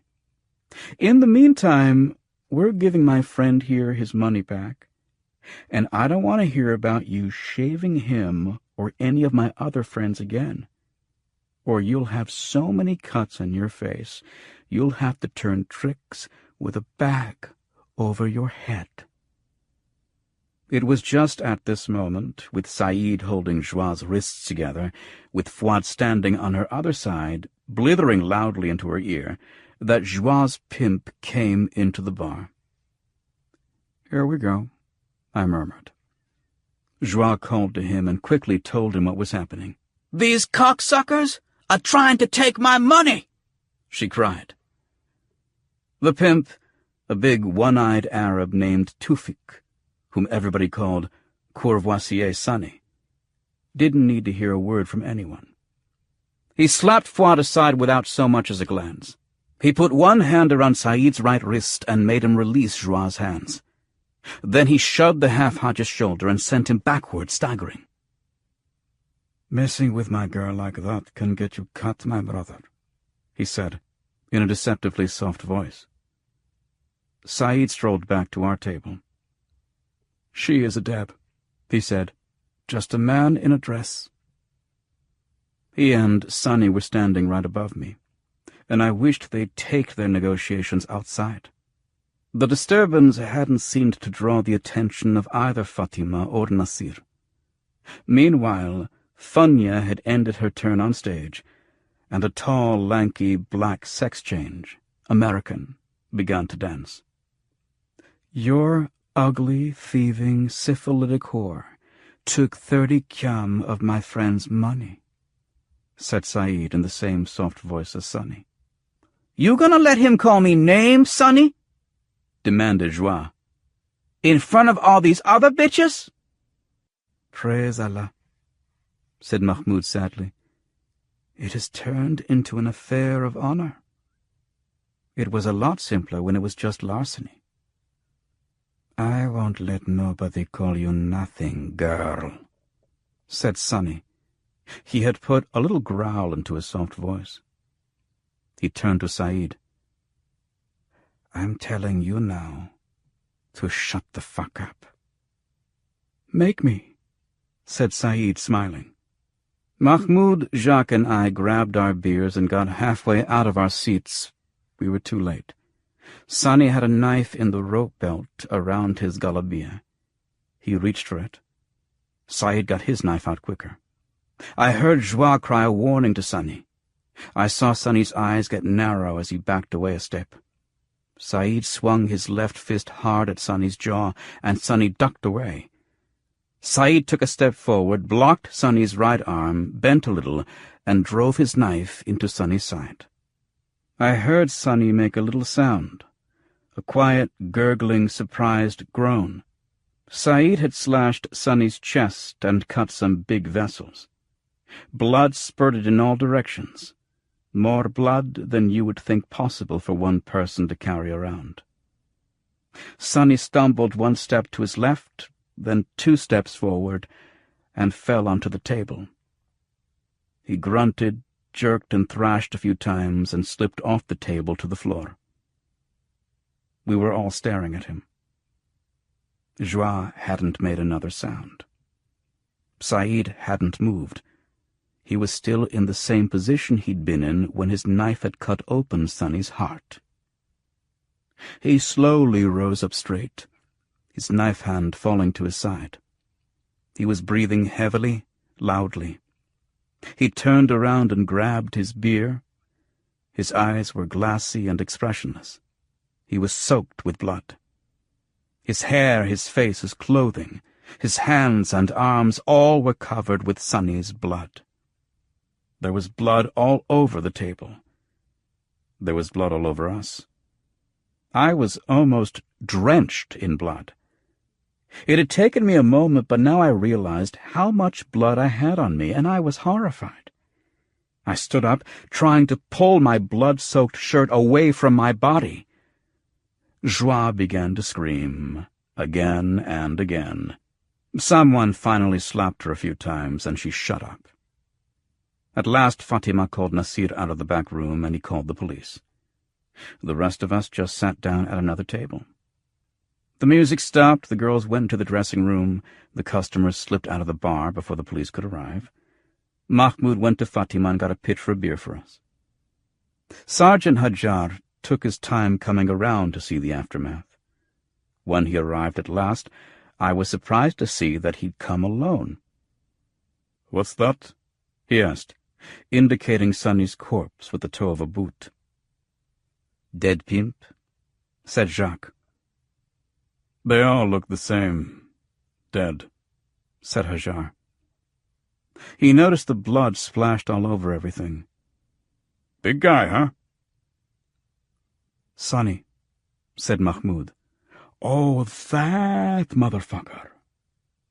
"He died for 30 lousy kyam," said Saeed, shaking his head unbelievingly. Hajar looked around the bar thoughtfully, then looked straight at me. "Audron," he said, stifling a yawn. "Come with me." He turned to walk back out of the bar. "Me?" I cried. "I didn't have anything to do with it." "With what?" asked Hajar, puzzled. "With that knifing." The hell with the knifing. You gotta come with me." He led me to his patrol car. He didn't care at all about this murder. If some rich bitch tourist gets done in, the police break their buns lifting fingerprints and measuring angles and interrogating everybody 20 or 30 times. But let someone nip this gorilla one-eyed stable boss, or Tammy or Devi, and the cops act as bored as an ox on a hill. Hajar wasn't going to question anybody or take pictures or anything. It wasn't worth his time. To the officials, Sonny had only gotten what he had coming. In Chiriga's philosophy, paybacks are a motherfucker. The police didn't mind if the whole Badayin decimated itself, one worthless degenerate at a time. Hajar locked me into the back seat, then slid behind the steering wheel. "Are you arresting me?" I asked. "Shut up, Odran." "Are you arresting me, you son of a bitch?" "No." That brought me up short. "Then what the hell are you holding me for? I told you I didn't have a goddamn thing to do with that killing in the bar." Hajar glanced back over his shoulder. "Will you forget about that pimp already?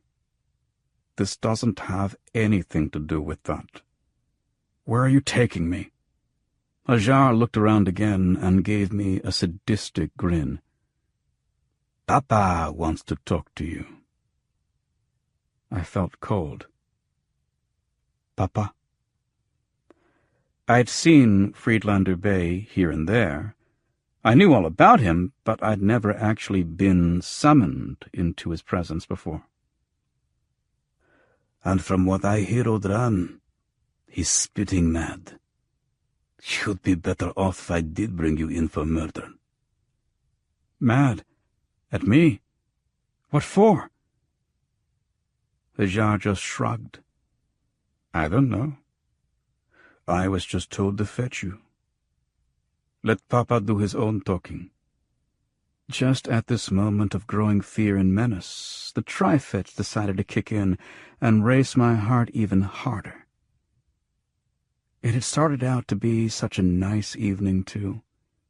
I'd won some money, I was looking forward to a pleasant meal, and Yasmin was going to spend the night again.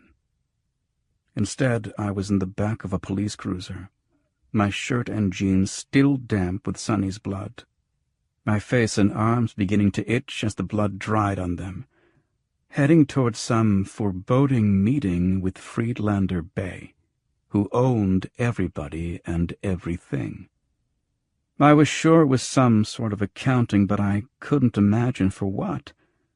I've always been extremely careful not to tread on Papa's toes. Hajar wouldn't tell me any more. He only grinned wolfishly and said that he wouldn't want to be in my boots. I didn't want to be in my boots either. But that's where I'd found myself too often lately. "It is the will of Allah," I murmured anxiously. "Nearer, my God, to thee." Chapter 8. Friedlander Bay lived in a large, white, towered mansion that might almost have qualified as a palace. It was a large estate in the middle of the city, only 2 blocks from the Christian quarter. I don't think anyone else had such a great expanse of property walled off. Papa's house made Cypolt's look like a Badawi tent. But Sergeant Hajar didn't drive me to Papa's house. We were going in the wrong direction. I mentioned this to Hajar, the bastard. "Let me do the driving," he said in a surly voice. He called me Il Maghrib. Maghrib may mean sunset, but it also refers to the vast, vague part of North Africa to the west, where the uncivilized idiots come from. Algerians, Moroccans, semi-human creatures like that. Lots of my friends will call me Il Maghrib or Maghrebi. And then it's only a nickname or an epithet. When Hajar used it, it was definitely an insult. "The house is back the other way about 2.5 miles, I said. "Don't you think I know that? Jesus Christ! Would I love to have you handcuffed to a pole for 15 minutes. Where on Allah's good green earth are you taking me? Hajar wouldn't answer any more questions, so I just gave up and watched the city go by. Riding with Hajar was a lot like riding with Bill. You didn't learn very much, and you weren't sure where you were going or how you were going to get there. The cop pulled into an asphalt driveway behind a cinder-block motel on the eastern outskirts of the city. The cinder blocks were painted a pale green, and there was a small, hand-lettered sign that said simply, "Motel, no vacancy." I thought a motel with a permanent no-vacancy sign was a trifle unusual. Hajar got out of the cop car and opened the back door. I slid out and stretched a little. The tri-fits had me humming in a high-velocity way. The combination of the drugs and my nervousness added up to a headache, a very sick stomach, and fidgeting that flirted with total emotional collapse. I followed Hajar to room 19 of the motel. He rapped on the door in some kind of signal. The door was opened by a hulking Arab who looked like a block of sandstone that walked. I didn't expect him to be able to talk or think. When he did, I was astonished. He nodded to Hajar, who didn't acknowledge it. The sergeant went back toward his car.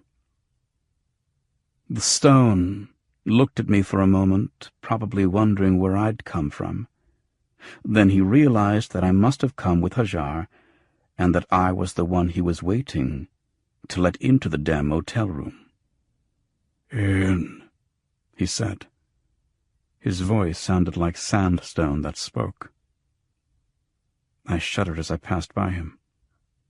There were 2 more men in the room, another stone that speaks on the far side, and Friedlander Bey, sitting at a folding table set up between the king-sized bed and the bureau.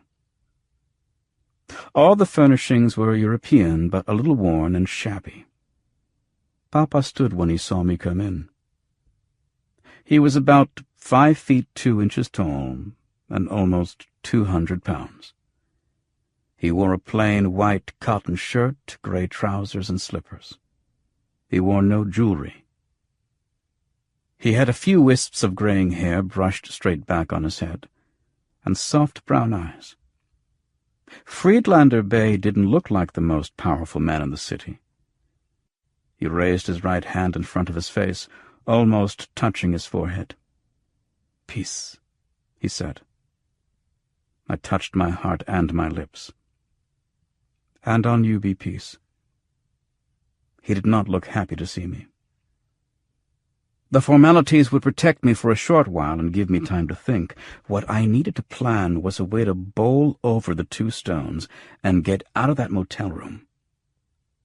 It was going to be a challenge. Papa seated himself at the table again. "May your day be prosperous," he said. He indicated the chair across from him. "May your day be prosperous and blessed," I said. As soon as I could, I was going to ask for a glass of water and take as many Paxium as I had with me. I sat down. His brown eyes caught mine and held them. "How is your health?" he asked. His voice was unfriendly. "Praise Allah," I said. I felt the fear growing. "We have not seen you in some time," said Friedlander Bey. "You have made us lonely." "May Allah never let you feel lonely." The second stone served coffee. Papa took a cup and sipped from it to show me it wasn't poisoned. Then he handed it to me. "Be pleased," he said. There was little hospitality in his voice. I took the cup. "May coffee be found forever in your house." We drank some coffee together. Papa sat back and regarded me for a moment. "You have honored us," he said at last. "May Allah preserve you." We had come to the end of the short form of the amenities. Things would begin to happen now. The first thing that happened was that I took out my pill case, dug up every tranquilizer I could find, and swallowed them with some more coffee. I took 14 Paxium. Some people would find that a large quantity. It wasn't for me. I know lots of people in the Budayin who can drink me under the table, Yasmin for one, but I bow to no one in my capacity for pills and caps. 14 10-milligram Paxium, if I was lucky, would only unscrew the tension a little. They wouldn't even begin to make me really tranquil. Right then, I'd need something with a little more velocity to it for that. 14 Paxium was barely Mach 1. Friedlander Bey held out his coffee cup to his servant, who refilled it. Papa sipped a little of it, watching me over the rim of the small cup. He set it down precisely and said, "You understand that I have a great number of people in my employ?" "Indeed, yes, O Sheikh," I said. "A great number of people who depend on me, not only for their livelihoods, but for much more. I am a source of security in their difficult world. They know that they may depend on me for wages and certain favors, as long as they perform their work for me in a satisfactory way." "Yes, O Sheikh." The blood drying on my face and arms irritated me. He nodded. "So when I learn that one of my friends has indeed been welcomed by Allah into paradise, I am distressed. I am concerned for the well-being of all who represent me in the city, from my trusted lieutenants down to the poorest and most insignificant beggar who aids me however he can." "You are the people's shield against calamity, O Sheikh." He waved a hand, tired of my interruptions. "Death is one thing, my nephew. Death comes to all. There is no one who can run from it. The jar cannot remain whole forever. We must learn to accept our eventual demise, and more, we must look forward to our eternal delight and refreshment in paradise. Yet death before death is due is unnatural. That is another thing completely. It is an affront to Allah and must be set right. One cannot recall the dead to life, but one can avenge a murder. Do you understand me?" "Yes, O Sheikh." It hadn't taken Friedlander Bey long to hear about Courvoisier Sonny's premature end. Nasir probably called Papa even before he called the police. "Then let me put this question to you. How does one revenge a murder?" There was a long glacial silence. There was only one answer, but I took a while to frame my reply in my mind. "O Sheikh," I said at last, "a death must be met with another death. That is the only revenge. It is written in the straight path. Retaliation is prescribed for you in the matter of the murdered. And also, one who attacketh you, attack him in like manner, as he attacked you.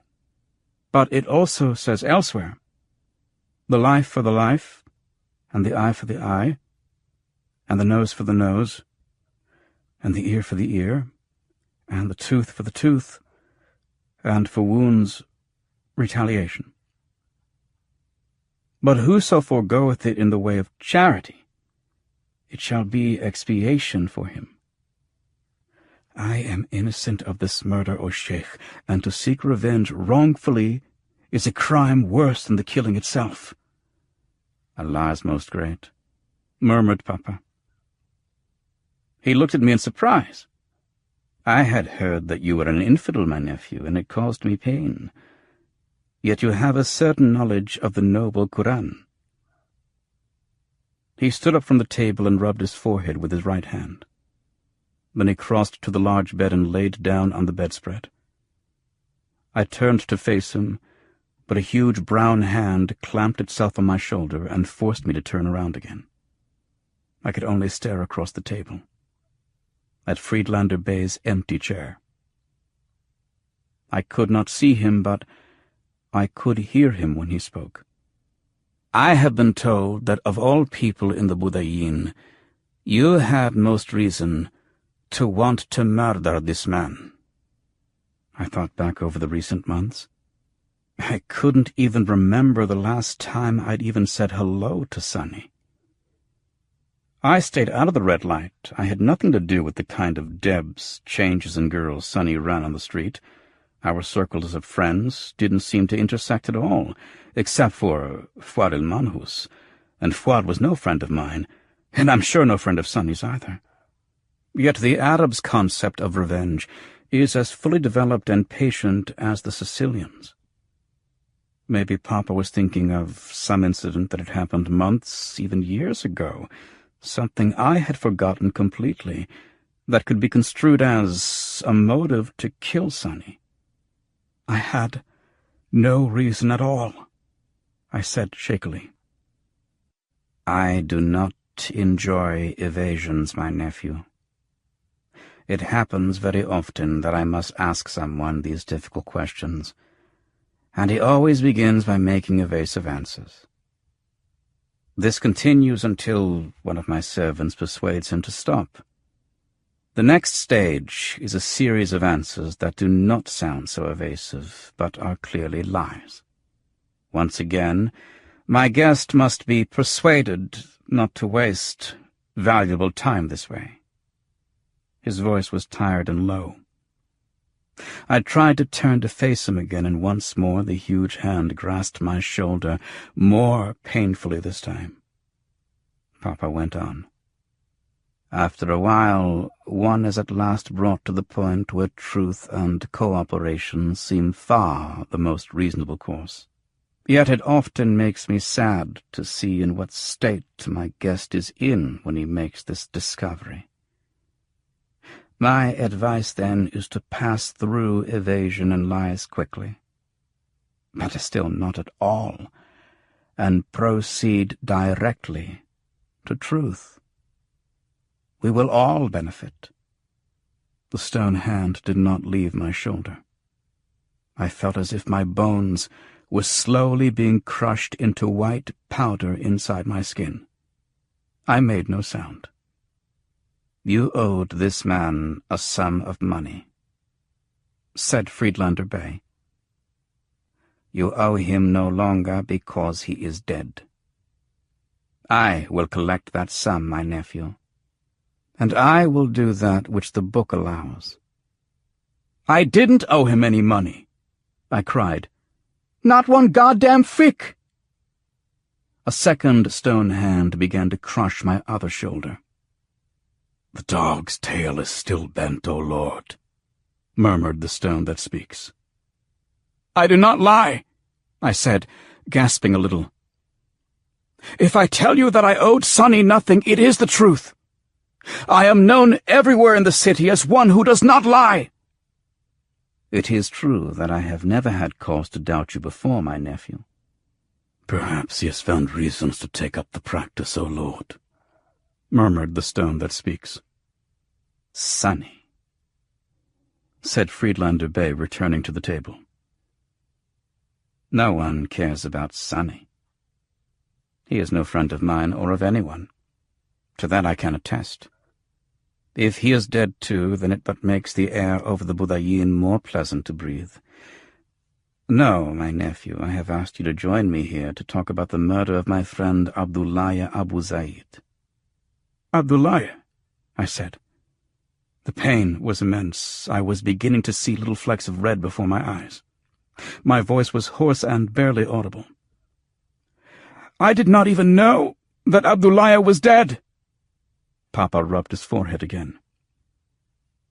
There have been several deaths recently among my friends.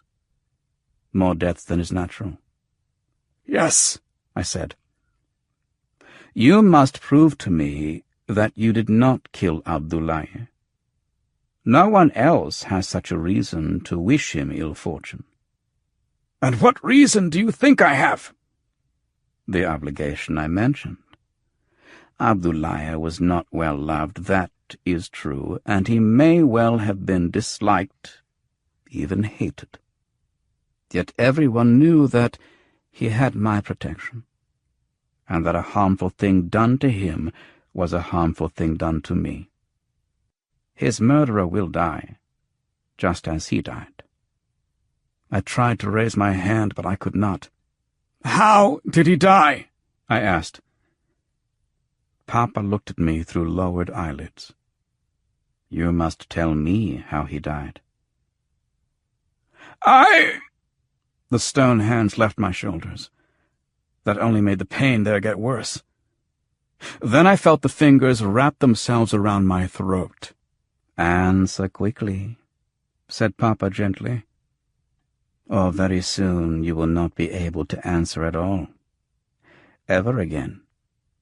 "Shot," I croaked. "Once. Small lead bullet." Papa made a slight flicking gesture with one hand. The stone fingers released my throat. No, he was not shot. Yet 2 other people have been killed with just such an antique weapon in the last fortnight. It is interesting to me that you know of that matter. One of them was under my protection." He paused, a thoughtful look on his face. His coarse, trembling hands played with his empty coffee cup. The pain receded quickly, although my shoulders would be sore for days. "If he was not shot," I said, "how was Abdullahi murdered?" His eyes jerked back to my face. "I am not yet certain that you are not his killer," he said. "You have said that I have the only motive, that I had an obligation to him. That obligation was paid several days ago. I owed him nothing." Papa's eyes opened wider. "You have some proof?"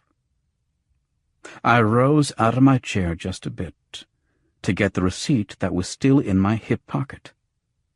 The stone hands returned to my shoulders instantly, but Papa waved them away again. "Hassan was there," I said. "He'll tell you." I dug into my pocket and took out the paper, opened it, and passed it across the table. Friedlander Bey glanced at it, then studied it more closely. He looked beyond me, over my shoulder, and made a small motion with his head. I turned around, and the stone had gone back to his post by the door. "Oh, Sheikh, if I may ask," I said, "who is it that told you of this debt? Who suggested to you that I was Abdullahi's murderer? It must be someone who did not know that I paid the debt in full." The old man nodded slowly, opened his mouth as if to tell me, then thought better of it. "Ask no more questions," he said. I took a deep breath and let it out. I wasn't out of this room safely yet. I had to remember that. I couldn't feel anything from the Paxium. Those tranquilizers had been a goddamn waste of money. Friedlander Bey looked down at his hands, which were toying again with his coffee cup. He signaled to the second stone, who filled the cup with coffee. The servant looked at me, and I nodded. He gave me another cupful. "Where were you?" asked Papa. "About 10 o'clock tonight." "I was in the Café Solace playing cards." "Ah. What time did you begin playing cards?" "About 8:30. "And you were in that café until midnight?" I thought back a few hours. It was about 12:30 when we all left the Solace and went over to the red light. Sonny was stabbed somewhere between 1 o'clock and 1:30, I'd say. "Old Ibrahim at the Solace would not dispute your story?" "No, he would not." Papa turned and nodded to the stone that speaks behind him. The stone used the room's telephone. A short time later he came to the table and murmured in Papa's ear, Papa sighed. "I'm very glad for you, my nephew, that you can account for those hours. Abdullahi died between 10 and 11 o'clock. I accept that you did not kill my friend." "Praise Allah the Protector," I said softly. "So I will tell you how Abdullahi died. His body was found by my subordinate, Hassan the Shiite. Abdullahi Abu Zaid was murdered in a most foul manner, my nephew. I hesitate to describe it, lest some evil spirit seize the notion and prepare the same fate for me." I recited Yasmin's superstitious formula, and that pleased the old man. "May Allah preserve you, my nephew," he said. "Abdullahi lay in the alley behind Hassan's shop, his throat slashed and blood smeared over him. There was little blood in the alley, however, so he was murdered in some other place and removed to the spot where Hassan found him. There were the horrible signs that he had been burned many times, on his chest, on his arms, on his legs, on his face, even upon his organs of procreation. When the police examined the body, Hassan learned that the filthy dog who murdered Abdullahi had first used my friend's body as a woman's. In the mouth and in the forbidden place of the sodomite, Hassan was quite distraught and had to be sedated. Papa looked deeply agitated himself as he told me this, as if he had never seen or heard anything so profoundly unnerving. I knew that he had become accustomed to death, that he had caused people to die, and that other people had died because of their association with him. Abdullahi's case, though, affected him passionately. It wasn't really the killing, it was the absolute and appalling disregard for even the most elementary code of conscience. Friedlander Bey's hands were shaking even worse than before. "It is the same way that Tamiko was killed," I said. Papa looked at me, unable to speak for a moment. "How did you come to be in possession of that information?" he asked. I could sense that he was playing again with the notion that I might be responsible for these killings. I seemed to have facts and details that otherwise shouldn't have been known to me. "I discovered Tammy's body," I said. "I reported it to Lieutenant Ocking." Papa nodded and looked down again. "I cannot tell you how filled with hatred I am," he said. "It makes me grieve. I have tried to control such feelings, to live graciously as a prosperous man, if that is the will of Allah, and to give thanks for my wealth and do Allah honor by harboring neither anger nor jealousy, yet my hand is always forced. Someone always tries to probe for my weakness. I must respond harshly, or lose all I have worked to attain. I wish only peace, and my reward is resentment. I will be avenged on this most abominable of butchers, my nephew. This mad executioner who defiles the holy work of Allah will die. By the sacred beard of the Prophet, I will have my vengeance!" I waited a moment until he had calmed himself a little. "O Sheikh," I said, "there have been 2 people murdered by leaden bullets, and 2 who have been tortured and bled in this same way. I believe there may be more deaths to come. I have been seeking a friend who has disappeared. She was living with Tamiko, and she sent me a frightened message. I fear for her life." Papa frowned at me. "I have no time for your troubles," he muttered. He was still preoccupied with the outrage of Abdullahi's death. In some ways, from the old man's point of view, it was even more frightening than what the same killer had done to Tamiko. I was prepared to believe that you were responsible, my nephew. If you had not proven your innocence, you would have died a lingering and terrible death in this room. I thank Allah that such an injustice did not occur. You seem to be the most likely person upon whom to direct my wrath, but now I must find another. It is only a matter of time until I discover his identity. His lips pressed together into a cruel, bloodless smile. You say you were playing cards at the Café Solace. Then the others with you will have the same alibi. Who were these men? I named my friends, glad to provide an explanation of their whereabouts. They would not have to face such an inquisition as this. Would you like some more coffee? Asked Friedlander Bey wearily. May Allah guide us, I have had enough, I said. May your times be prosperous, said Papa. He gave a heavy sigh. Go in peace. By your leave, I said, rising. May you arise in the morning in health. I thought of Abdullahi. Inshallah, I said. I turned, and the stone that speaks had already opened the door. I felt a great relief flood through me as I left the room. Outside, beneath the clear black sky pricked with bright stars, was Sergeant Hajar, leaning against his patrol car. I was surprised. I thought he'd gone back to the city long ago.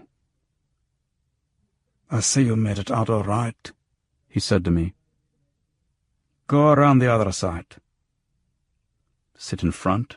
I asked. Yeah. We got into the car. I'd never sat in the front of a police car before. If my friends could only see me now. You want a smoke? Hajar asked, taking out a pack of French cigarettes. No, I don't do that, I said. He started the car and whipped it around in a tight circle, then headed back to the center of town, lights flashing and sirens screaming.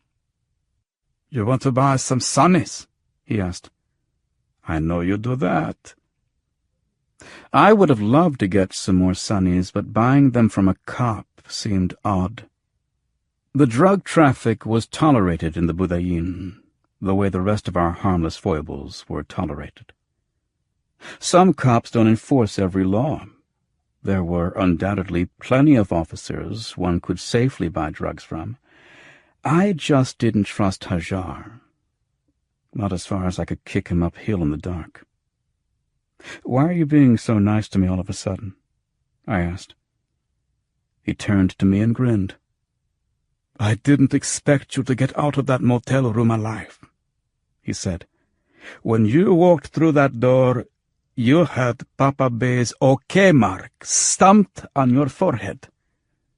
What's okay with Papa is okay with me. Get it? I got it. I had thought that Hajar worked for Lieutenant Ocking and the police force, but Hajar worked for Friedlander Bey all the way. Can you take me to Frenchie's? I said. Frenchie's? Your girlfriend works there, right? You keep up on things. He turned and grinned at me again. 6 kyom apiece. The sunnies. 6, I said. That's ridiculous. I can get them for 2.5. Are you crazy? There's nowhere in the city you can get them less than 4, and you can't get them. All right, I said. I'll give you 3 kyom each. Hajar rolled his eyes upward. Don't bother, he said in a disgusted voice. Allah will grant me a sufficient living without you. What is your lowest price? I mean your lowest. Offer whatever you think is fair. 3 kyom, I said again. Because it's between you and me, said Hajar seriously. I'll go as low as 5.5. 3.5. If you won't take my money, I can find somebody who will. Allah will sustain me. I hope your dealing goes well. What the hell, Hajar? Okay, 4. What? You think I'm making you a present of this? There's no present at these prices. 4.5. Does that satisfy you? All right. I'll take my consolation from gut. No gain to me, but give me the money and that ends it. And that is the way Arabs in the city bargain, in a souk over a beaten brass vase, or in the front seat of a cop car. I gave him 100 kyam, and he gave me 23 sunnies. He reminded me 3 times on the way to Frenchie's that he had thrown in 1 free as a gift. When we got to the Budayin, he didn't slow down. He squealed through the gate and shot up the street, predicting amiably that everyone would get out of his way. Almost everyone did. When we got to Frenchie's, I started to get out of the car. "Hi," he said in a hurt tone of voice. "Aren't you going to buy me a drink?" Standing in the street, I slammed the door closed and leaned down to look in through the window. I just can't do that, as much as I would like to. If my friend saw me drinking with a cop, well, think what that would do to my reputation. Business is business, Hajar. He grinned. And auction is auction. I know. I hear that all the time. See you around. And he whipped the patrol car around again and bellowed off down the street. I was already sitting down at Frenchie's bar when I remembered all the blood on my clothes and my body. It was too late. Yasmin had already spotted me. I groaned. I needed something to set me up for the scene that was fast approaching. Fortunately, I had all these sunnies. Chapter 9. I was wakened once again by the ringing of my telephone. It was simpler to find it this time. I no longer owned the jeans it had been clipped to the previous night, or the shirt I'd been wearing. Yasmin had decided that it would be much easier to dispose of them entirely than to try to wash the stains out. Besides, she said, she didn't want to think about Sunny's blood every time she ran her fingernails up my thigh. I had other shirts. The jeans were another matter. Finding a new pair was the first order of business for that Thursday. Or so I had planned. The phone call changed that. "Yeah," I said. "Hello. Welcome. How are you?" "Praise Allah," I said. "Who is this?" "I ask your pardon, O clever one. I thought you would recognize my voice. This is Hassan." I squeezed my eyes shut and opened them. "Hello, Hassan," I said. "I heard about Abdullaya last night from Friedlander Bay. The consolation is that you are well." "May Allah bless you, my dear." "Indeed, I am calling you to relay an invitation from Friedlander Bay. He desires that you come to his house and take breakfast with him. He will send a car and driver." This was not my favorite way to begin a day. I thought I persuaded him last night that I was innocent. Hassan laughed. "You have nothing to worry yourself about. This is purely a friendly invitation. Friedlander Bey would like to make amends for the anxiety he may have caused you. Also, there are 1 or 2 things he would like to ask of you. There may be a large amount of money in it for you, Marid, my son." I had no interest in taking Papa's money, but I could not turn down his invitation. That was just not done in Papa's city. "When will the car be here?" I asked. "Very soon. Refresh yourself and then listen closely to whatever suggestions Friedlander Bay makes. You will profit from them if you're wise." "Thank you, Hassan," I said. "No thanks are needed," he said, hanging up. I laid back on the pillow and thought. I had promised myself years ago that I would never take Papa's money, even if it represented legitimate pay for a service rendered. Accepting it put you in that broad category of his friends and representatives. I was an independent operator, but if I wanted to maintain that status, I'd have to walk carefully this afternoon. Yasmin was still asleep, of course, and I did not disturb her. Frenchie's did not open until after sundown. I went to the bathroom and washed my face and brushed my teeth. I would have to go to Papa's dressed in the local costume. I shrugged. Papa would probably interpret that as a compliment. That reminded me that I ought to take some small gift with me. This was an entirely different sort of interview than last night's. I finished my brief toilet and dressed, leaving off the keffiyeh and wearing instead the knitted skullcap of my birthplace. I packed my shoulder bag with money, my telephone, and my keys, looked around the apartment with a vague feeling of foreboding, and went outside. I should have left a note telling Yasmin where I was going, but it occurred to me that if I never came home, the note wouldn't do me any good. There was a warm, late-afternoon sun shower falling. I went to a shop nearby and bought a basket of mixed fruits, then walked back to my apartment building. I enjoyed the fresh, clean smell of the rain on the sidewalk. I saw a long black limousine waiting for me, its engine thrumming. A uniformed driver stood in the doorway of my building, out of the light rain. He saluted me as I got nearer, and he opened the expensive car's rear door. I got in, addressed a silent prayer to Allah, and heard the door slam. A moment later the car was in motion, heading toward Friedlander Bay's great house. There was a uniformed guard at the gate in the high ivy-covered wall, who passed the limousine through. The pebble-paved driveway curved gracefully through carefully tended landscaping. There was a profusion of bright tropical flowers blooming all around, and behind them tall date palms and banana plants. The effect was more natural and more cheering than the artificial arrangements around Lutz Seipolt's place. We drove slowly, the tires of the car making loud popping sounds on the gravel. Inside the wall everything was quiet and still, as if Papa had succeeded in keeping out the city's noise and clamor as well as unwanted visitors. The house itself was only 2 stories high, but it rambled over quite an expensive plot of midtown real estate. There were several towers, no doubt, with guards in them too, and Friedlander Bay's home had its own minaret.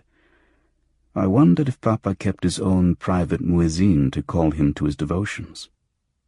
The driver pulled to a stop before the wide marble stairs of the front entrance. Not only did he open the car's rear door for me, but he also accompanied me up the stairs. It was he who rapped on the estate's polished mahogany door. A butler or some other servant opened the door, and the driver said, "The master's guest." Then the driver went back to the car, the butler bowed me in, and I was standing in Friedlander Bay's house. The beautiful door closed softly behind me, and the cool, dry air caressed my perspiring face. The house was faintly perfumed with incense. "This way, please," said the butler. "The master is at his prayers just now. You may wait in this antechamber." I thanked the butler, who sincerely wished that Allah do all sorts of wonderful things for me. Then he disappeared, leaving me alone in the small room. I walked about, casually admiring the lovely objects Papa had acquired during his long, dramatic life. At last, a communicating door opened, and one of the stones signaled to me. I saw Papa inside, folding his prayer rug and putting it away in a cabinet. There was a mihrab in his office, the semicircular recess you find in every mosque, indicating the direction of Mecca. Friedlander Bey turned to face me, and his plump, grave face brightened with a genuine smile of welcome. He came toward me and greeted me. We proceeded through all the formalities. I offered him my gift, and he was delighted. "The fruits look succulent and tempting," he said, putting the basket on a low table. "I will enjoy them after the sun sets, my nephew. It was kind of you to think of me. Now will you make yourself comfortable? We must talk, and when it is proper, I beg that you will join me at breakfast." He indicated an antique lacquered divan that looked like it was worth a small fortune. He relaxed on its mate, facing me across several feet of exquisite pale blue and gold rug. I was waiting for him to begin the conversation. He stroked his cheek and looked at me as if he hadn't done enough of that last night. "I can see by your coloring that you are a Maghrib," he said. "Are you Tunisian?" "No, O Sheikh, I was born in Algeria." "One of your parents was surely of Berber heritage." That rankled me a little. There are long-standing historical reasons for the irritation, but they're ancient and tedious and of no relevance now. I avoided the whole Berber-Arab question by saying, "I am a Muslim, O Sheikh, and my father was French." "There is a saying," said Friedlander Bey, "that if you ask a mule of his lineage, he will say only that one of his parents was a horse." I took that as a mild reproof. The reference to mules and to asses is more meaningful if you consider, as all Arabs do, the donkey, like the dog, to be among the most unclean of animals. Papa must have seen that he had only irked me more, because he laughed softly and waved a hand.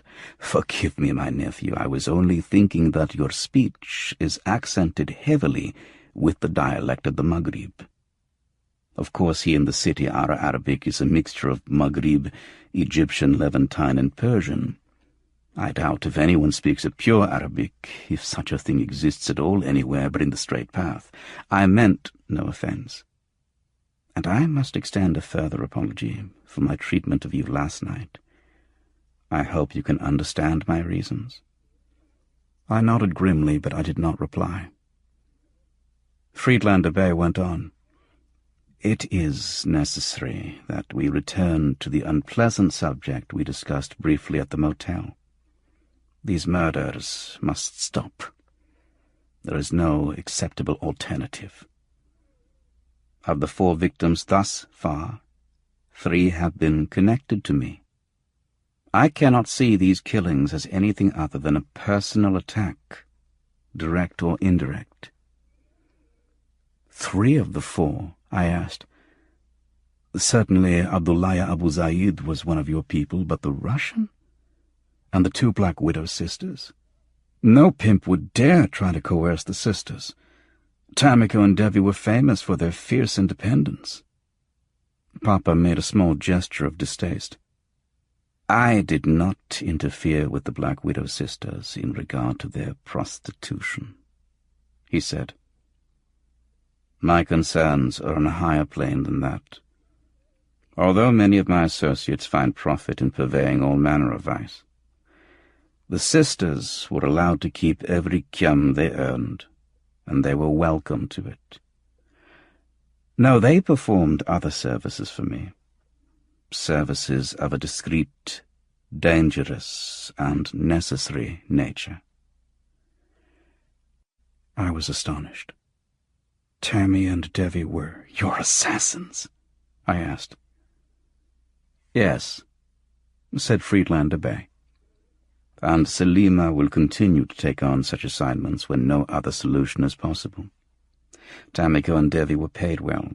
They had my complete trust and confidence, and they always gave excellent results. Their deaths have caused me no little anguish. It is not a simple matter to replace such artists, particularly ones with whom I enjoyed such a satisfactory working partnership."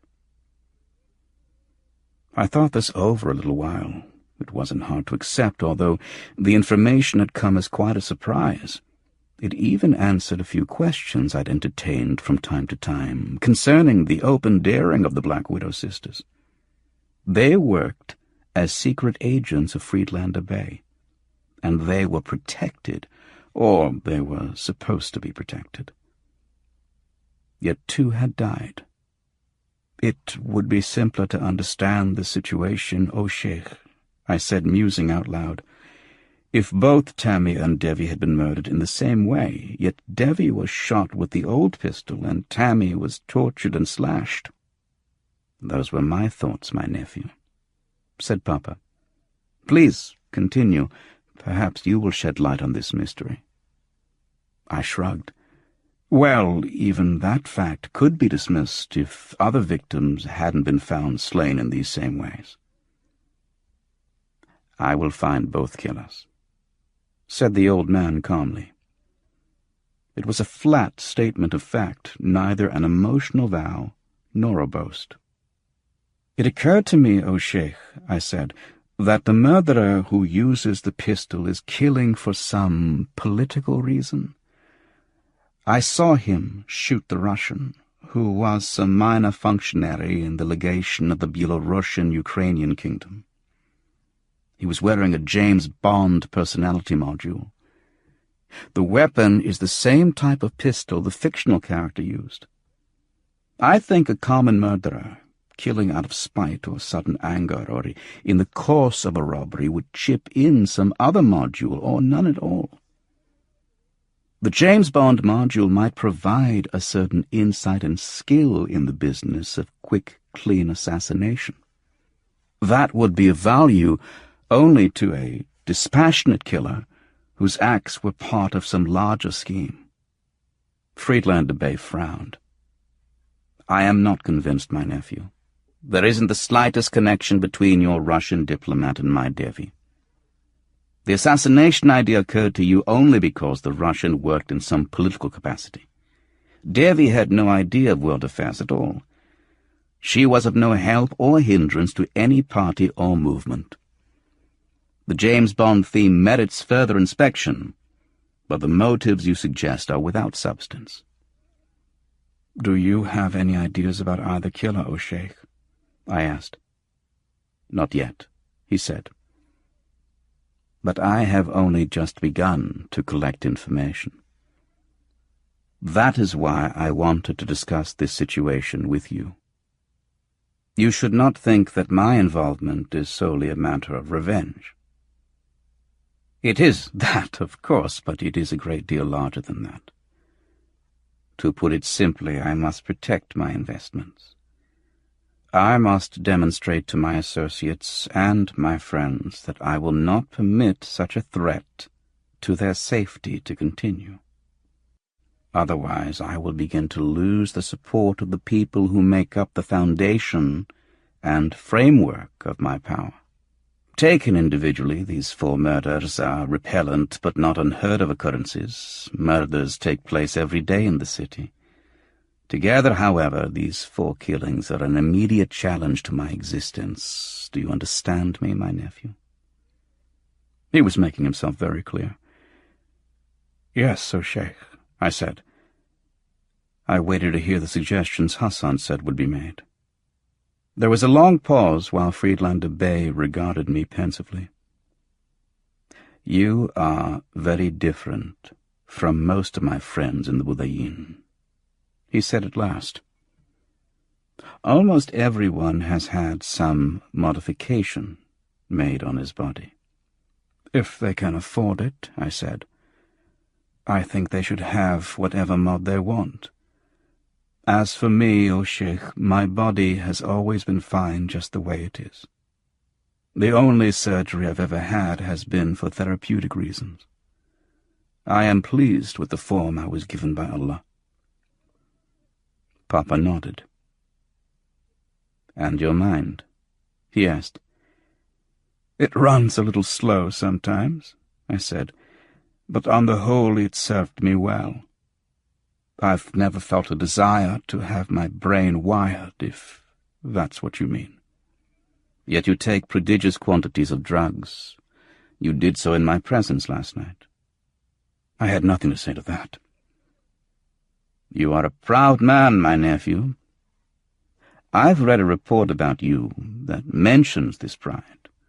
You find excitement in contests of wit and will and physical prowess with people who have the advantage of modular personalities and other software add-ons. It is a dangerous diversion, but you seem to have emerged unscathed. A few painful memories flashed through my mind. I've been scathed, O Sheikh, more than a few times. He laughed. Even that has not prompted you to modify yourself. Your pride takes the form of presenting yourself, as the Christians say in some context, as being in the world but not of it. Untempted by its treasures and untouched by its evils, that's me. My ironic tone was not lost on Papa. I would like you to help me, Marid Odran, he said.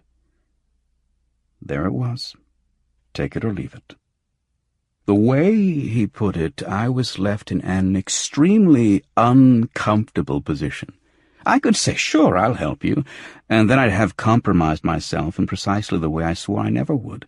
Or I could say, no, I won't help you, and I'd have offended the most influential person in my world. I took a couple of long, slow breaths while I sorted out my answer.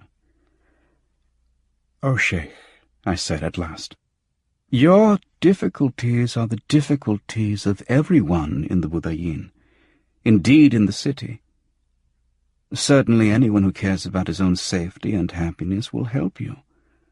I will help you all that I can. But against the men who have murdered your friends, I doubt that I can be of much use." Papa stroked his cheek and smiled. "I understand that you have no wish to become one of my associates.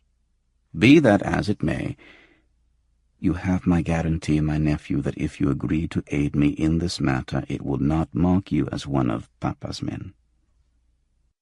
Your pleasure is in your freedom and independence, and I would not take that from one who does me a great favor." I wondered if he was implying that he might take away the freedom from one who refused to perform the favor. It would be child's play for Papa to steal my liberty. He could accomplish that by simply planting me forever, deep beneath the tender grass in the cemetery, where the street comes to its end. Baraka, an Arabic word that is very difficult to translate. It can mean magic or charisma, or the special favor of God. Places can have it, shrines are visited and touched in the hope that some of the baraka will rub off. People can have baraka. The dervishes, in particular, believe that certain fortunate people are specially blessed by Allah, and are therefore worthy of singular respect in the community. Friedlander Bey had more baraka than all the stone shrines in the Maghrib. I can't say if it was baraka that made him what he was, or if he attained the baraka as he attained his position and influence. Whatever the explanation, it was very difficult to listen to him and deny him what he asked. "How can I help you?" I said. I felt hollow inside, as if I had made a great surrender. "I want you to be the instrument of my vengeance, my nephew," he said. I was shocked. No one knew better than I how inadequate I was to the task he was giving me. I had tried to tell him that already, but he'd only brushed aside my objections as if they were just some form of false modesty. My mouth and throat were dry. "I have said that I will help you, but you ask too much of me. You have more capable people in your employ." "I have stronger men," said Papa. "The two servants you met last night are stronger than you, but they lack intelligence. Hassan the Shiite has a certain shrewdness, but he is not otherwise a dangerous man. I have considered each of my friends, O my beloved nephew, and I have made this decision. None but you offers the essential combination of qualities I seek. Most important, I trust you. I cannot say the same of many of my associates. It is a sad thing to admit. I trust you because you do not care to rise in my esteem. You do not try to ingratiate yourself with me for your own ends. You are not a truckling leech of which I have more than my share. For the important work we must do, I must have someone about whom I have no doubts. That is one of the reasons our meeting last night was so difficult for you. It was an examination of your inner worth. I knew when we parted that you were the man I sought. You do me honor, O Sheikh. But I am afraid I do not share your confidence. He raised his right hand, and it trembled visibly. I have not finished my speech, my nephew. There are further reasons why you must do as I ask, reasons that benefit you, not me. You tried to speak of your friend Nicky last night, and I would not permit it. I ask your forgiveness again. You were quite correct in your concern for her safety. I am certain that her disappearance was the work of one or the other of these murderers. Perhaps she herself has already been slain, Allah grant that it not be true, I cannot say. Yet if there is any hope of finding her alive, it is in you. With my resources, together we will find the killers. Together we will deal with them as the wise mention of God directs. We will prevent Nicky's death if we can, and who can say how many other lives we may save? Are these not worthy goals? Can you still hesitate? It was all very flattering, I suppose. But I wished like hell that Papa had picked somebody else. Saeed would have done a good job, especially with his ass-kicking Mahdi chipped in. There was nothing I could do now, though, except agree. I will do my best for you, O Sheikh, I said reluctantly. But I do not abandon my doubts. That is well, said Friedlander Bey. Your doubts will keep you alive longer. I really wished he hadn't added that last word. He sounded as if I couldn't survive no matter what I did, but my doubts would keep me around to watch myself suffer. It will be as Allah wills, I said. May the blessing of Allah be on you. Now we must discuss your payment. That surprised me, too. I had no thought of payment, I said. Papa acted as if he did not hear. One must eat, he said simply. You shall be paid 100 kyam a day until this affair is concluded. Concluded is right. Until either we put an end to the two murdering sons of bitches or one of them puts an end to me. I did not ask for such a wage, I said. 100 a day, well, Papa had said one must eat. I wondered what he thought I was accustomed to eating. Again he ignored me. He gestured to the stone that speaks, who approached and handed Friedlander Bey an envelope. Here is 700 kyam, Papa said to me. Your pay for the first week. He gave the envelope back to the stone, who brought it to me. If I took the envelope, it was a symbol of my complete acceptance of Friedlander Bey's authority.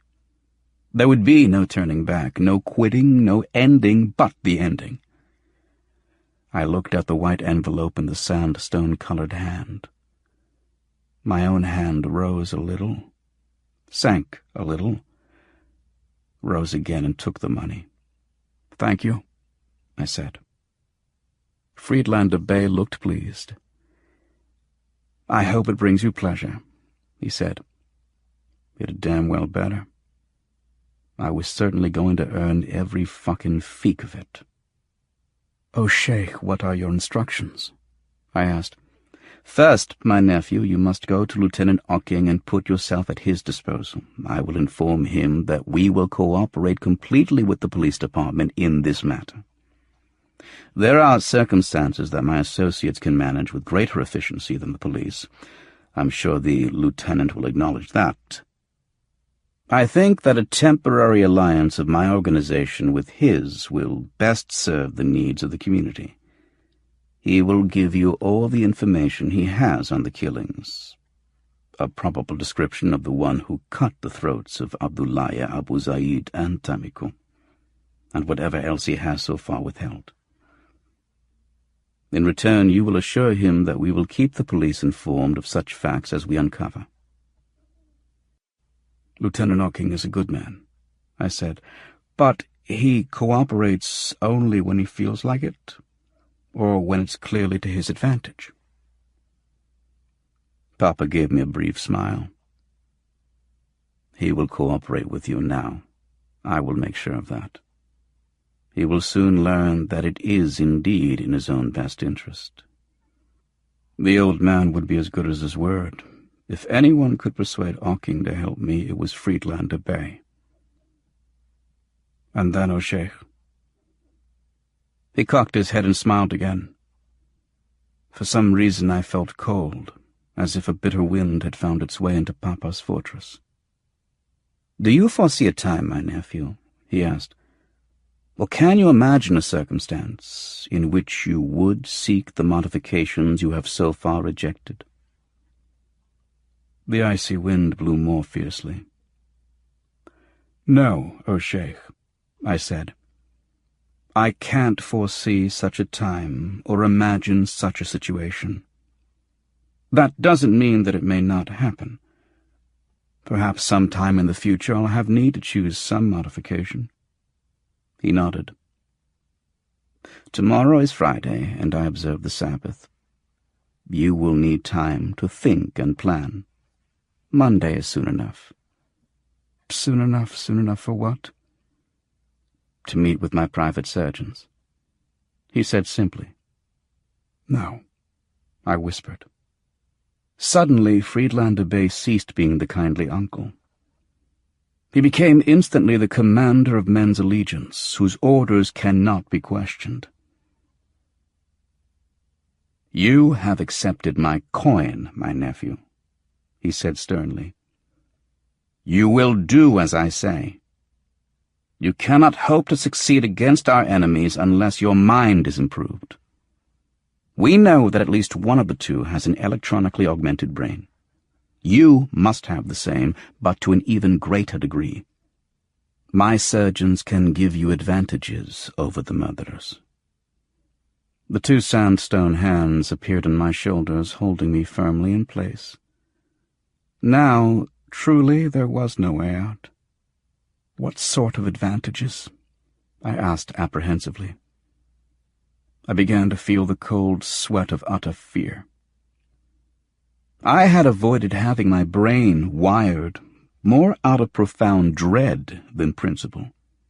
The idea produced terror in me, amounting to an irrational, paralyzing phobia. "The surgeons will explain it all to you," said Papa. "O'Sheikh," I said, my voice breaking, "I do not wish this." "Events have moved beyond your wishing," he replied. "You will change your mind on Monday." Now I thought, it won't be me. It will be Friedlander Bey and his surgeons who will change my mind.